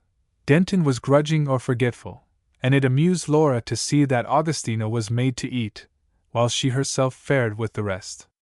The viands of whatever sort were generally scanty and ill-cooked, and neither the squire nor Father Leham cared anything about the pleasures of the table, in Lent or out of it. Mr. Helbeck hardly noticed what was set before him. Once or twice indeed he woke up to the fact that there was not enough for the ladies and would say an angry word to Mrs. Denton. But on the whole Laura was able to follow her whim, and to try for herself what this Catholic austerity might be like. "My dear," she wrote to her friend, "one thing you learn from a Catholic Lent is that food matters not at all, as they would say in these parts. You can do just as well without it as with it. Why you should think yourself a saint for not eating it puzzles me. Otherwise, vive la fame! And as we are none of us likely to starve ourselves half so much as the poor people of the world, the soldiers, and sailors, and explorers, are always doing, to please themselves or their country, I don't suppose that anybody will come to harm. You are to understand, nevertheless, that our austerities are rather unusual. And when anyone comes in from the outside they are concealed as much as possible. The old Helbecks, as far as I can hear, must have been very different people from their modern descendant. They were quite good Catholics, understand. What the Church prescribed they did, but not a fraction beyond. They were like the jolly lazy sort of schoolboy, who just does his lesson, but would think himself a fool if he did a word more. Whereas the man who lives here now can never do enough. And in general these old Catholic houses, from Augustina's tales, must have been full of fun and feasting.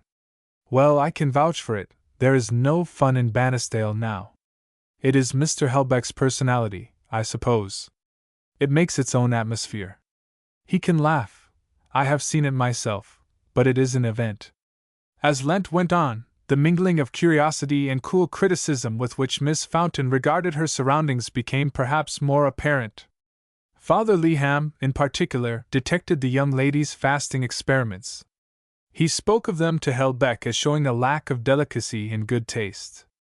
But the squire, it seemed, was rather inclined to regard them as the whims of a spoilt and wilful child. This difference of shade in the judgment of the two men may rank as one of the first signs of all that was to come. Certainly Helbeck had never before felt himself so uncomfortable in his own house as he had done since the arrival of this girl of 21.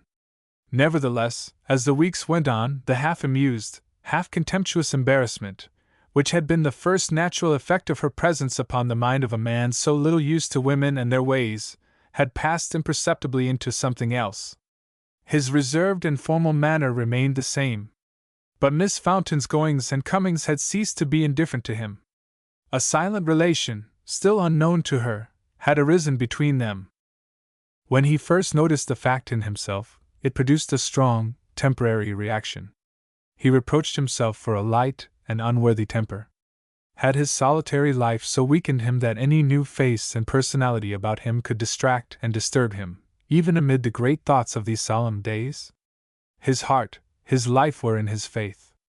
for more than 20 years, by prayer and meditation, by all the ingenious means that the Catholic Church provides, he had developed the sensibilities of faith, and for the Catholic these sensibilities are centered upon and sustained by the passion. Now, hour by hour, his Lord was moving to the cross.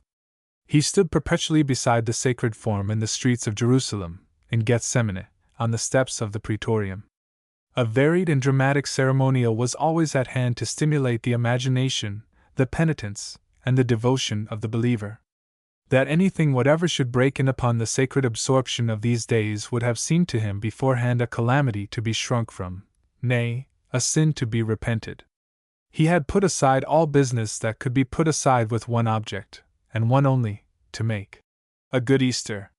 And yet, no sooner did he come back from service in the chapel, or from talk of church matters with Catholic friends, than he found himself suddenly full of expectation.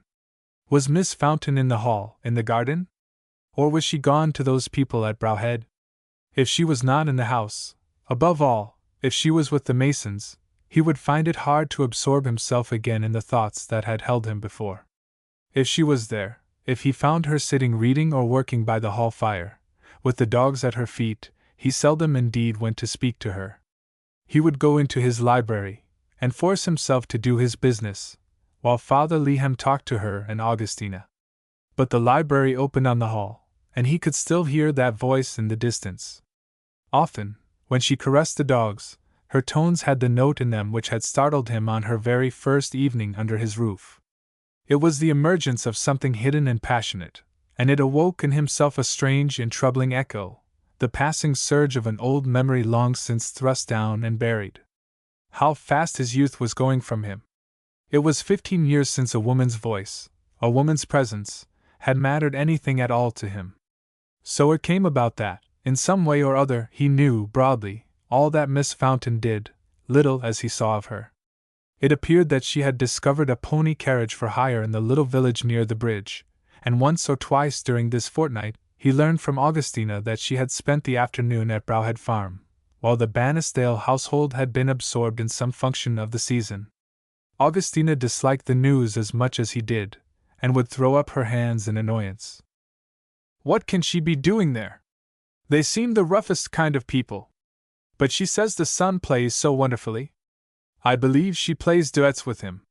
She goes out with the cart full of music." "Music?" said Helbeck, in frank amazement. "That lout?"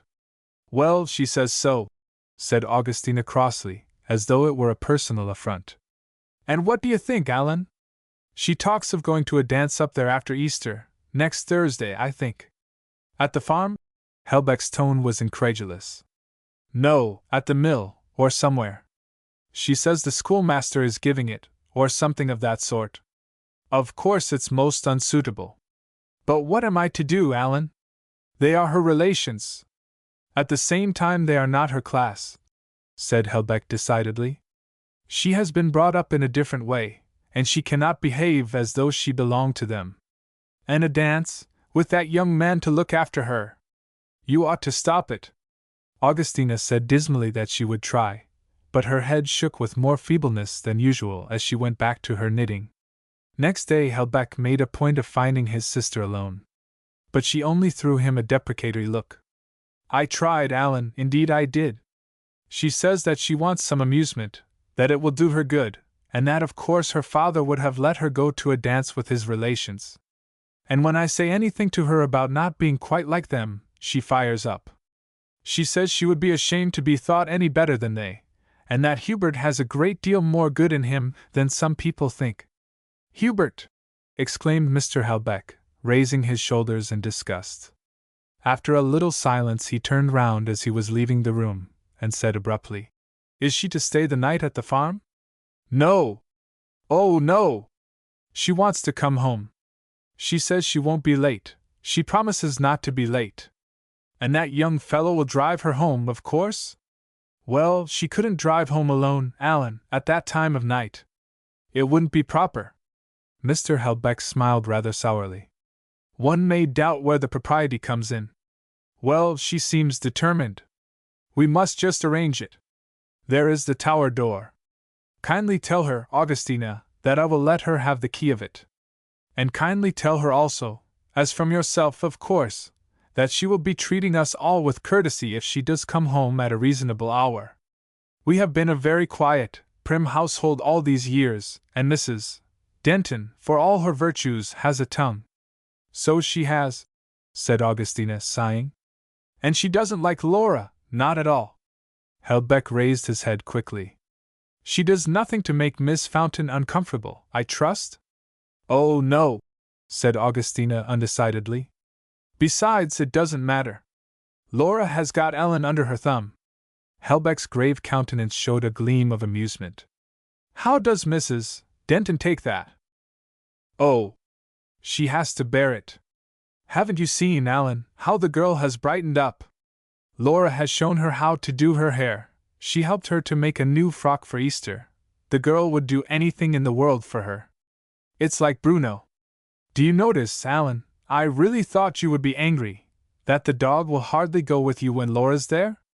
Oh, Miss Fountain is a very attractive young lady, to those she likes, said Helbeck dryly. And on that he went away. On Good Friday afternoon Laura, in a renewed passion of revolt against all that was going on in the house, went to her room and wrote to her friend. Litanies were being said in the chapel. The distant, melancholy sounds mounted to her now and then. Otherwise the house was wrapped in a morning silence, and outside, trailing clouds hung round the old walls, making a penitential barrier all about it. After this week, wrote Laura to her friend, I shall always feel kindly towards sin, and the world. How they have been scouted and scourged! And what, I ask you, would any of us do without them? The world, indeed! I seem to hear it go rumbling on, the poor, patient, toiling thing, while these people are praying. It works, and makes it possible for them to pray, while they abuse and revile it. And as to sin, and the gloom in which we all live because of it, what on earth does it really mean to any decently taught and brought up creature? You are greedy, or selfish, or idle, or ill-behaved. Very well, then, nature, or your next-door neighbor, knocks you down for it, and serve you right. Next time you won't do it again, or not so badly, and by degrees you don't even like to think of doing it. You would be ashamed, as people say. It's the process that everybody has to go through, I suppose, being sent into the world the sort of beings we are, and without any leave of ours, altogether. But why make such a wailing and woe and hullabaloo about it? Oh, such a waste of time. Why doesn't Mr. Helbeck go and learn geology? I vow he hasn't an idea what the rocks of his own valley are made of. Of course there are the very great villains, I don't like to think about them. And the people who are born wrong and sick. But by and by we shall have weeded them out, or improved the breed. And why not spend your energies on doing that, instead of singing litanies, and taking ridiculous pains not to eat the things you like? I shall soon be in disgrace with Augustina and Mr. Helbeck, about the Masons, worse disgrace, that is to say. For now that I have found a pony of my own, I go up there 2 or 3 times a week. And really, in spite of all those first experiences I told you of, I like it. Cousin Elizabeth has begun to talk to me, and when I come home, I read the Bible to see what it was all about. And I don't let her say 2 bad things about Mr. Helbeck, it wouldn't be quite gentlemanly on my part. And I know most of the Williams story now, both from her and Augustina.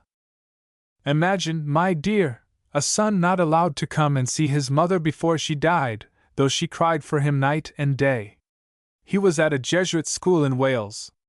They shilly-shallied, and wrote endless letters, and at last they sent him off, the day she died. He arrived 3 hours too late, and his father shut the door in his face. No, yo shan't see her, said the grim old fellow, and if there's a God above, yo shan't see her in heaven nader. Augustina of course calls it holy obedience. The painting in the chapel is really extraordinary. Mr. Helbeck seems to have taught the young man, to begin with. He himself used to paint long ago, not very well, I should think, to judge from the bits of his work still left in the chapel. But at any rate the youth learnt the rudiments from him, and then of course went far beyond his teacher. He was almost 2 years here, working in the house, tabooed by his family all the time. Then there seems to have been a year in London, when he gave Mr. Helbeck some trouble. I don't know, Augustina is vague. How it was that he joined the Jesuits I can't make out. No doubt Mr. Helbeck induced them to take him. But why, I ask you, with such a gift? They say he will be here in the summer, and one will have to set one's teeth and shake hands with him. Oh, that droning in the chapel, there it is again! I will open the window and let the howl of the rain in to get rid of it. And yet I can't always keep myself away from it. It is all so new, so horribly intimate. Every now and then the music or a prayer or something sends a stab right down to my heart of hearts. A voice of suffering, of torture, oh! So ghastly, so real. Then I come and read Papa's notebooks for an hour to forget it. I wish he had ever taught me anything, strictly. But of course it was my fault. As to this dance, why shouldn't I go? Just tell me. It is being given by the new schoolmaster, and 2 or 3 young farmers, in the big room at the old mill. The schoolmaster is the most tiresomely virtuous young man, and the whole thing is so respectable, it makes me yawn to think of it. Polly implores me to go, and I like Polly. Very soon she'll let me have her fringe. I gave Hubert a preliminary snub, and now he doesn't dare implore me to go. But that is all the more engaging. I don't flirt with him, heavens, unless you call bear-taming flirtation. But one can't see his music running to waste in such a bog of tantrums and tempers. I must try my hand. And as he is my cousin I can put up with him. After High Mass on Easter Sunday Helbeck walked home from Windthorpe alone, as his companion Father Leham had an engagement in the town. Through the greater part of Holy Week the skies had been as grey and penitential as the season. The fells and the river flats had been scourged at night with torrents of rain and wind, and in the pale mornings any passing promise of sun had been drowned again before the day was high. The roofs and eaves, the small panes of the old house, trickled and shone with rain, and at night the wind tore through the gorge of the river with great boomings and onslaughts from the west. But with Easter Eve there had come appeasement, a quiet dying of the long storm. And as Helbeck made his way along the river on Easter morning, mountain and flood, grass and tree, were in a glory of recovered Sunday, the distant fells were drawn upon the sky in the heavenliest brushings of blue and purple, the river thundered over its falls and weirs in a foamy splendor, and the deer were feeding with a new zest amid the fast greening grass. He stopped a moment to rest upon his stick and look about him. Something in his own movement reminded him of another solitary walk some 5 weeks before. And at the same instant he perceived a small figure sitting on a stone seat in front of him. It was Miss Fountain. She had a book on her knee, and the 2 dogs were beside her. Her white dress and hat seemed to make the center of a whole landscape. The river bent inward in a great sweep at her feet, the crag rose behind her, and the great prospect beyond the river of dale and wood, of scar and cloud, seemed spread there for her eyes alone. A strange fancy seized on Helbeck. This was his world by inheritance and by love. 5 weeks before he had walked about it as a solitary. And now this figure sat enthroned, as it were, at the heart of it. He roughly shook the fancy off and walked on. Miss Fountain greeted him with her usual detachment. He stood a minute or 2 irresolute, then threw himself on the slope in front of her. Bruno will hardly look at his master now, he said to her pleasantly, pointing to the dog's attitude as it lay with its nose upon the hem of her dress. Laura closed her book in some annoyance. He usually returned by the other side of the river, and she was not grateful to him for his breach of habit. Why had he been meddling in her affairs? She perfectly understood why Augustina had been making herself so difficult about the dance, and about the Masons in general. Let him keep his proprieties to himself. She, Laura, had nothing to do with them. She was hardly his guest, still less his ward. She had come to Bannisdale against her will, simply and solely as Augustina's nurse. In return, let Mr. Helbeck leave her alone to enjoy her plebeian relations as she pleased. Nevertheless, of course she must be civil, and civil she intermittently tried to be. She answered his remark about Bruno by a caress to the dog that brought him to lay his muzzle against her knee. "Do you mind?" "Some people do mind. I can easily drive him away." "Oh, no! I reckon on recovering him, some day. he said with a frank smile. Laura flushed. Very soon, I should think. Have you noticed, Mr. Helbeck, how much better Augustina is already? I believe that by the end of the summer, at least, she will be able to do without me. And she tells me that the superior at the orphanage has a girl to recommend her as a companion when I go. Rather officious of the Reverend Mother, I think, said Helbeck sharply. He paused a moment, then added with some emphasis. Don't imagine, Miss Fountain, that anybody else can do for my sister what you do. Ah. But well, one must live one's life, mustn't one, Fricka? Fricka was by this time jealously pawing her dress. I want to work at my music, hard, this winter. And I fear that Bannisdale is not a very gay place for a young lady visitor? He smiled. And so did she, though his tone, with its shade of proud humility, embarrassed her. It is as beautiful as a dream, she said, with sudden energy, throwing up her little hand. And he turned to look, as she was looking, at the river and the woods. You feel the beauty of it so much? He asked her, wondering.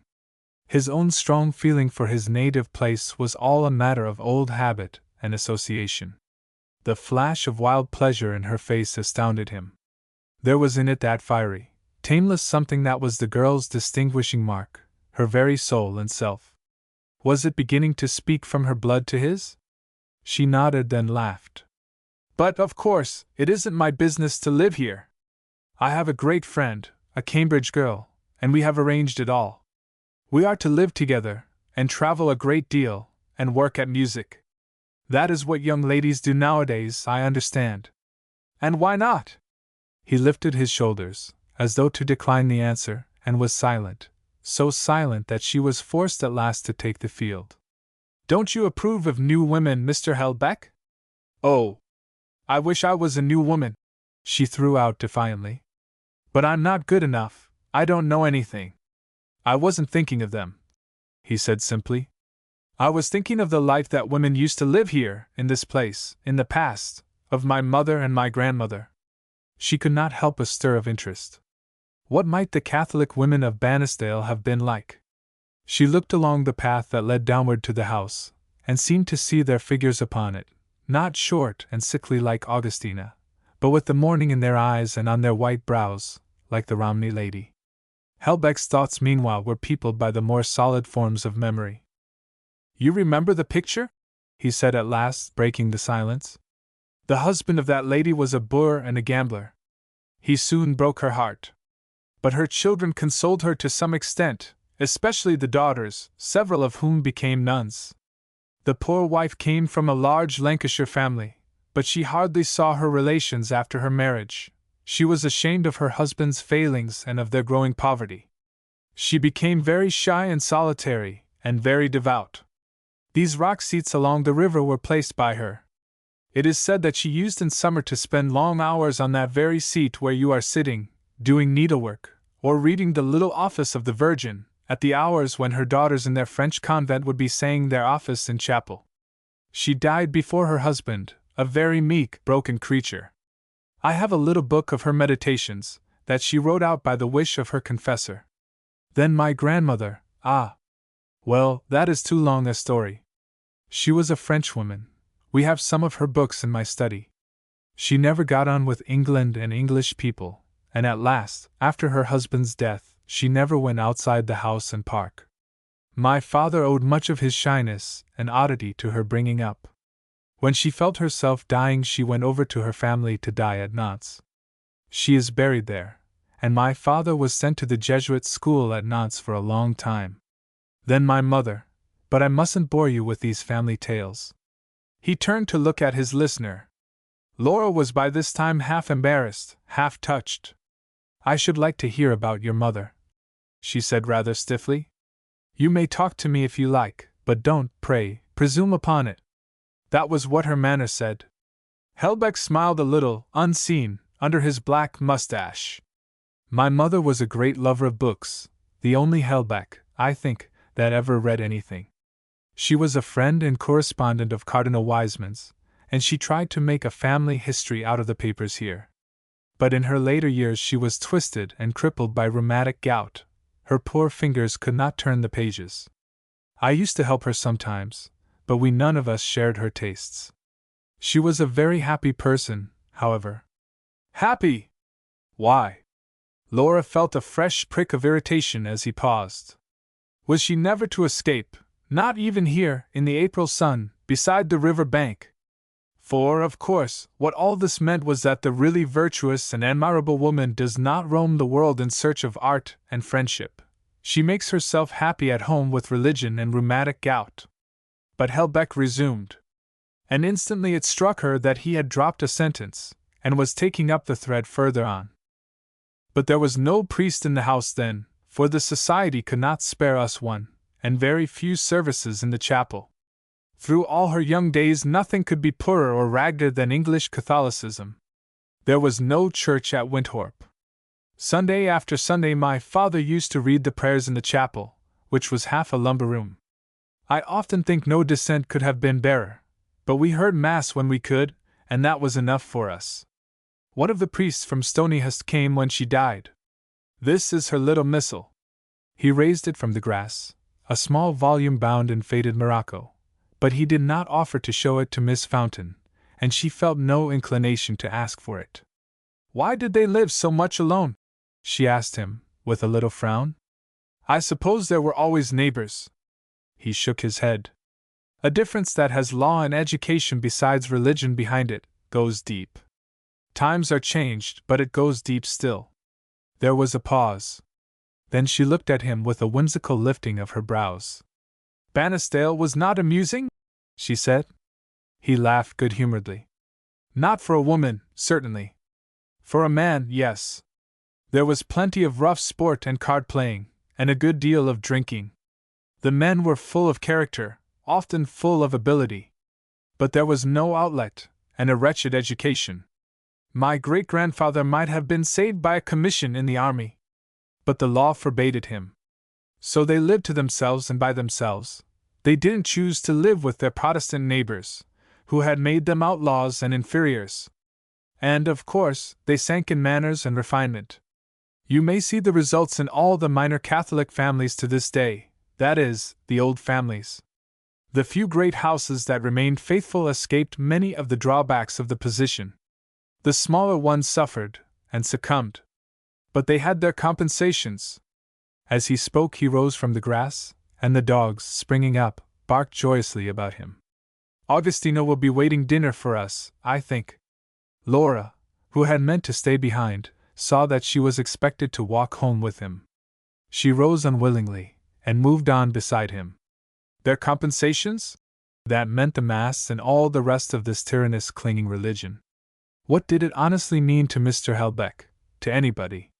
She remembered her father's rough laugh. There are 1,200 men, my dear, belonging to the Athenaeum Club. I give you the bishops. After them, what do you suppose religion has to say to the rest of the 1,200? How many of them ever give a thought to it? She raised her eyes furtively to Helbeck's face. In spite of its melancholy lines, she had lately begun to see that its fundamental expression was a contented one. That, no doubt, came from the compensations. But today there was more. She was positively startled by his look of happiness as he strode silently along beside her. It was all the more striking because of the plain traces left upon him by Lenten fatigue and mortification. It was Easter Day, and she supposed he had come from communion. A little shiver passed through her, caused by the recollection of words she had heard, acts of which she had been a witness, in the chapel during the foregoing week, words and acts of emotion, of abandonment, love crying to love. A momentary thirst seized her, an instant's sense of privation, of longing, gone almost as soon as it had come. Helbeck turned to her. So this dance you are going to is on Thursday? He said pleasantly. She came to herself in a moment. Yes, on Thursday at 8. I shall go early. I have engaged a fly to take me to the farm, thank you, and my cousins will see me home. I am obliged to you for the key. It will save my giving any trouble. If you did we should not grudge it, he said quietly. She was silent for a few more steps, then she said, I quite understand, Mr. Helbeck, that you do not approve of my going. But I must judge for myself. The Masons are my own people. I am sorry they should have, well, I don't understand, but it seems you have reason to think badly of them.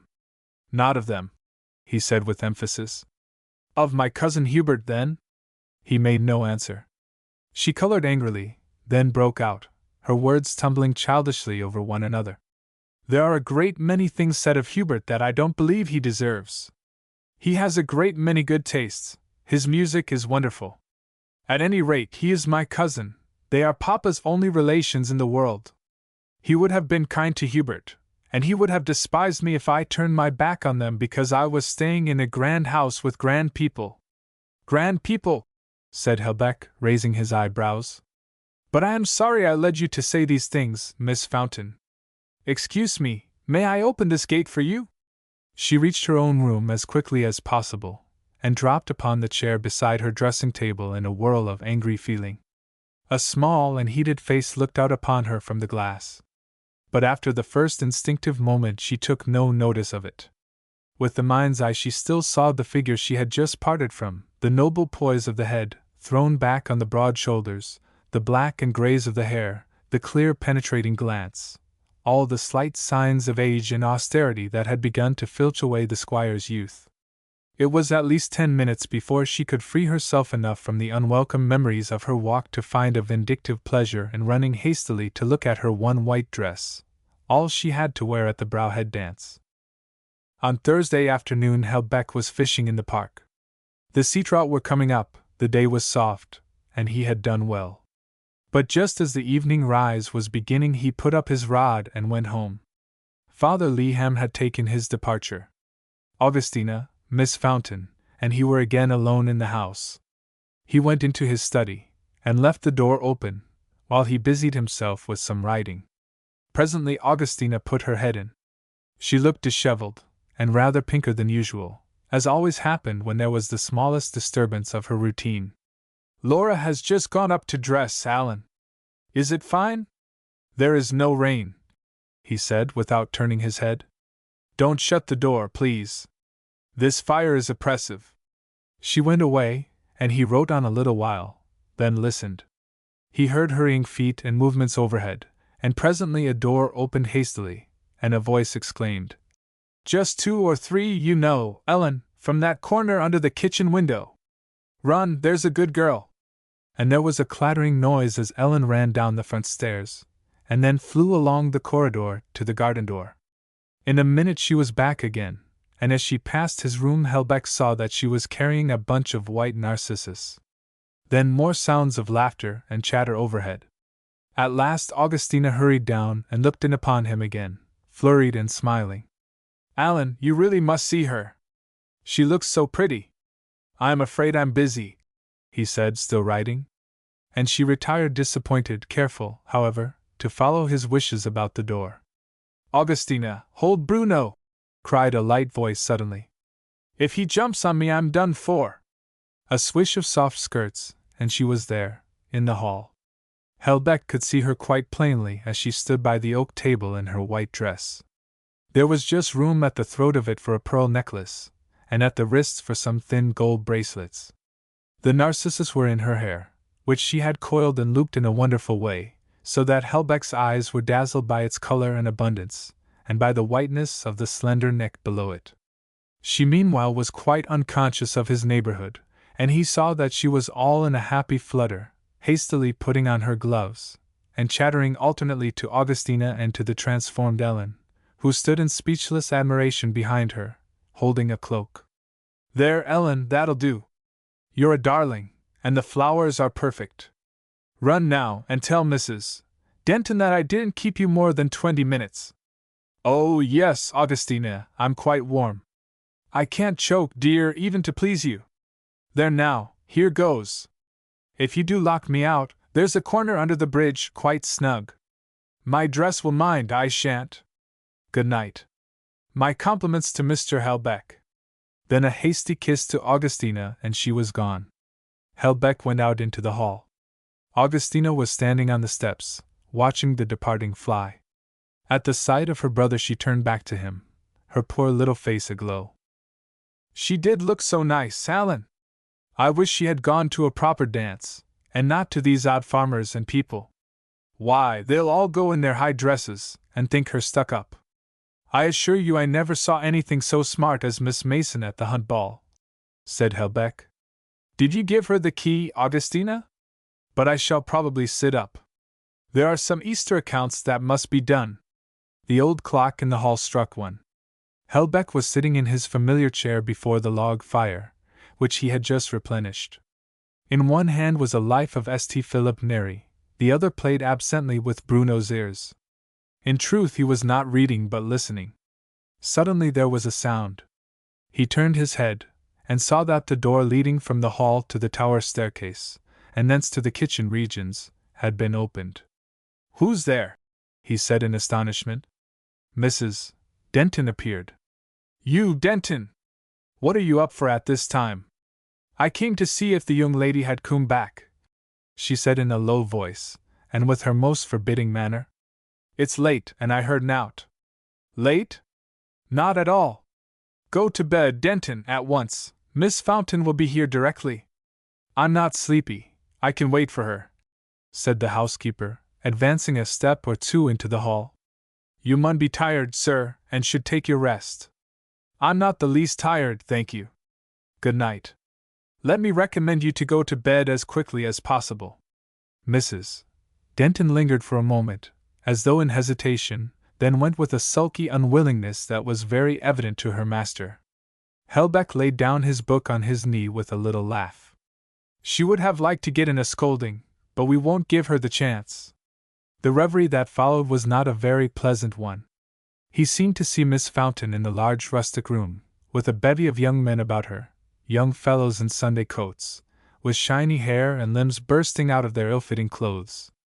There would be loud talking and laughter, rough jokes that would make her wince, compliments that would disgust her, they not knowing how to take her, nor she them. She would be wholly out of her place, but for impertinence, perhaps worse. And there would be a certain sense of dragging a lady from her sphere, of making free with the old house and the old family. He thought of it with disgust. He was an aristocrat to his fingers' ends. But how could it have been helped?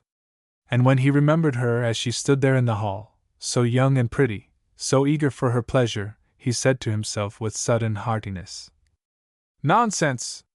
I hope the child has enjoyed herself." It was the first time that, even in his least formal thoughts, he had applied such a word to her. Silence again. The wind breathed gently round the house.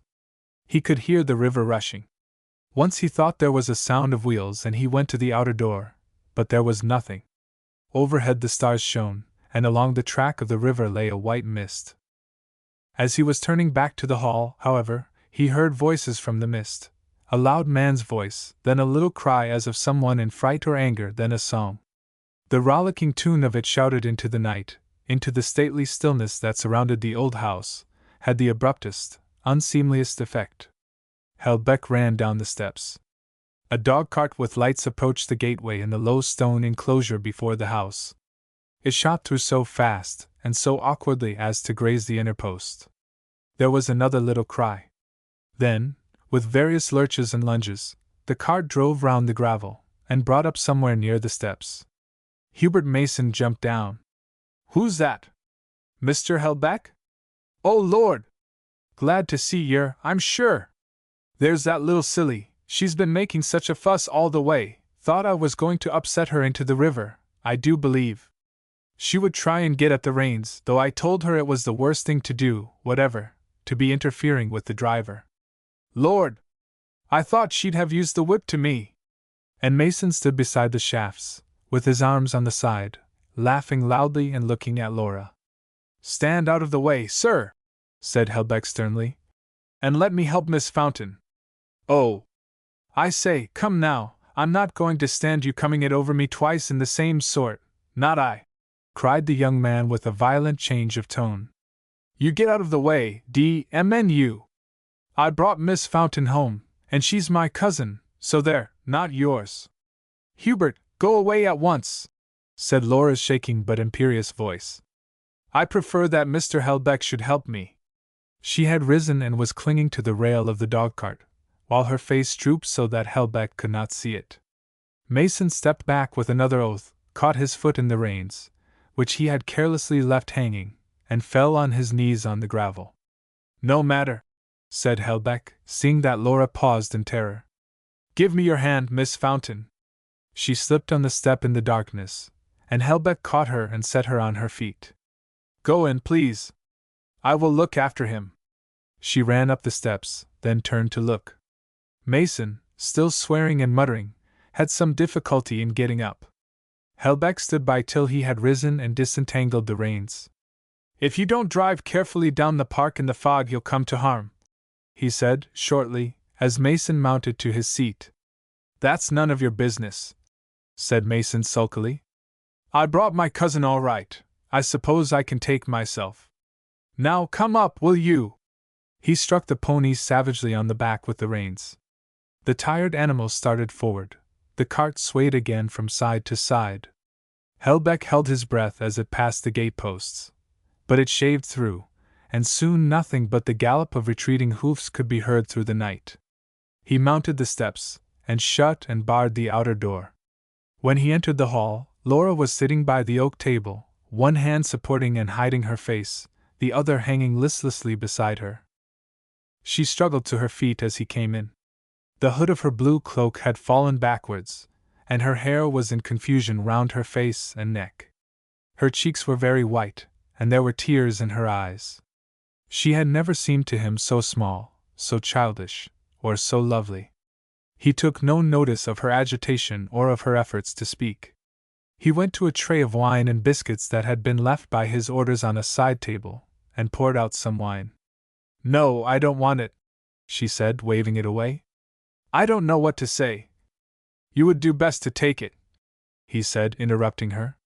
His quiet insistence overcame her, and she drank it. It gave her back her voice and a little color. She bit her lip, and looked after Helbeck as he walked away to the farther end of the hall to light a candle for her. "Mr. Helbeck," she began as he came near. Then she gathered force. You ought to let me apologize." "For what?" "I am afraid you had a disagreeable and dangerous drive home. Would you like me to wake one of the servants, Ellen perhaps, and tell her to come to you?" "Oh! You won't let me say what I ought to say," she exclaimed in despair. "That my cousin should have behaved like this, should have insulted you." "No! No!" he said with some peremptoriness. "Your cousin insulted you by daring to drive with you in such a state. That is all that matters to me, or should, I think, matter to you. Will you have your candle, and shall I call anyone?" She shook her head and moved towards the staircase, he accompanying her. When he saw how feebly she walked, he was on the point of asking her to take his arm and let him help her to her room, but he refrained. At the foot of the stairs she paused. Her "good night" died in her throat as she offered her hand. Her dejection, her girlish shame, made her inexpressibly attractive to him. It was the first time he had ever seen her with all her arms thrown down. But he said nothing. He bade her good night with a cheerful courtesy, and, returning to the hall fire, he stood beside it till he heard the distant shutting of her door. Then he sank back into his chair and sat motionless, with knitted brows, for nearly an hour, staring into the caverns of the fire. Chapter 2. Laura awoke very early the following morning, but though the sun was bright outside, it brought no gaiety to her. The night before she had hurried her undressing, that she might bury herself in her pillow as quickly as possible, and force sleep to come to her. It was her natural instinct in the face of pain or humiliation. To escape from it by any summary method was always her first thought. I must go to sleep," she had said to herself, in a miserable fury with herself and fate, and by the help of an intense exhaustion sleep came. But in the morning she could do herself no more violence. Memory took its course, and a very disquieting course it was. She sat up in bed, with her hands round her knees, thinking not only of all the wretched and untoward incidents connected with the ball, but of the whole 3 weeks that had gone before it. What had she been doing, how had she been behaving, that this odious youth should have dared to treat her in such a way? Fricka jumped up beside her, and Laura held the dog's nose against her cheek for comfort, while she confessed herself. Oh! What a fool she had been! Why, pray, had she been paying all these visits to the farm, and spending all these hours in this young fellow's company? Her quick intelligence unraveled all the doubtful skein. Yearning towards her kindred? Yes, there had been something of that. Recoil from the Bannisdale ways, an angry eagerness to scout them and fly them? Yes, that there had always been in plenty. But she dived deeper into her self-disgust, and brought up the real bottom truth, disagreeable and hateful as it was, mere excitement about a young man, as a young man, mere love of power over a great hulking fellow whom other people found unmanageable. Aye, there it was, in spite of all the glosses she had put upon it in her letters to Molly Friedland. All through, she had known perfectly well that Hubert Mason was not her equal, that on a number of subjects he had vulgar habits and vulgar ideas, that he often expressed his admiration for her in a way she ought to have resented. There were whole sides of him, indeed, that she shrank from exploring, that she wanted, nay, was determined, to know nothing about. On the other hand, her young daring, for want of any better prey, had taken pleasure from the beginning in bringing him under her yoke.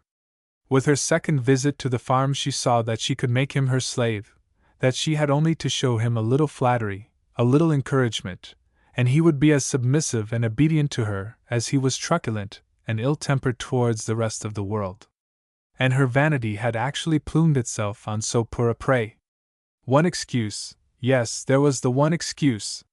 With her he had shown the side that she alone of his kindred could appreciate. But for the fear of Cousin Elizabeth she could have kept him hanging over the piano hour after hour while she played, in a passion of delight. Here was common ground. Nay, in native power he was her superior, though she, with her better musical training, could help and correct him in 1,000 ways. She had the woman's passion for influence, and he seemed like wax in her hands. Why not help him to education and refinement, to the cultivation of the best that was in him? She would persuade Cousin Elizabeth, alter and amend his life for him, and Mr. Helbeck should see that there were better ways of dealing with people than by looking down upon them and despising them. And now the very thought of these vain and silly dreams set her face aflame. Power over him? Let her only remember the humiliations through which she had been dragged. All the dance came back upon her, the strange people, the strange young men, the strange, raftered room, with the noise of the mill stream and the weir vibrating through it, and mingling with the chatter of the fiddles. But she had been determined to enjoy it, to give herself no airs, to forget with all her might that she was any way different from these Dale folk, whose blood was hers. And with the older people all had been easy. With the elderly women especially, in their dark gowns and large Sunday collars, she had felt herself at home. Again and again she had put herself under their wing, while in their silent way they turned their shrewd motherly eyes upon her, and took stock of her and every detail of her dress. And the old men, with their patriarchal manners and their broad speech, it had been all sweet and pleasant to her. "No, miss, they tell ma as yo dot our Stephen Fountain's daughter. And I mut make bold to come and speak to thee, for a new one when he was a lile lad. Or, you'll gie ma your hand, Miss Fountain, for we're pleased and proud to get yo here. Your father and me agreed to school together. My word, but he was parlish cliver. And I dore say as you take after him, kind folk, with all the signs of their hard and simple life about them." But the young men, how she had hated them, whether they were shy, or whether they were bold, whether they romped with their sweethearts, and laughed at their own jokes like bulls of Bashan, or whether they wore their best clothes as though the garments burnt them, and danced the polka in a perspiring and anguished silence. No, she was not of their class, thank heaven! She never wished to be. One man had asked her to put a pin in his collar, another had spilt a cup of coffee over her white dress, a third had confided to her that his young lady was, that Leuven, to him in public, he had been fair obliged to bid her keep hersel to hersel afore folk. The only partner with whom it had given her the smallest pleasure to dance had been the schoolmaster and principal host of the evening, a tall, sickly young man, who wore spectacles and talked through his nose. But he talked of things she understood, and he danced tolerably. Alas! There had come the rub. Hubert Mason had stood sentinel beside her during the early part of the evening. He had assumed the proudest and most exclusive airs with regard to her, and his chief aims seemed to be to impress upon her the prestige he enjoyed among his fellows as a football player and an athlete. In the end, his patronage and his boasting had become insupportable to a girl of any spirit. And his dancing. It seemed to her that he held her before him like a shield, and then charged the room with her. She had found herself the center of all eyes, her pretty dress torn, her hair about her ears. So that she had shaken him off, with too much impatience, no doubt, and too little consideration for the touchiness of his temper. And then, what stormy looks, what mutterings, what disappearances into the refreshment room, and finally, what fierce jealousy of the schoolmaster. Laura awoke at last to the disagreeable fact that she had to drive home with him, and he had already made her ridiculous. Even Polly, the bedizened Polly, looked grave, and there had been angry conferences between her and her brother. Then came the departure, Laura by this time full of terrors, but not knowing what to do, nor how else she was to get home. And oh! That grinning band of youths round the door, Mason's triumphant leap into the cart and boisterous farewell to his friends, and that first perilous moment, when the pony had almost backed into the mill stream, and was only set right again by half a dozen stalwart arms, amid the laughter of the street. As for the wild drive through the dark, she shivered again, half with anger, half with terror, as she thought of it. How had they ever got home? She could not tell. He was drunk, of course.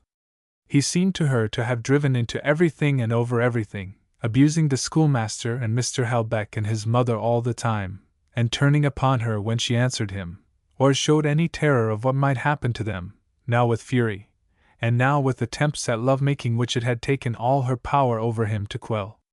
Their rush up the park had been like the ride of the wild horseman. Every moment she had expected to be in the river. And with the approach of the house he had grown wilder and more unmanageable than before. "Dang it! Let's wake up the old papist," he had said to her when she had tried to stop his singing. "What harm'll it do?" As for the shame of their arrival, the very thought of Mr. Helbeck standing silent on the steps as they approached, of Hubert's behavior, of her host's manner to her in the hall, made her shut her eyes and hide her red face against Fricka for sympathy.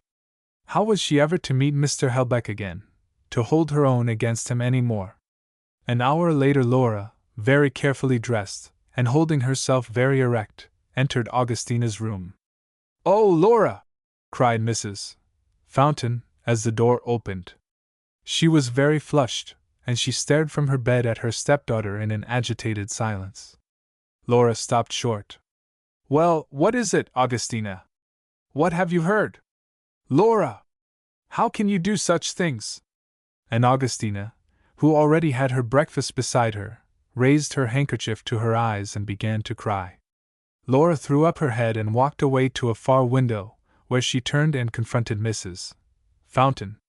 "Well, he has been quick in telling you," she said in a low but fierce voice. "He? What do you mean? My brother? As if he had said a word. I don't believe he ever would." But Mrs. Denton heard it all. "Mrs. Denton?" said Laura. "Mrs. Denton? What on earth had she to do with it? She heard you drive up. You know her room looks on the front. And she listened? Sly old creature," said Laura, recovering herself. "Well, it can't be helped. If she heard, she heard, and whatever I may feel, I'm not going to apologize to Mrs. Denton. But Laura, was he?" Augustina could not finish the odious question. "I suppose he was," said Laura bitterly. "It seems to be the natural thing for young men of that sort. Laura, do come here." Laura came unwillingly, and Augustina took her hands and looked up at her. "And Laura, he was abominably rude to Alan." "Yes, he was, and I'm very sorry," said the girl slowly. "But it can't be helped, and it's no good making yourself miserable, Augustina." "Miserable? It's you, Laura, who look miserable. I never saw you look so white and dragged. You must never see him again." The girl's obstinacy awoke in a moment. "I don't know that I shall promise that, Augustina." "Oh, Laura! As if you could wish to," said Augustina in tears. "I can't give up my father's people. said the girl stiffly. But he shall never annoy Mr. Helbeck again, I promise you that, Augustina. Oh, you did look so nice, Laura, and your dress was so pretty. Laura laughed, rather grimly. There's not much of it left this morning, she said. However, as one of the gentlemen who kindly helped to ruin it said last night, Lor bless yer, it'll WSH. After breakfast, Laura found herself in the drawing-room, looking through an open window at the spring green in a very strained and irritable mood. I would not begin if I could not go on, she said to herself with disdain. But her lip trembled. So Mr. Helbeck had taken offense, after all. Hardly a word at breakfast, except such as the briefest, barest civility required. And he was going away, it appeared, for 3 days, perhaps a week, on business. If he had given her the slightest opening, she had meant to master her pride sufficiently to renew her apologies and ask his advice, subject, of course, to her own final judgment as to what kindred and kindness might require of her. But he had given her no opening, and the subject was not, apparently, to be renewed between them. She might have asked him, too, to curb Mrs. Denton's tongue. But no, it was not to be. Very well. The girl drew her small frame together and prepared, as no one thought for or befriended her, to think for and befriend herself. She passed the next few days in some depression. Mr. Helbeck was absent. Augustina was very ailing and querulous, and Laura was made to feel that it was her fault. Not a word of regret or apology came from Browhead Farm. Meanwhile, Mrs. Denton had apparently made her niece understand that there was to be no more dallying with Miss Fountain. Whenever she and Laura met, Ellen lowered her head and ran. Laura found that the girl was not allowed to wait upon her personally any more. Meanwhile, the housekeeper herself passed Miss Fountain with a manner and a silence which were in themselves an insult. And 2 days after Helbeck's departure, Laura was crossing the hall towards tea-time, when she saw Mrs. Denton admitting one of the sisters from the orphanage. It was the Reverend Mother herself, the portly, shrewd-faced woman who had wished Mr. Helbeck a good wife. Laura passed her, and the nun saluted her coldly. Dear me, you shall have Augustina to yourself, my good friend, thought Miss Fountain. Don't be afraid. And she turned into the garden. An hour later she came back. As she opened the door in the old wall, she saw the sister on the steps, talking with Mrs. Denton. At sight of her they parted. The nun drew her long black cloak about her, ran down the steps, and hurried away. And indoors, Laura could not imagine what had happened to her stepmother. Augustina was clearly excited, yet she would say nothing. Her restlessness was incessant, and at intervals there were furtive tears. Once or twice she looked at Laura with the most tragic eyes, but as soon as Laura approached her she would hastily bury herself in her newspaper, or begin counting the stitches of her knitting. At last, after luncheon, Mrs. Fountain suddenly threw down her work with a sigh that shook her small person from top to toe. I wish I knew what was wrong with you, said Laura, coming up behind her, and dropping a pair of soft hands on her shoulders. Shall I get you your new tonic? No, said Augustina pettishly, then, with a rush of words that she could not repress. Laura, you positively must give up that young man. Laura came round and seated herself on the fender stool in front of her stepmother. Oh, so that's it. Has anybody else been gossiping? I do wish you wouldn't take things so coolly, cried Augustina. I tell you, the least trifle is enough to do a young girl of your age harm. Your father would have been so annoyed. I don't think so, said Laura quietly. But who is it now? The Reverend Mother? Augustina hesitated. She had been recommended to keep things to herself.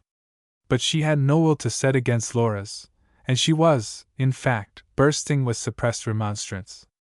It doesn't matter, my dear. One never knows where a story of that kind will go to. That's just what girls don't remember. Who told the story, and what? I didn't see the Reverend Mother at the dance. Laura! But you never thought, my dear, you never knew, that there was a cousin of Father Bowles there, the man who keeps that little Catholic shop in Market Street. That's what comes, you see, of going to parties with people beneath you. Oh, A cousin of Father Bowles was there? Said Laura slowly. Well, did he make a pretty tale? Laura! You are the most provoking. You don't the least understand what people think. How could you go with him when everybody remonstrated? Nobody remonstrated, said the girl sharply. His sister begged you not to go. His sister did nothing of the kind. She was staying the night in the village, and there was literally nothing for me to do but come home with Hubert, or to throw myself on some stranger. And such stories as one hears about this dreadful young man, cried Augustina. I dare say. There are always stories. I couldn't even tell you what they are about, said Augustina. Your father would certainly have forbidden it altogether. There was a silence. Laura held her head as high as ever. She was, in fact, in a fever of contradiction and resentment, and the interference of people like Mrs. Denton and the sisters was fast bringing about Mason's forgiveness. Naturally, she was likely to hear the worst of him in that house. What Helbeck, or what dependent on a Helbeck, would give him the benefit of any doubt?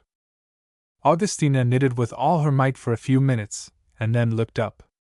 Don't you think, she said, with a timid change of tone, don't you think, dear, you might go to Cambridge for a few weeks? I am sure the Friedlands would take you in. You would come in for all the parties, and you needn't trouble about me. Sister Angela's niece could come and stay here for a few weeks. The Reverend Mother told me so. Laura rose. Sister Angela suggested that. Thank you, I won't have my plans settled for me by Sister Angela. If you and Mr. Helbeck want to turn me out, why, of course I shall go. Augustina held out her hands in terror at the girl's attitude and voice. Laura, don't say such things. As if you weren't an angel to me. As if I could bear the thought of anybody else. A quiver ran through Laura's features.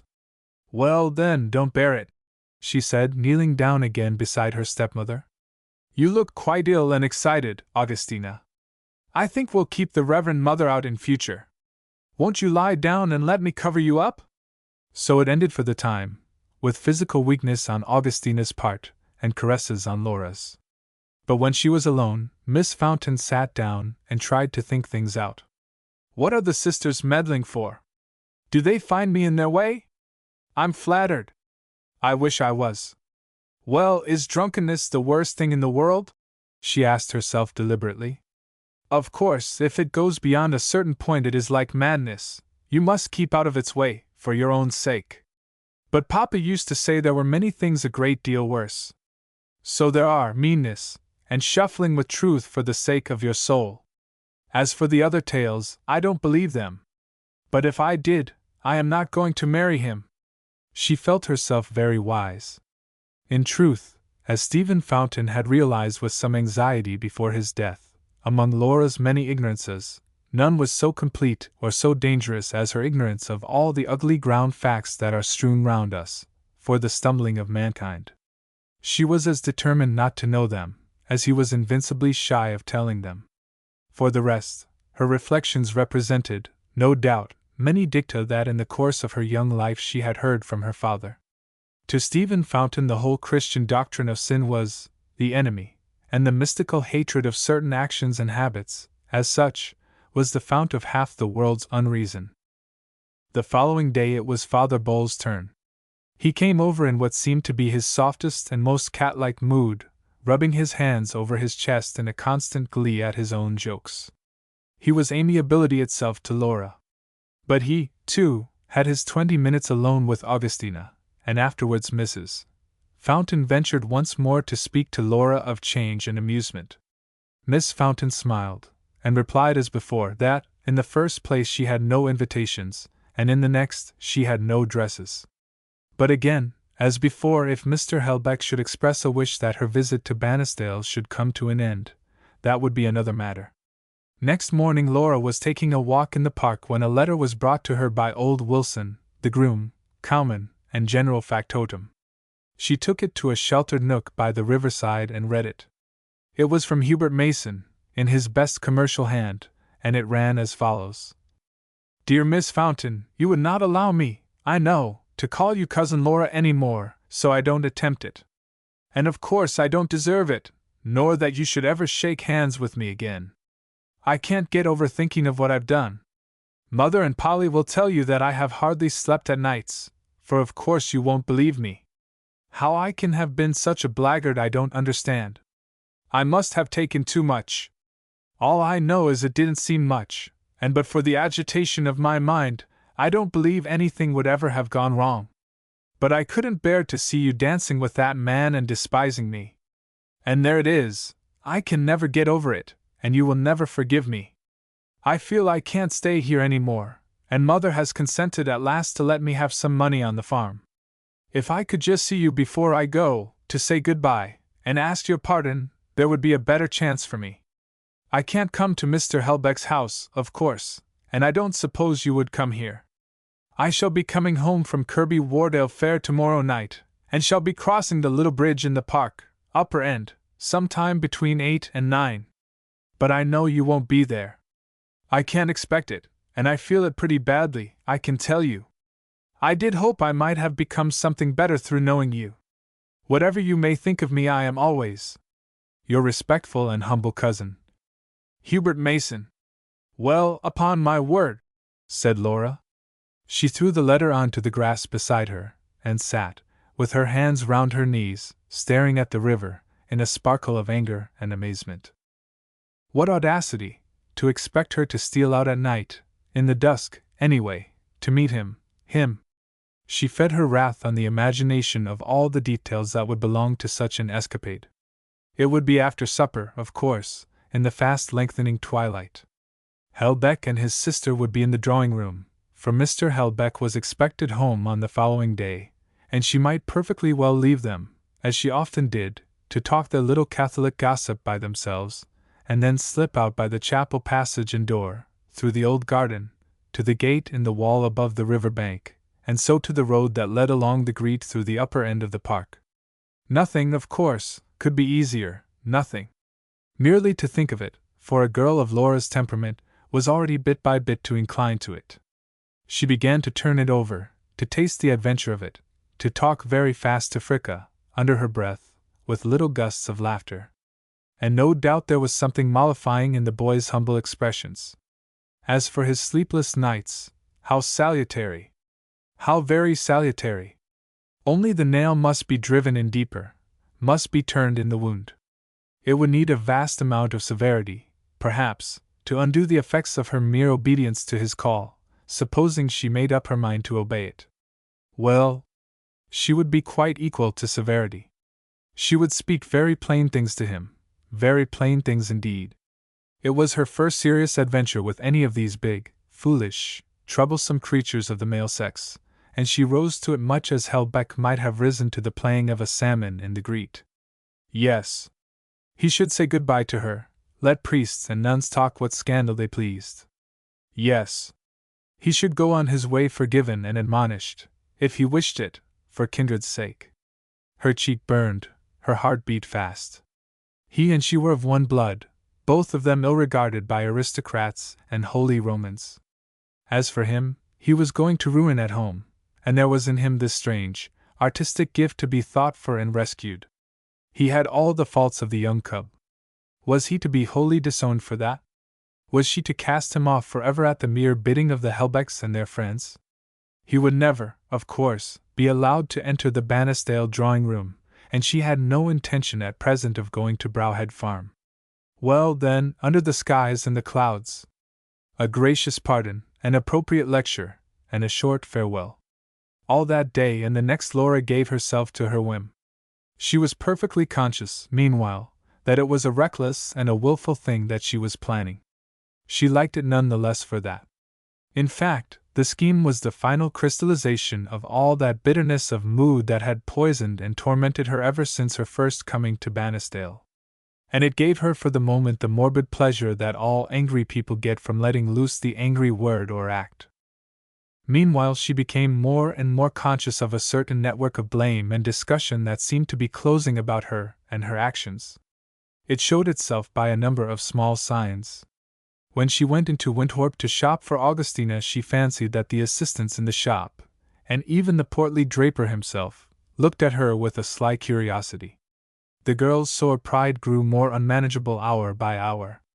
If there was some ill-natured gossip about her, going the round in the town and the neighborhood, had she, till now, given the least shadow of excuse for it? Not the least shade of a shadow. Mr. Helbeck, his sister, and Laura were in the drawing-room after supper. Laura had been observing Mrs. Fountain closely. "She is longing to have her talk with him," thought the girl. "And she shall have it, as much as she likes." The shutters were not yet closed, and the room, with its crackling logs, was filled with a gentle mingled light. The sun, indeed, was gone, but the west still glowed, and the tall larches in the front enclosure stood black against the golden dome of sky. Laura rose and left the room. As she opened the door, she caught Augustina's quick look of relief and the drop of the knitting needles. Fricka was safely prisoned upstairs. Laura slipped on a hat and a dark cloak that were hanging in the hall, and ran down the passage leading to the chapel. The heavy 17th-century door at the end of it took her some trouble to open without noise, but it was done at last, and she was in the old garden. Her little figure in its cloak, among the dark yews, was hardly to be seen in the dusk.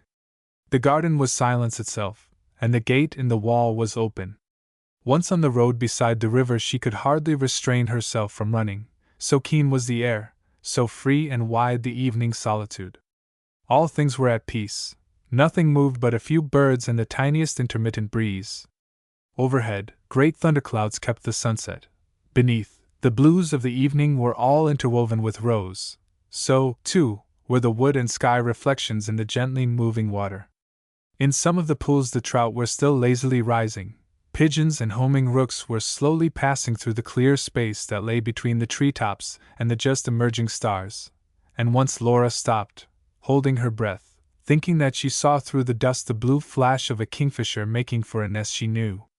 Even in this dimmed light the trees had the May magnificence, all but the oaks, which still dreamed of a best to come. Here and there a few tufts of primroses, on the bosom of the crag above the river, lonely and self-sufficing, like all loveliest things, starred the dimness of the rock. Laura's feet danced beneath her. The evening beauty and her passionate response flowed as it were into each other, made one beating pulse. Never, in spite of qualms and angers, had she been more physically happy, more alive. She passed the seat where she and Helbeck had lingered on Easter Sunday. Then she struck into a path high above the river, under spreading oaks, and presently a little bridge came in sight, with some steps in the crag leading down to it. At the near end of the bridge, thrown out into the river a little way for the convenience of fishermen, was a small wooden platform, with a railing, which held a seat. The seat was well hidden under the trees and bank, and Laura settled herself there. She had hardly waited 5 minutes, absorbed in the sheer pleasure of the rippling river and the soft air, when she heard steps approaching the bank. Looking up, she saw Mason's figure against the sky. He paused at the top of the rocky staircase, to scan the bridge and its approaches. Not seeing her, he threw up his hand, with some exclamation that she could not hear. She smiled and rose. As her small form became visible between the paleness of the wooden platform and a luminous patch in the river, she heard a cry, then a hurrying down the rock steps. He stopped about a yard from her. She did not offer her hand, and after an instant's pause, during which his eyes tried to search her face in the darkness, he took off his hat and drew his hand across his brow with a deep breath. "I never thought you'd come," he said huskily. "Well, certainly you had no business to ask me. And I can only stay a very few minutes. Suppose you sit down there." She pointed to one of the rock steps, while she settled herself again on the seat, some little distance away from him. Then there was an awkward silence, which Laura took no trouble to break.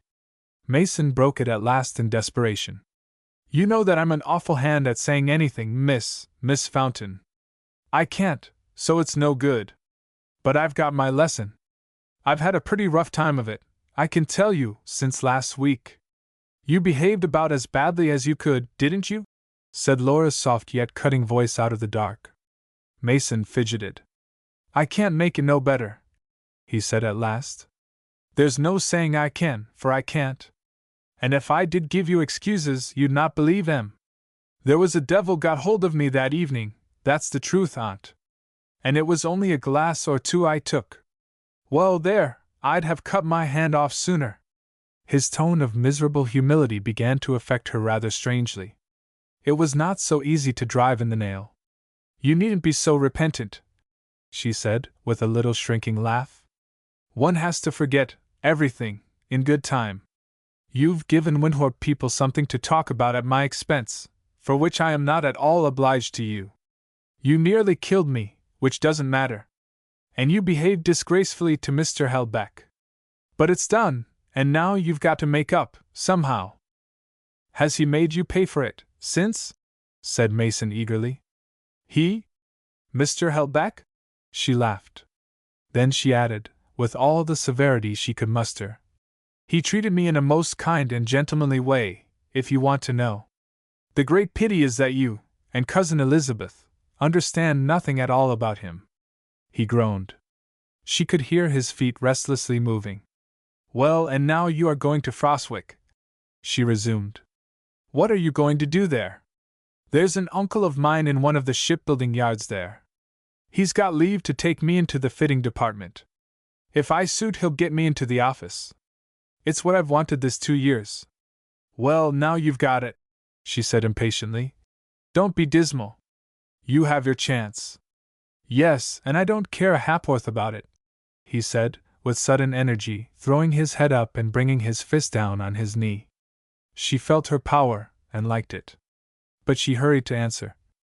Oh, yes you do. If you're a man you must. You'll learn a lot of new things, you'll keep straight, because you'll have plenty to do.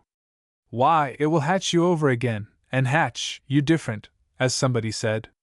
You'll see. He looked at her, trying hard to catch her expression in the dusk. And if I do come back different, perhaps, some day you'll not be ashamed to be seen. Why me? Look here, Miss Laura. From the first time I set eyes on you, from that day you came up, that Sunday, I haven't been able to settle to a thing. I felt right enough, I wasn't fit to speak to you.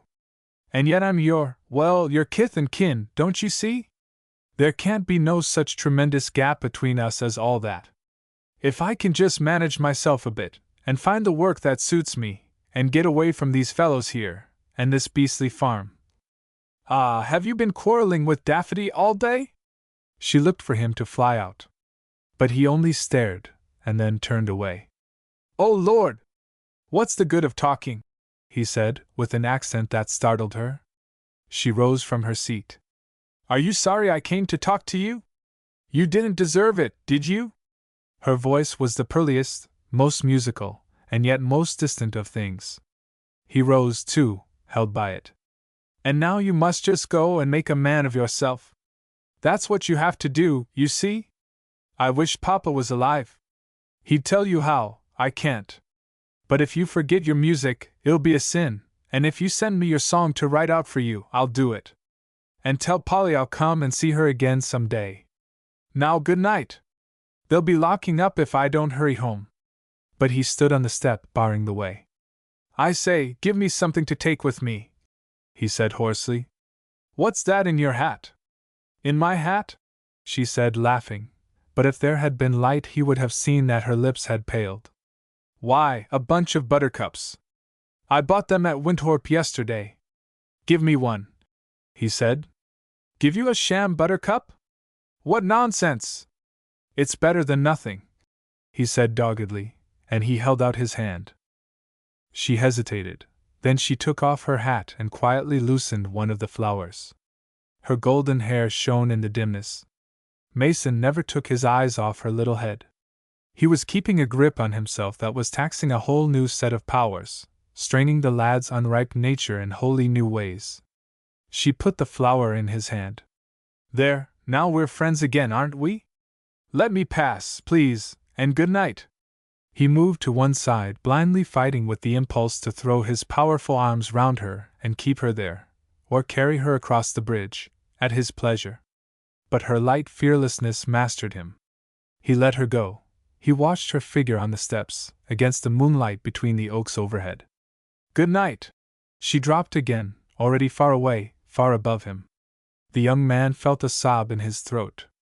My God! I shan't ever see her again, he said to himself in a sudden terror. She is going to that house, to that man! For the first time a wild jealousy of Helbeck awoke in him. He rushed across the bridge, dropped on a stone halfway up the further bank, then strained his eyes across the river. Yes, there she passed, a swift moving whiteness, among the great trees that stood like watchmen along the high edge of the water. Below him flowed the stream, a gulf of darkness, rent here and there by sheets and jags of silver. And she, that pale wraith, across it, far away, was flitting from his ken. All the fountains of the youth's nature surged up in one great outcry and confusion. He thought of his boyish loves and sensualities, of the girls who had provoked them, of some of the ugly facts connected with them. A great astonishment, a great sickening, came upon him. He felt the burden of the flesh, the struggle of the spirit. And through it all, the maddest and most covetous yearning, welling up through schemes and hopes, that like the moonlit ripples on the grete, dissolved as fast as they took shape. Meanwhile Laura went quickly home. A new tenderness, a new remorse towards the cub, was in the girl's mind. Ought she to have gone? Had she been kind? Oh! She would be his friend and good angel, without any nonsense, of course. She hurried through the trees and along the dimly gleaming path.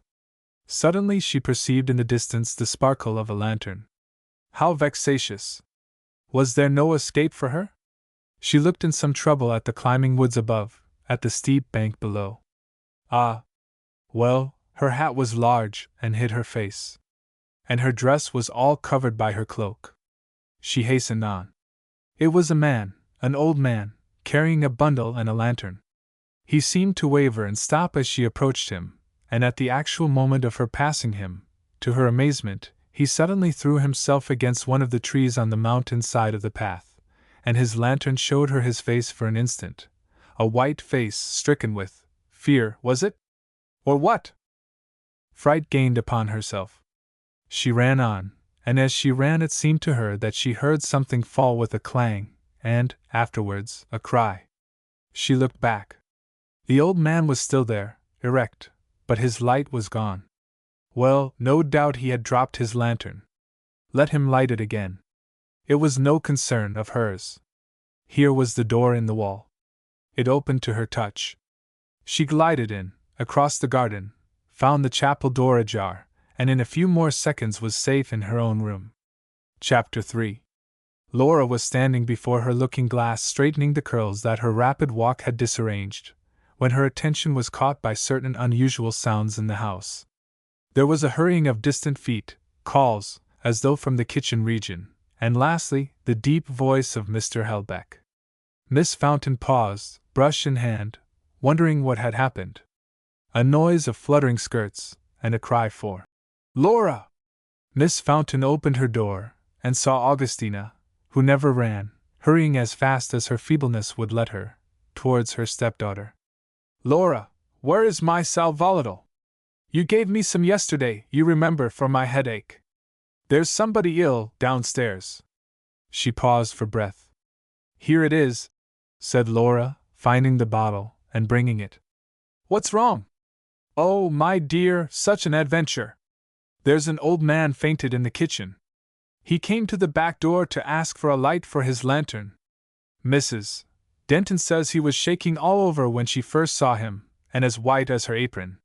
He told her he'd seen the ghost. I've often heard tell o' the Bannisdale lady, he said, and now I've seen her. She asked him to sit down a minute to rest himself, and he fainted straight away.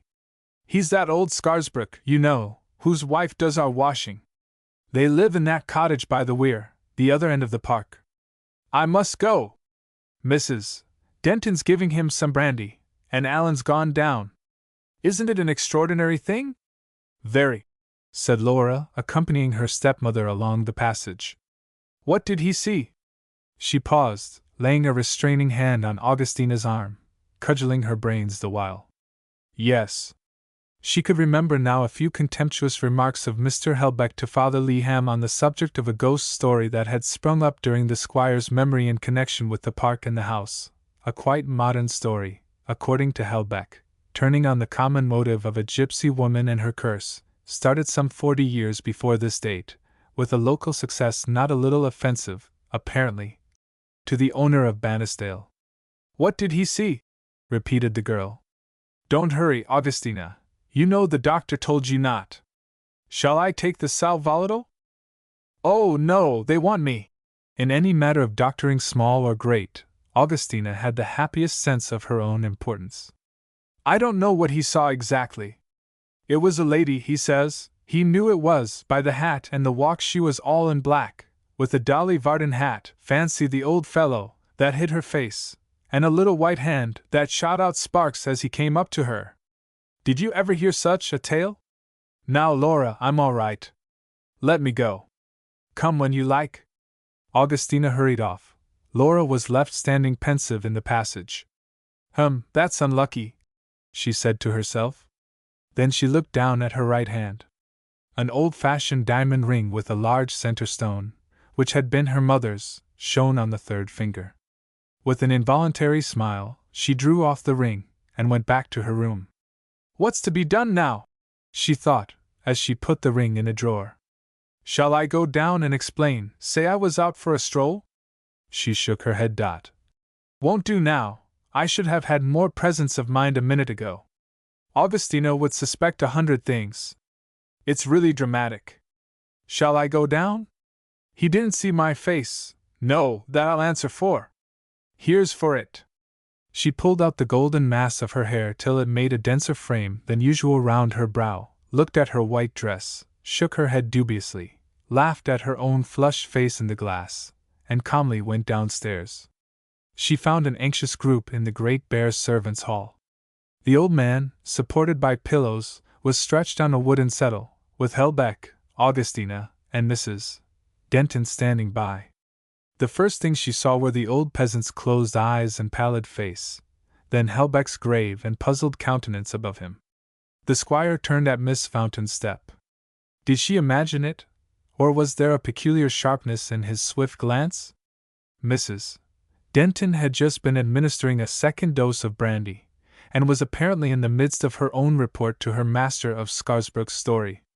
"I war just aboot to pass her," he said, "when I noticed that her feet made no a noise. She keen glidin', and my hair stood reed oop, it lifted t whole top o' my yed. And she gied past me like a puff o' wind, as cold as ice, and I war mair deed nor alive. And I looked after her, and she vanished ith vera middle o' t path. And my leet went o' t, and I durstn't ha' gain on, if it war iver so I just crawled back tet who's. The door in the wall, thought Laura. He didn't know it was there. She had remained in the background while Mrs. Denton was speaking, but now she approached the settle. Mrs. Denton threw a sour look at her, and flounced out of her way. Helbeck silently made room for her. As she passed him, she felt instinctively that his distant politeness had become something more pronounced. He left her questions to Augustina to answer, and himself thrust his hands into his pockets and moved away. "Have you sent for anyone?" said Laura to Mrs. Fountain. "Yes. Wilson's gone in the pony cart for the wife. And if he doesn't come round by the time she gets here, someone will have to go for the doctor, Ellen?" She looked round vaguely. "Of course. Wilson must go on," said Helbeck from the distance. "Or I'll go myself." "But he is coming round," said Laura, pointing. "If you'll nobbut move ot way, miss, we'll be able to get at him," said Mrs. Denton sharply. Laura hastily obeyed her. The housekeeper brought more brandy, then signs of returning force grew stronger, and by the time the wife appeared the old fellow was feebly beginning to move and look about him. Amid the torrent of lamentations, questions, and hypotheses that the wife poured forth, Laura withdrew into the background. But she could not prevail on herself to go. Daring or excitement held her there, till the old man should be quite himself again. He struggled to his feet at last, and said, with a long sigh that was still half a shudder, "No, I'll go home, Lisbeth." He was a piteous spectacle as he stood there, still trembling through all his stunted frame, his wrinkled face drawn and bloodless, his grey hair in a tragic confusion. Suddenly, as he looked at his wife, he said with a clear solemnity, "Lisbeth, I ha got my death warrant. Don't say any such thing, Scarisbrooke, said Helbeck, coming forward to support him. You know I don't believe in this ghost business, and never did. You saw some stranger in the park, and she passed you too quickly for you to see where she went to. You may be sure that'll turn out to be the truth. You remember, it's a public path, anybody might be there. Just try and take that view of it, and don't fret for your wife's sake. We'll make inquiries, and I'll come and see you tomorrow. And as for death warrants, we're all in God's care, you know, don't forget that. He smiled with a kindly concern and pity on the old man. But Scarisbrooke shook his head. It were T. Bannisdale lady, he repeated. I've often heerd on her, often, and know I've seen her. Well, tomorrow you'll be quite proud of it, said Helbeck cheerfully. Come, and let me put you into the cart. I think if we make a comfortable seat for you, you'll be fit to drive home now. Supported by the squire's strong arm on one side, and his wife on the other, Scarisbrooke managed to hobble down the long passage leading to the door in the inner courtyard, where the pony cart was standing. It was evident that his perceptions were still wholly dazed. He had not recognized or spoken to anyone in the room but the squire, not even to his old crony Mrs. Denton. Laura drew a long breath. Augustina, do go to bed, she said, going up to her stepmother, or you'll be ill next. Augustina allowed herself to be led upstairs. But it was long before she would let her stepdaughter leave her. She was full of supernatural terrors and excitements, and must talk about all the former appearances of the ghost, the stories that used to be told in her childhood, the new or startling details in the old man's version, and so forth. What could he have meant by the light on the hand? She said, wondering. I never heard of that before. And she used always to be in gray, and now he says that she had a black dress from top to toe. Their wardrobes are so limited, poor damp, sloppy things, said Laura flippantly, as she brushed her stepmother's hair. Do you suppose this nonsense will be all over the countryside tomorrow, Augustina?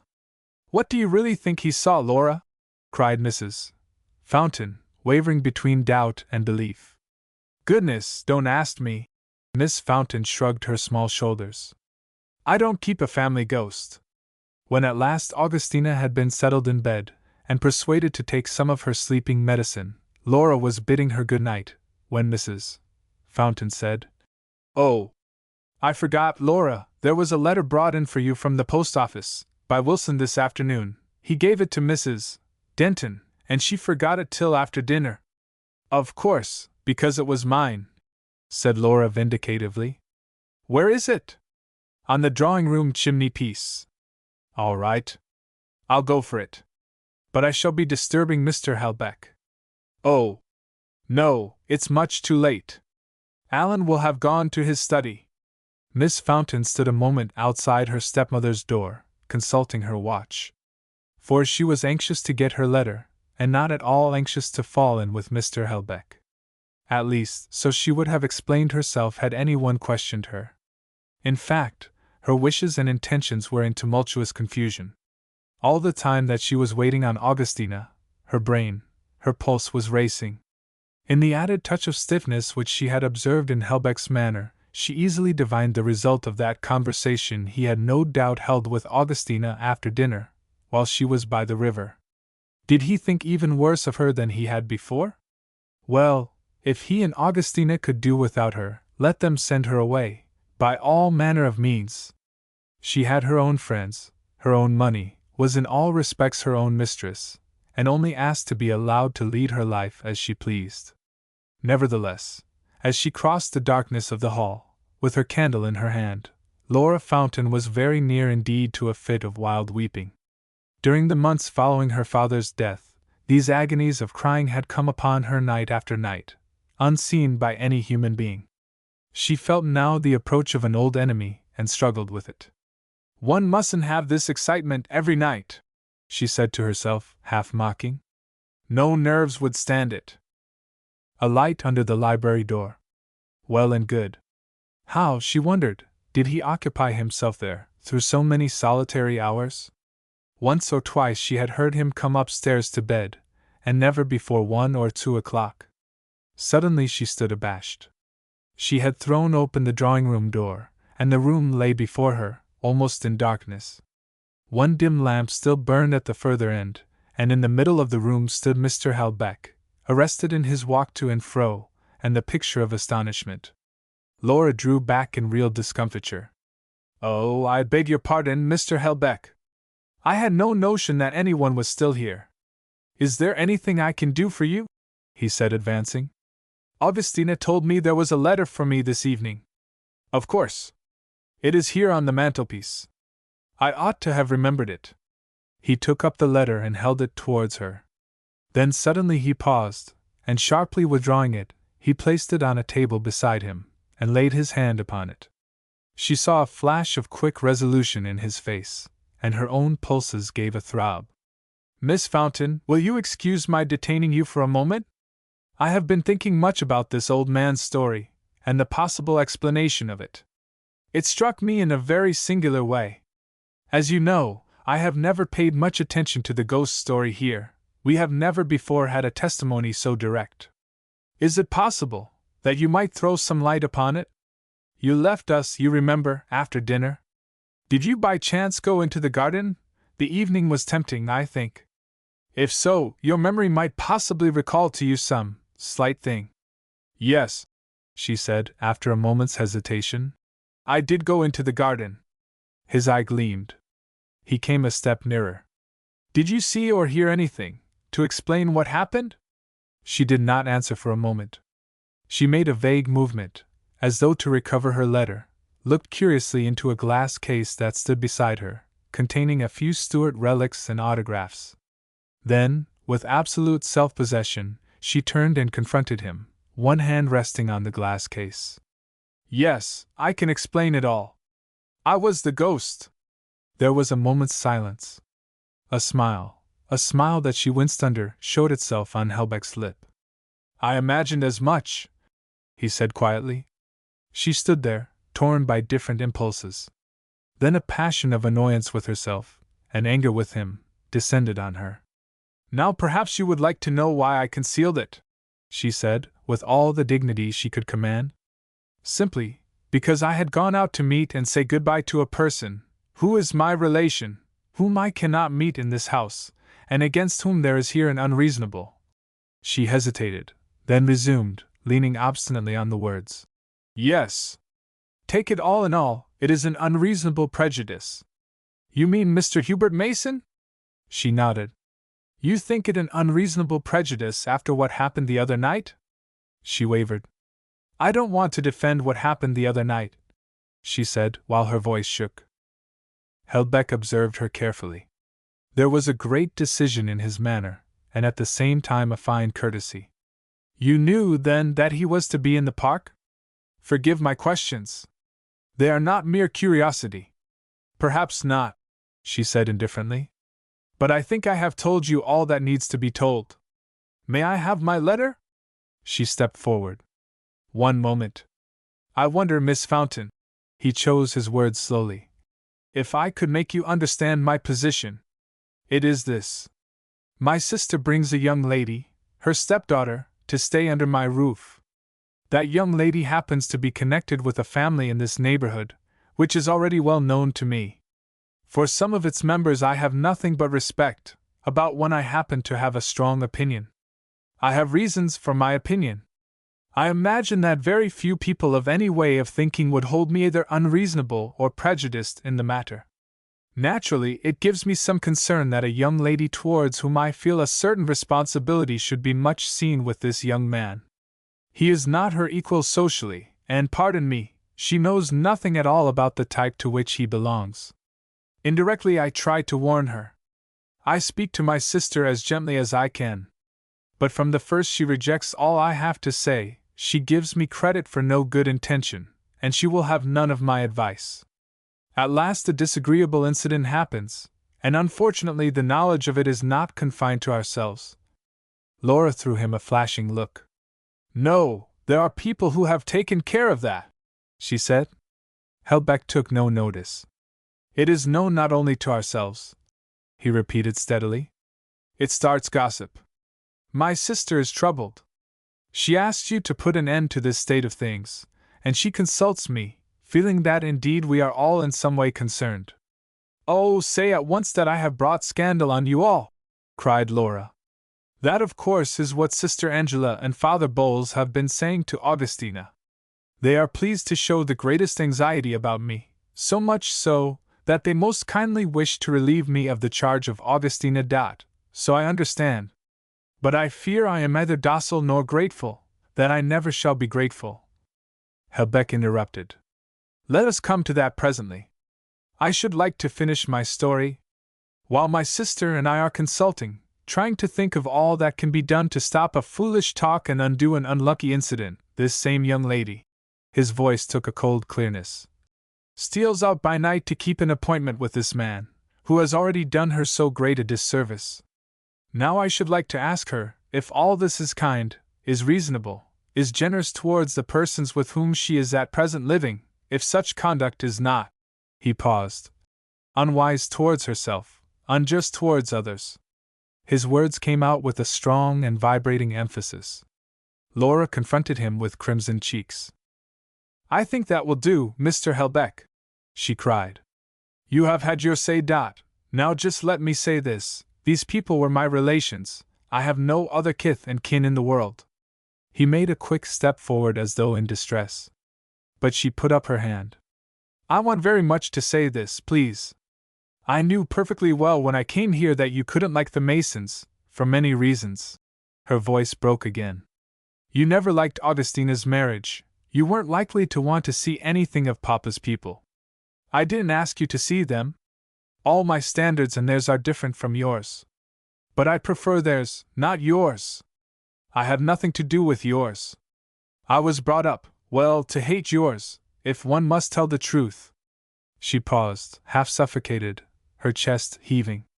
Helbeck's glance enveloped her, took in the contrast between her violent words and the shrinking delicacy of her small form. A great melting stole over the man's dark face. But he spoke dryly enough. I imagine the standards of Protestants and Catholics are pretty much alike in matters of this kind. But don't let us waste time any more over what has already happened. I should like, I confess, to plead with you as to the future. He looked at her kindly, even entreatingly. All through this scene she had been unwittingly, angrily conscious of his personal dignity and charm, a dignity that seemed to emerge in moments of heightened action or feeling, and to slip out of sight again under the absent hermit manner of his ordinary life. She was smarting under his words, ready to concentrate a double passion of resentment upon them, as soon as she should be alone and free to recall them. And yet, as to the future, she said coldly, that is simple enough as far as one person is concerned. Hubert Mason is going to Frostwick immediately, into business. I am glad to hear it. It will be very much for his good. He stopped a moment, searching for the word of persuasion and conciliation. Miss Fountain, if you imagine that certain incidents which happened here long before you came into this neighborhood had anything to do with what I have been saying now, let me assure you, most earnestly, that it is not so. I recognize fully that with regard to a certain case, of which you may have heard, the Masons and their friends honestly believed that wrong and injustice had been done. They attempted personal violence. I can hardly be expected to think it argument, but I bear them no malice. I say this because you may have heard of something that happened 3 or 4 years ago, a row in the streets, when Father Bowles and I were set upon. It has never weighed with me in the slightest, and I could have shaken hands with old Mason, who was in the crowd, and refused to stop the stone throwing, the day after. As for Mrs. Mason, he looked up with a smile. If she could possibly have persuaded herself to come with her daughter and see you here, my welcome would not have been wanting. But you know, she would as soon visit Gehenna. Nobody could be more conscious than I, Miss Fountain, that this is a dreary house for a young lady to live in, and— The color mounted into his face, but he did not shrink from what he meant to say. And you have made us all feel that you regard the practices and observances by which we try to fill and inspire our lives as mere hateful folly and superstition. He checked himself. Is that too strong? He added, with a sudden eagerness. If so, I apologize for and withdraw it. Laura, for a moment, was speechless. Then she gathered her forces, and said, with a voice she in vain tried to compose, "I think you exaggerate, Mr. Helbeck. At any rate, I hope you do. But the fact is, I ought not to have tried to bear it. Considering all that had happened at home, it was more than I had strength for. And perhaps, no good will come of going on with it, and it had better cease. Mr. Helbeck, if your superior can really find a good nurse and companion at once, will you kindly communicate with her? I will go to Cambridge immediately, as soon as I can arrange with my friends. Augustina, no doubt, will come and stay with me somewhere at the sea, later on in the year." Helbeck had been listening to her, to the sharp determination of her voice, in total silence. He was leaning against the high mantelpiece, and his face was hidden from her. As she ceased to speak, he turned, and his mere aspect beat down the girl's anger in a moment. He shook his head sadly. "Dr. McBride stopped me on the bridge yesterday, as he was coming away from the house." Laura drew back. Her eyes fastened upon him. "He thinks her in a serious state. We are not to alarm her, or interfere with her daily habits. There is valvular disease, as I think you know, and it has advanced. Neither he nor anyone can forecast." The girl's head fell. She recognized that the contest was over. She could not go, she could not leave Augustina, and the inference was clear. There had not been a word of menace, but she understood. Mr. Helbeck's will must prevail. She had brought this humiliating half-hour on herself, and she would have to bear the consequences of it. She moved towards Helbeck. "Well then, I must stay," she said huskily. "And I must try to remember where I am in future. I ought to be able to hide everything I feel, of course. But that unfortunately is what I never learnt. And there are some ways of life that are too far apart. However," she raised her hand to her brow, frowned, and thought a little, "I can't make any promise about my cousins, Mr. Helbeck. I know perfectly well, whatever may be said, that I have done nothing whatever to be ashamed of. I have wanted to help my cousin. He is worth helping, in spite of everything, and I will help him, if I can. But if I am to remain your guest, I see that I must consult your wishes." Helbeck tried again to stop her with a gesture, but she hurried on. "As far as this house and neighborhood are concerned, no one shall have any reason to talk." Then she threw her head back with a sudden flush. "Of course, if people are born to say and think ill-natured things, like Mrs. Denton," Helbeck exclaimed. "I will see to that," he said. "You shall have no reason to complain there." Laura shrugged her shoulders. "Will you kindly give me my letter?" As he handed it to her, she made him a little bow, walked to the door before he could open it for her, and was gone. Helbeck turned back, with a smothered exclamation. He put the lamps out, and went slowly to his study. As the master of Bannisdale closed the door of his library behind him, the familiar room produced upon him a sharp and singular impression. The most sacred and the most critical hours of his life had been passed within its walls. As he entered it now, it seemed to repulse him, to be no longer his. The room was not large. It was the old library of the house, and the Helbecks in their palmiest days had never been a literary race. There was a little 17th-century theology, and a few English classics. There were the French books of Helbeck's grandmother, Madame, as she was always known at Bannisdale, and amongst them the worn brown volumes of St. François de Sales, with the yellowish paper slips that Madame had put in to mark her favorite passages, somewhere in the days of the First Empire. Nearby were some stray military volumes, treatises on tactics and fortification, that had belonged to a dashing young officer in the Dillon regiment, close to some Epiters and Muru, a translation of Daphnis and Chloe, and the like, all now sunk together into the same dusty neglect. On the wall above Helbeck's writing table were ranged the books that had been his mother's, together with those that he himself habitually used. Here every volume was an old friend, a familiar tool. Alan Helbeck was neither a student nor a man of letters, but he had certain passionate prejudices, instincts, emotions, of which some books were the source and sustenance. For the rest, during some years he had been a member of the Third Order of St. Francis, and in its other features the room was almost the room of a religious. A prie-dieu stood against the inner wall, and a crucifix hung above it. A little further on was a small altar of St. Joseph with its pictures, its statuette, and its candles, and a poor lithograph of Pio Nona looked down from the mantelpiece.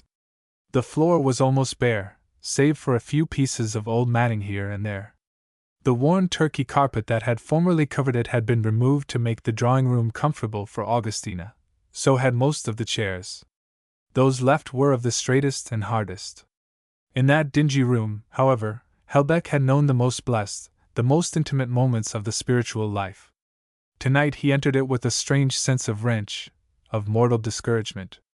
Mechanically he went to his writing table, and sitting down before it, he took a key from his watch chain and opened a large locked notebook that lay upon it. The book contained a number of written meditations, a collection of passages and thoughts, together with some faded photographs of his mother, and of his earliest Jesuit teachers at Stonyhurst. On the last page was a paragraph that only the night before he had copied from one of his habitual books of devotion, copying it as a spiritual exercise, making himself dwell upon every word of it.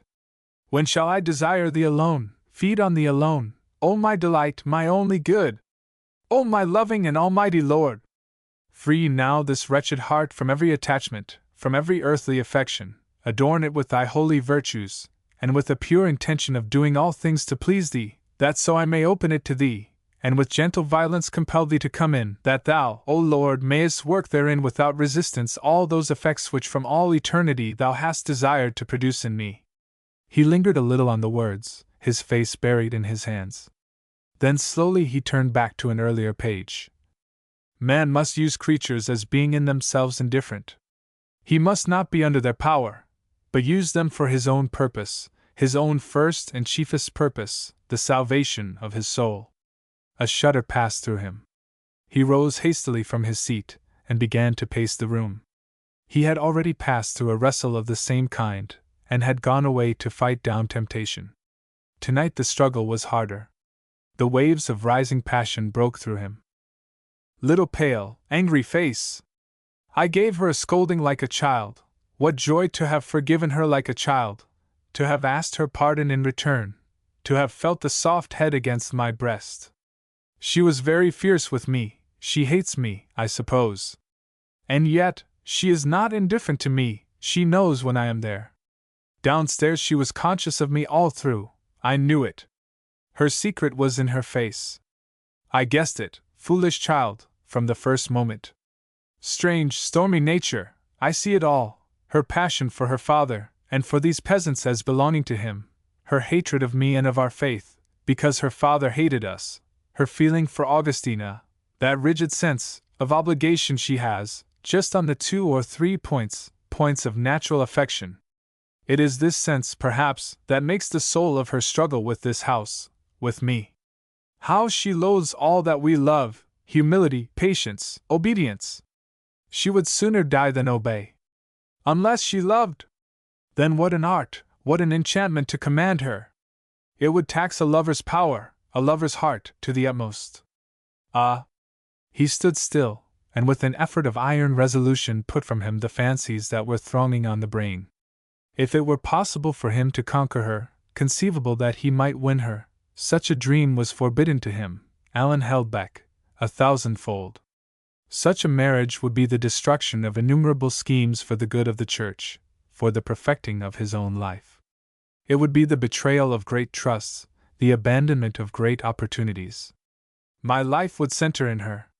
She would come first, the Church second. Her nature would work on mine, not mine on hers. Could I ever speak to her even of what I believe? The very alphabet of it is unknown to her. I shrink from proselytism. God forgive me, it is her wild pagan self that I love, that I desire. The blast of human longing, human pain, was hard to meet, hard to subdue. But the Catholic fought, and conquered. I am not my own, I have taken tasks upon me that no honest man could betray. There are vows on me also, that bind me specially to our Lord, to His Church. The Church frowns on such a love, such marriages. She does not forbid them, but they pain her heart. I have accepted her judgment till now, without difficulty, without conflict. Now to obey is hard. But I can obey, we are not asked impossibilities. He walked to the crucifix, and threw himself down before it.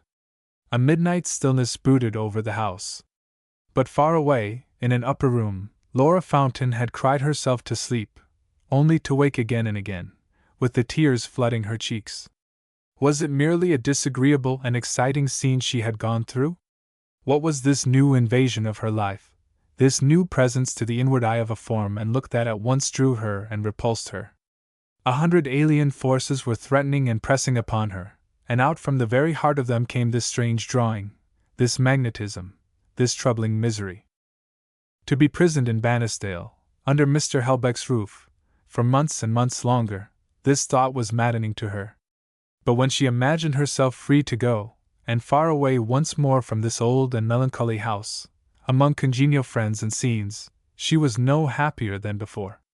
A little moan of anger and pain came, that she stifled against her pillow, calling passionately on the sleep that would, that must, chase all these phantoms of fatigue or excitement, and give her back her old free self. Book 3, Chapter 1. We shall get there in capital time, that's nice, said Polly Mason, putting down the little railway guide she had just purchased at Marsland Station, with a general rustle of satisfaction. Polly indeed shone with good temper and new clothes. Her fringe, even halved, was prodigious. Her cheap lemon-colored gloves were cracking on her large hands, and round her beflowered hat she had tied clouds on clouds of white tulle, which to some extent softened the tans and crimsons of her complexion. Her dress was of a stiff white cotton stuff that fell into the most startling folds and angles, and at every movement of it, the starch rattled. On the opposite seat of the railway carriage was Laura Fountain, an open book upon her knee that she was not reading. She made no answer, however, to Polly's remark. The impression left by her attitude was that she took no interest in it. Miss Fountain herself hardly seemed to have profited much by that Westmoreland air whereof the qualities were to do so much for Augustina.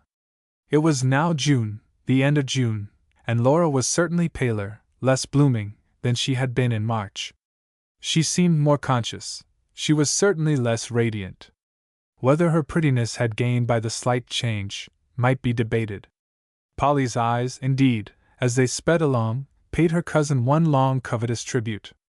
The difficulty that she always had in putting on her own clothes, and softening her own physical points, made her the more conscious of Laura's delicate ease, of all the yielding and graceful lines into which the little black and white muslin frock fell so readily, of all that natural kinship between Laura and her hats, Laura and her gloves, which poor Polly fully perceived, knowing well and sadly that she herself could never attain to it.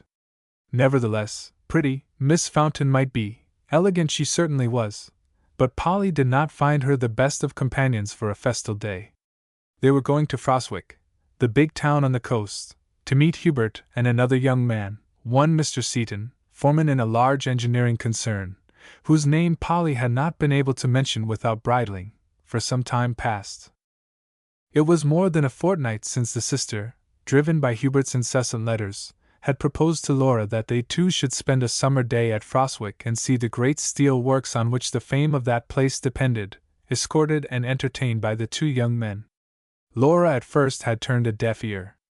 Then all at once, a very flare of eagerness and acceptance, a sudden choosing of day and train. And now that they were actually on their way, with everything arranged, and a glorious June sun above their heads, Laura was so silent, so reluctant, so irritable, you might have thought. Well, Polly really did not know what to think. She was not quite happy herself. From time to time, as her look dwelt on Laura, she was conscious of certain guilty reserves and concealments in her own breast. She wished Hubert had more sense. She hoped to goodness it would all go off nicely. But of course it would. Polly was an optimist, and took all things simply. Her anxieties for Laura did not long resist the mere pleasure of the journey and the trip, the flatteries of expectation. What a very respectable and, on the whole, good-looking young man was Mr. Seaton. Polly had met him first at the Browhead dance, so that what was a mere black and ugly spot in Laura's memory shone rosy red in her cousin's. Meanwhile Laura, mainly to avoid Polly's conversation, was looking hard out of window. They were running along the southern shore of a great estuary. Behind the loitering train rose the hills they had just left, the hills that sheltered the stream and the woods of Bannisdale. That rich, dark patch beneath the further brow was the wood in which the house stood. To the north, across the bay, ran the line of high mountains, a dim paradise of sunny slopes and steeps, under the keenest and brightest of skies, blue ramparts from which the gently opening valleys flowed downwards, one beside the other, to the estuary and the sea. Not that the great plunging sea itself was much to be seen as yet. Immediately beyond the railway line stretched leagues of firm reddish sand, pierced by the innumerable channels of the Great. The sun lay hot and dazzling on the wide flat surfaces, on the flocks of gulls, on the pools of clear water. The window was open, and through the June heat swept a sharp, salt breath. Laura, however, felt none of the physical exhilaration that as a rule overflowed in her so readily. Was it because the Bannisdale woods were still visible? What made the significance of that dark patch to the girl's restless eye? She came back to it again and again. It was like a flag, round which 100 warring thoughts had come to gather. Why? Were not she and Mr. Helbeck on the best of terms? Was not Augustina quite pleased, quite content? I always knew, my dear Laura, that you and Alan would get on in time. Why, anyone could get on with Alan, he's so kind. When these things were said, Laura generally laughed. She did not remind Mrs. Fountain that she, at one time of her existence, had not found it particularly easy and simple to get on with Alan. But the girl did once allow herself the retort. It's not so easy to quarrel, is it, when you don't see a person from week's end to week's end? Week's end to week's end? Mrs. Fountain repeated vaguely.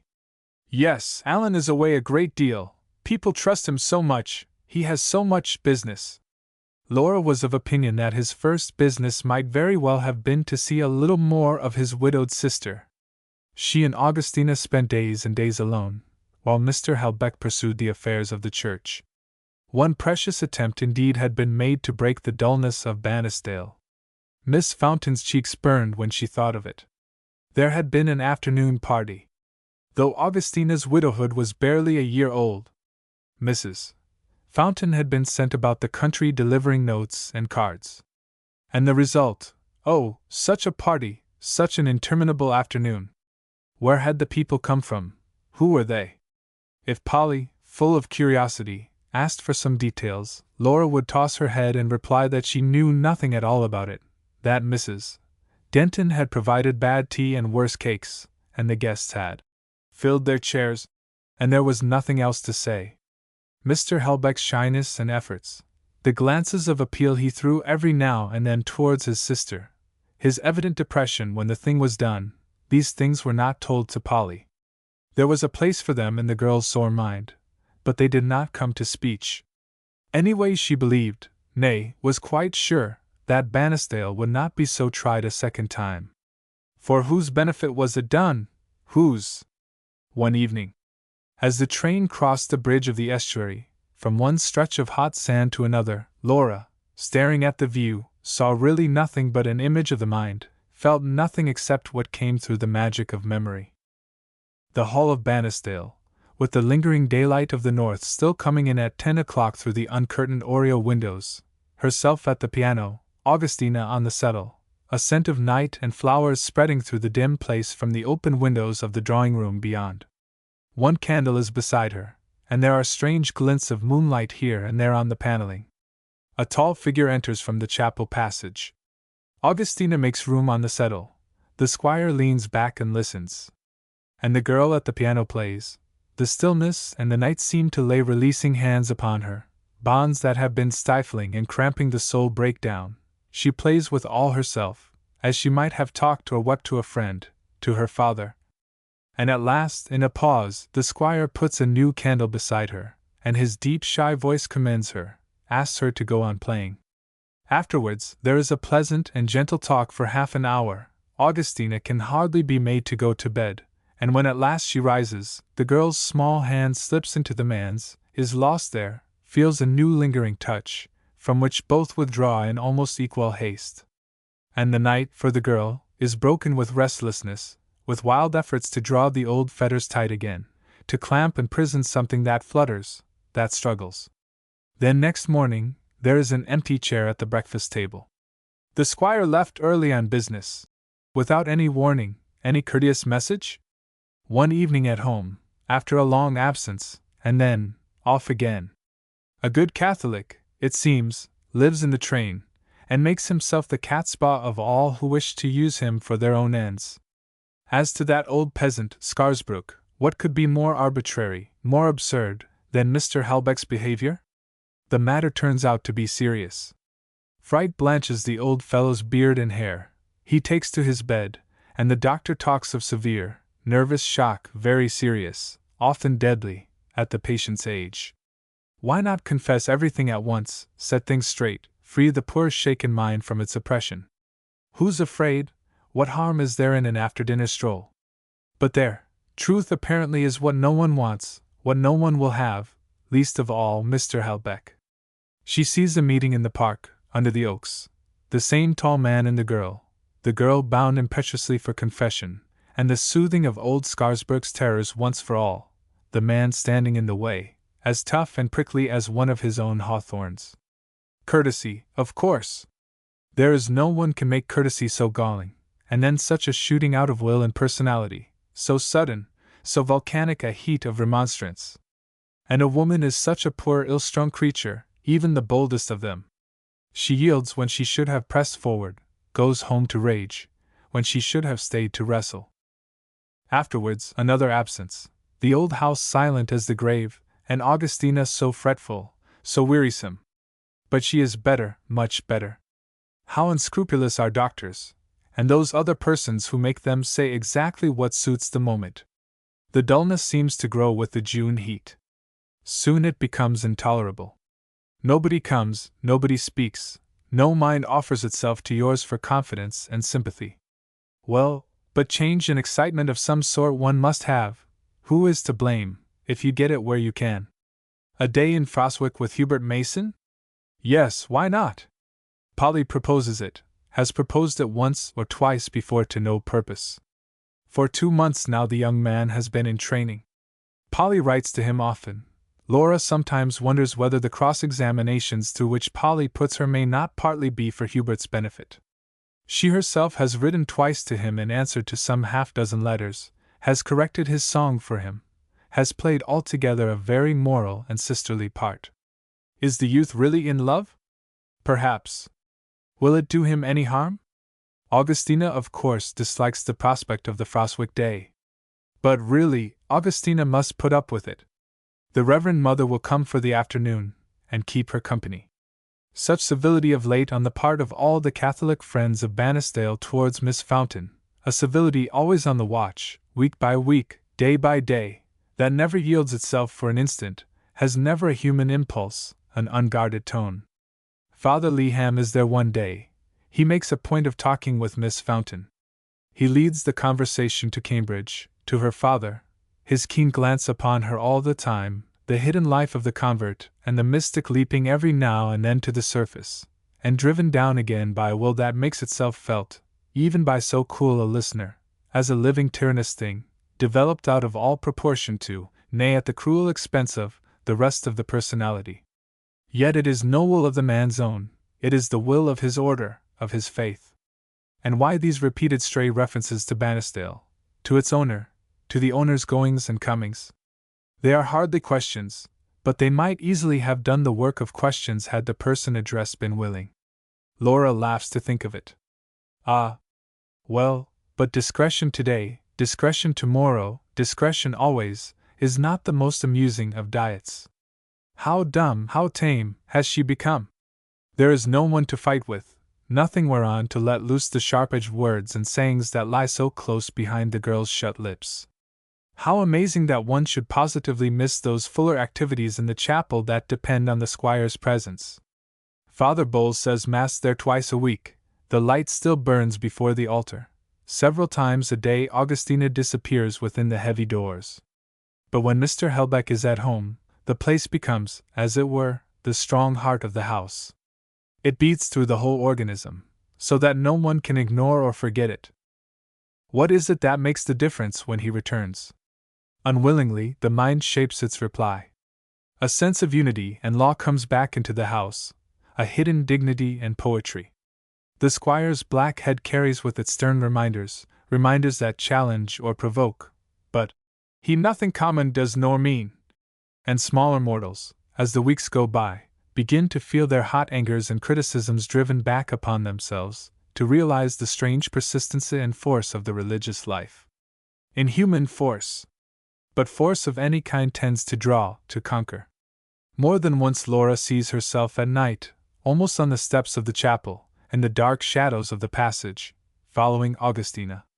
But she has never yet mounted the steps, never passed the door. Once or twice she has angrily snatched herself from listening to the distant voice. Mr. Helbeck makes very little comment on the Frostwick plan. One swift involuntary look at breakfast, as who might say, "Our compact?" But there was no compact. And go she will. And at last all opposition clears away. It must be Mr. Helbeck who has silenced Augustina, for even she complains no more. Trains are looked out, arrangements are made to fetch Polly from a halfway village, a fly is ordered to meet the 9:10 train at night.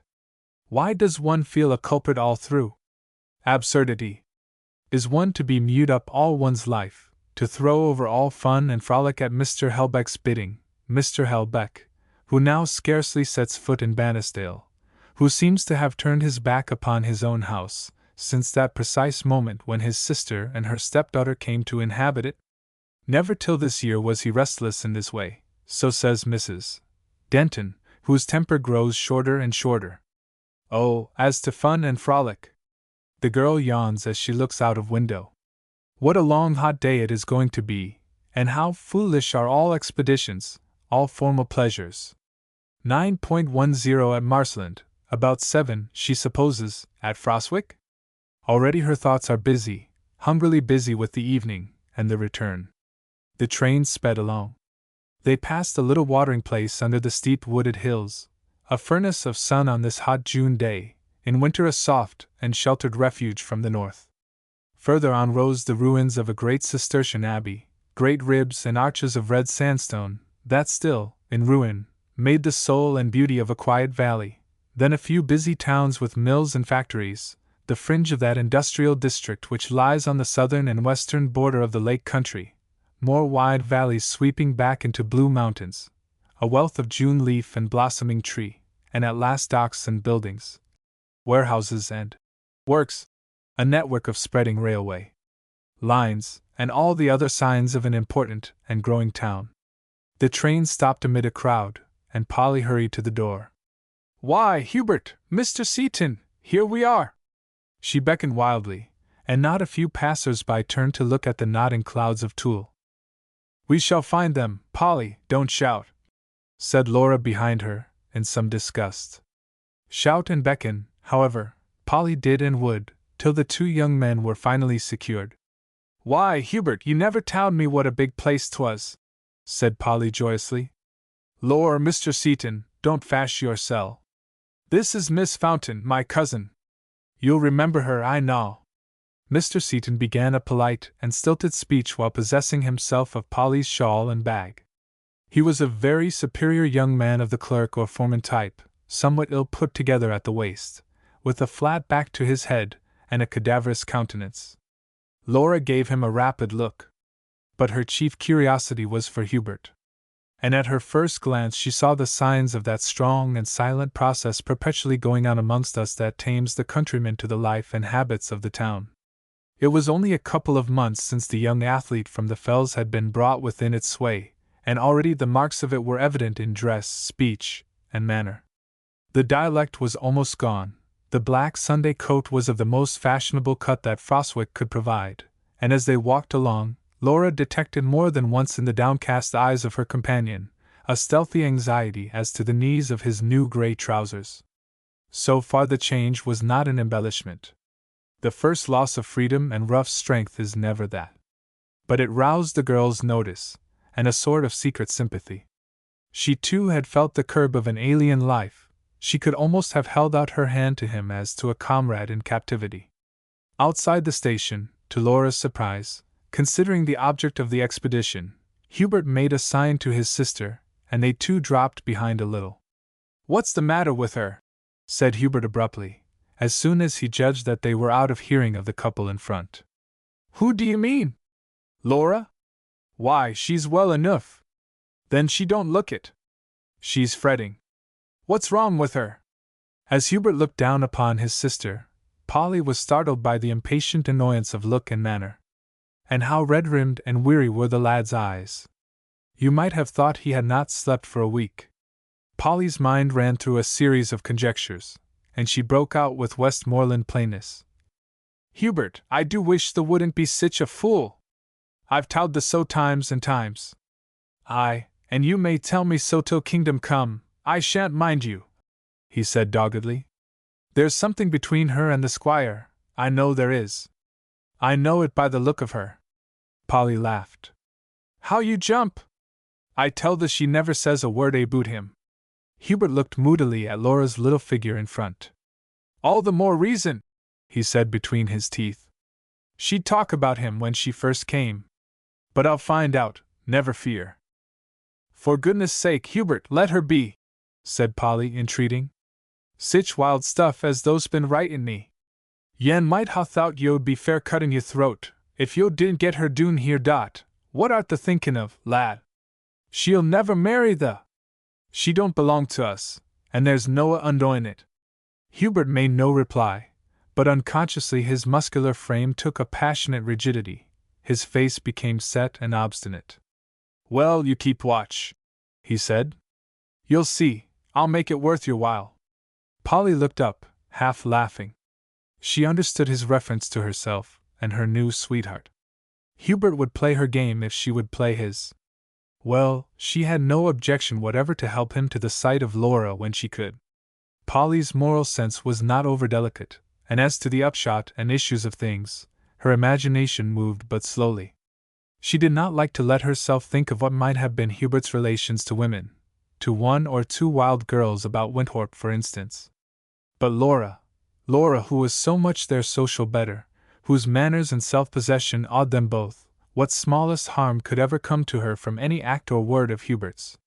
For this rustic Westmoreland girl, Laura Fountain stood on a pedestal robed and sceptred like a little queen. Hubert was a fool to fret himself, a fool to go courting someone too high for him. What else was there to say or think about it? At the next street corner Laura made a resolute stop. Polly should not any longer be defrauded of her Mr. Seaton. Besides, she, Laura, wished to talk to Hubert. Mr. Beaton's long words, and way of mouthing his highly correct phrases, had already seemed to take the savour out of the morning. When the exchange was made, Mr. Seaton, alas! showing less eagerness than might have been expected, Laura quietly examined her companion. It seemed to her that he was taller than ever. Surely she was not much higher than his elbow. Hubert, conscious that he was being scrutinized, turned red, looked away, coughed, and apparently could find nothing to say. "Well, how are you getting on?" said the light voice, sending its vibration through all the man's strong frame. "I suppose I'm getting on all right," he said, switching at the railings beside the road with his stick. "What sort of work do you do?" He gave her a stumbling account, from which she gathered that he was for the time being the factotum of an office, sent on everybody's errands, and made responsible for everybody's shortcomings. She threw him a glance of pity.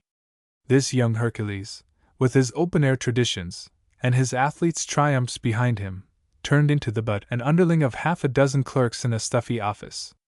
"I don't mind," he said hastily. "All the others paid for their places. I didn't pay for mine. I'll be even with them all some day. It was the chance I wanted, and my uncle gives me a lift now and then. It was to please him they gave me the berth. He's worth thousands and thousands a year to them." And he launched into a boasting account of the importance and abilities of his uncle, Daniel Mason, who was now managing director of the great shipbuilding yard into which Hubert had been taken, as a favor to his kinsman. "He began at the bottom, same as me, only he was younger than me," said Hubert. "So he had the pull. But you'll see I'll work up. I've learned a lot since I've been here. The classes at the Institute, well, they're fine. Laura showed an astonished glance. New sides of the lad seemed to be revealing themselves. She inquired after his music.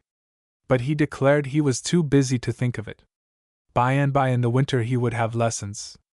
There was a violin class at the Institute. Perhaps he'd join that. Then abruptly, staring down upon her with his wide blue eyes.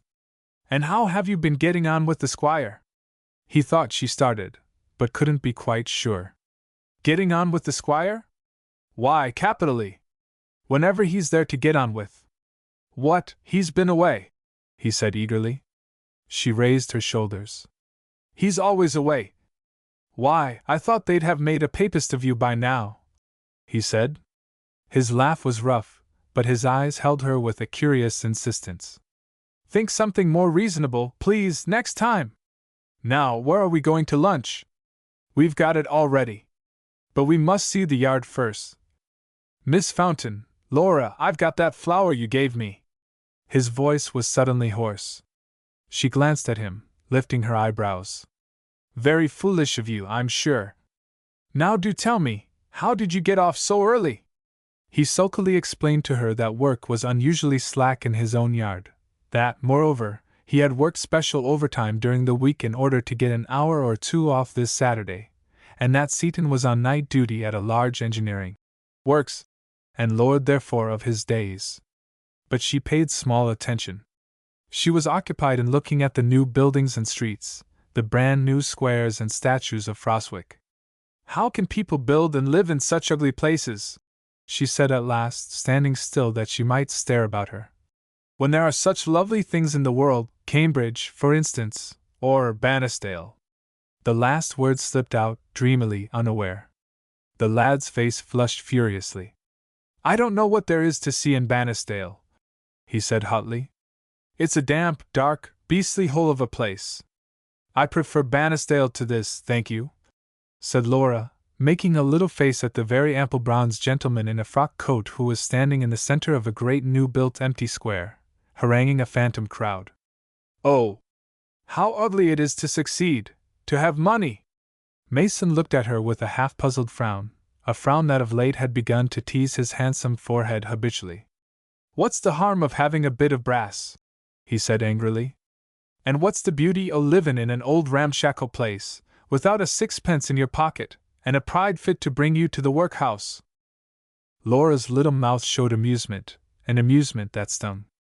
She lifted a little fan that hung at her girdle. Is there any shade in Frostwick?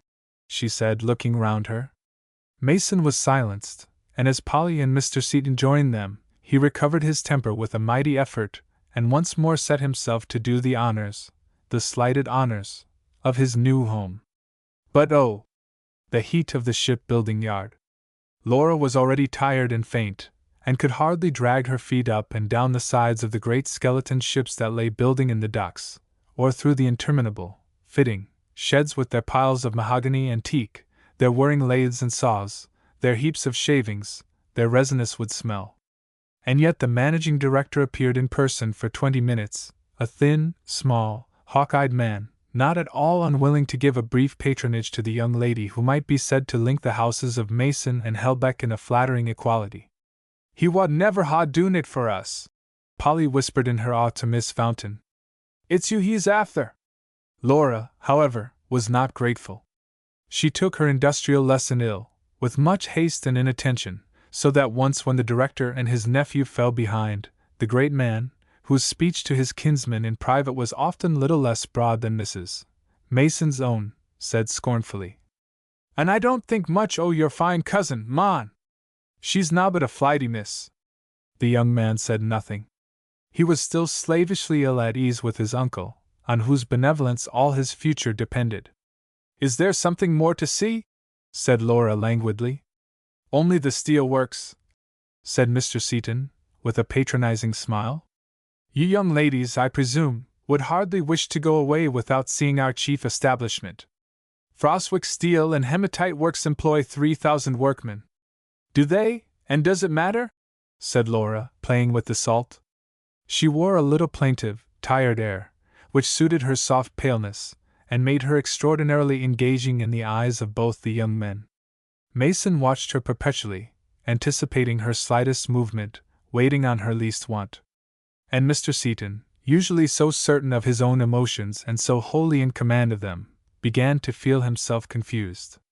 It was with a distinct slackening of ardor that he looked from Miss Fountain to Polly, his Polly, as he had almost come to think of her, honest managing Polly, who would have a bit of brass, and was in all respects a tidy and suitable wife for such a man as he. But why had she wrapped all that silly white stuff round her head? And her hands? Mr. Seton slyly withdrew his eyes from Polly's reddened members to fix them on the thin white wrist that Laura was holding poised in air, and the pretty fingers twirling the salt spoon. Polly meantime sat up very straight, and was no longer talkative. Lunch had not improved her complexion, as the mirror hanging opposite showed her. Every now and then she too threw little restless glances across at Laura. "Why, we needn't go to the works at all if we don't like," said Polly. "Can't we get a fly, Hubert, and take a jaunt somewhere?" Hubert bent forward with alacrity. Of course they could. If they went 4 miles up the river or so, they would come to real nice country and a farmhouse where they could have tea. "Well, I'm game," said Mr. Seton, magnanimously slapping his pocket. "Anything to please these ladies." "I don't know about that 7 o'clock train," said Mason doubtfully. "Well, if we can't get that, there's a later one." "No, that's the last." "You may trust me," said Seton pompously. "I know my way about a railway guide. There's one a little after 8. Hubert shook his head. He thought Seton was mistaken. But Laura settled the matter. "Thank you, we'll not miss our train," she said, rising to put her hat straight before the glass. "So it's the works, please. What is it? Furnaces and red-hot things." In another minute or two they were in the street again. Mr. Seton settled the bill with a magnificent "damn the expense" air, which annoyed Mason, who was of course a partner in all the charges of the day, and made Laura bite her lip. Outside he showed a strong desire to walk with Miss Fountain that he might instruct her in the details of the Bessemer process and the manufacture of steel rails. But the ease with which the little nonchalant creature disposed of him, the rapidity with which he found himself transferred to Polly, and left to stare at the backs of Laura and Hubert hurrying along in front, amazed him. "Isn't she nice looking?" said poor Polly, as she too stared helplessly at the distant pair. Her shawl weighed upon her arm. Mr. Seton had forgotten to ask for it. But there was a little sudden balm in the irritable vexation of his reply. "Some people may be of that opinion, Miss Mason. I own I prefer a greater degree of balance in the fair sex." "Oh, does he mean me?" thought Polly. And her spirits revived a little. Meanwhile, as Laura and Hubert walked along to the desolate road that led to the great steel works, Hubert knew a kind of jealous and tormented bliss. She was there, fluttering beside him, her delicate face often turned to him, her feet keeping step with his. And at the same time what strong intangible barriers between them! She had put away her mocking tone, was clearly determined to be kind and cousinly. Yet every word only set the tides of love and misery swelling more strongly in the lad's breast. "She don't belong to us, and there's no undoing it." Polly's phrase haunted his ear. Yet he dared ask her no more questions about Helbeck. Small and frail as she was, she could wrap herself in an unapproachable dignity. Nobody had ever yet solved the mystery of Laura's inmost feeling against her will, and Hubert knew despairingly that his clumsy methods had small chance with her. But he felt with a kind of rage that there were signs of suffering about her. He divined something to know, at the same time that he realized with all plainness it was not for his knowing. Ah! That man, that ugly starched hypocrite, after all had he got hold of her? Who could live near her without feeling this pain, this pang? Was she to be surrendered to him without a struggle, to that canting, droning fellow, with his jail of a house? Why, he would crush the life out of her in 6 months. There was a rush and whirl in the lad's senses. A cry of animal jealousy, of violence, rose in his being. "How wonderful! How enchanting!" cried Laura, her glance sparkling, her whole frame quivering with pleasure. They had just entered the great main shed of the steel works. The foreman, who had been induced by the young men to take them through, was in the act of placing Laura in the shelter of a brick screen, so as to protect her from a glowing shower of sparks that would otherwise have swept over her, and the girl had thrown a few startled looks around her. A vast shed, much of it in darkness, and crowded with dim forms of iron and brick, at one end, and one side, openings, where the June day came through. Within, a grandiose mingling of fire and shadow, a vast glare of white or bluish flame from a huge furnace roaring against the inner wall of the shed, sparks, like star showers, whirling through dark spaces, ingots of glowing steel, pillars of pure fire passing and repassing, so that the heat of them scorched the girl's shrinking cheek, and everywhere, dark against flame, the human movement answering to the elemental leap and rush of the fire, black forms of men in a constant activity, masters and ministers at once of this crackling terror round about them. "Aye," said their guide, answering the girl's questions as well as he could in the roar. "That's the great furnace where they boil the steel. Now you watch, when the flame, look!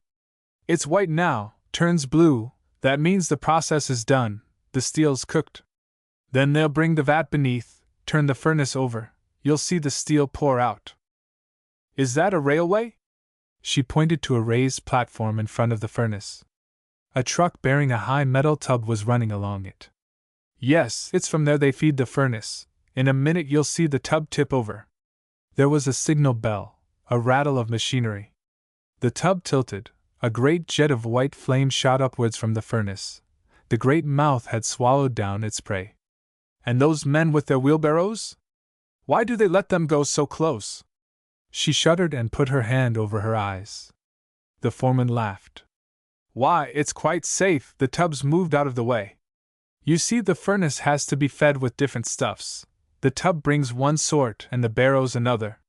Now look, they're going to turn it over. Stand back." He held up his hand to bid Mason come under shelter. Laura looked round her. "Where are the other two?" she asked. "Oh, they've gone to see the bar testing, they'll be here soon. Seaton knows the man in charge of the testing workshop." Laura ceased to think of them. She was absorbed in the act before her. The great lip of the furnace began to swing downwards. Fresh showers of sparks fled in wild curves and spirals through the shed. Out flowed the stream of liquid steel into the vat placed beneath. Then slowly the fire cup righted itself. The flame roared once more against the wall. The swarming figures to either side began once more to feed the monster. Men in trucks and wheelbarrow, the little railway line, and the iron pillars supporting it, all black against the glare. Laura stood breathless, her wild nature rapt by what she saw. But while she hung on the spectacle before her, Mason never spared it a glance. He was conscious of scarcely anything but her childish form, in the little clinging dress, her white face, every soft feature clear in the glow, her dancing eyes, her cloud of reddish hair, from which her wide black hat had slipped away in the excitement of her upward gaze. The lad took the image into his heart. It burnt there as though it too were fire. "Now let's look at something else," said Laura at last, turning away with a long breath. And they took her to see the vat that had been filled from the furnace, pouring itself into the ingot molds, then the 4 molds traveling slowly onwards till they paused under a sort of iron hand that descended and lifted them majestically from the white-hot steel beneath, uncovering the 4 fiery pillars that reddened to a blood color as they moved across the shed, till, on the other side, one ingot after another was lowered from the truck. And no sooner felt the ground than it became the prey of some unseen force, which drove it swiftly onwards from beneath, to where it leapt with a hiss and crunch into the jaws of the mill. Then out again on the further side, lengthened, and paired, the demon in it already half tamed, flying as it were from the first mill, only to be caught again in the squeeze of the second, and the third, until at last the quivering rail emerged at the further end, a twisting fire serpent, still soft under the controlling rods of the workmen. On it glided on, and out of the shed, into the open air, till it reached a sort of platform over a pit, where iron claws caught at it from beneath, and brought it to a final rest, in its own place, beside its innumerable fellows, waiting for the market and its buyers. "Mayn't we go back once more to the furnace?" said Miss Fountain eagerly to her guide. "Just for a minute." He smiled at her, unable to say no. And they walked back across the shed, to the brick shelter. The great furnace was roaring as before, the white sheet of flame was nearing its last change of color. Tub after tub, barrel after barrel poured its contents into the vast flaring throat. Behind the shelter was an elderly woman with a shawl over her head. She had brought a jar of tea for some workmen, and was standing like any stranger, watching the furnace and hiding from the sparks. Now there is only one man more, and after that, one more tub to be lowered, and the hell broth is cooked once again, and will come streaming forth. The man advances with his barrow. Laura sees his blackened face in the intolerable light, as he turns to give a signal to those behind him. An electric bell rings. Then, what was that? God, what was that? A hideous cry rang through the works. Laura drew her hand in bewilderment across her eyes. The foreman beside her shouted and ran forward. "Where's the man?" she said helplessly to Mason. But Mason made no answer. He was clinging to the brick wall, his eyes staring out of his head. A great clamor rose from the little railway, from beneath it, from all sides of it. The shed began to swarm with running men, all hurrying towards the furnace. The air was full of their cries. It was like the loosing of a maddened hive. Laura tottered, fell back against the wall. The old woman who had come to bring the tea rushed up to her. "Oh, Lord, save us! Lord, save us!" she cried, with a wail to rend the heart. And the two women fell into each other's arms, shuddering, with wild broken words, which neither of them heard or knew. End of Volume 1. End of Project Gutenberg's Helbeck of Bannisdale, Volume 1, by Mrs. Humphry Ward.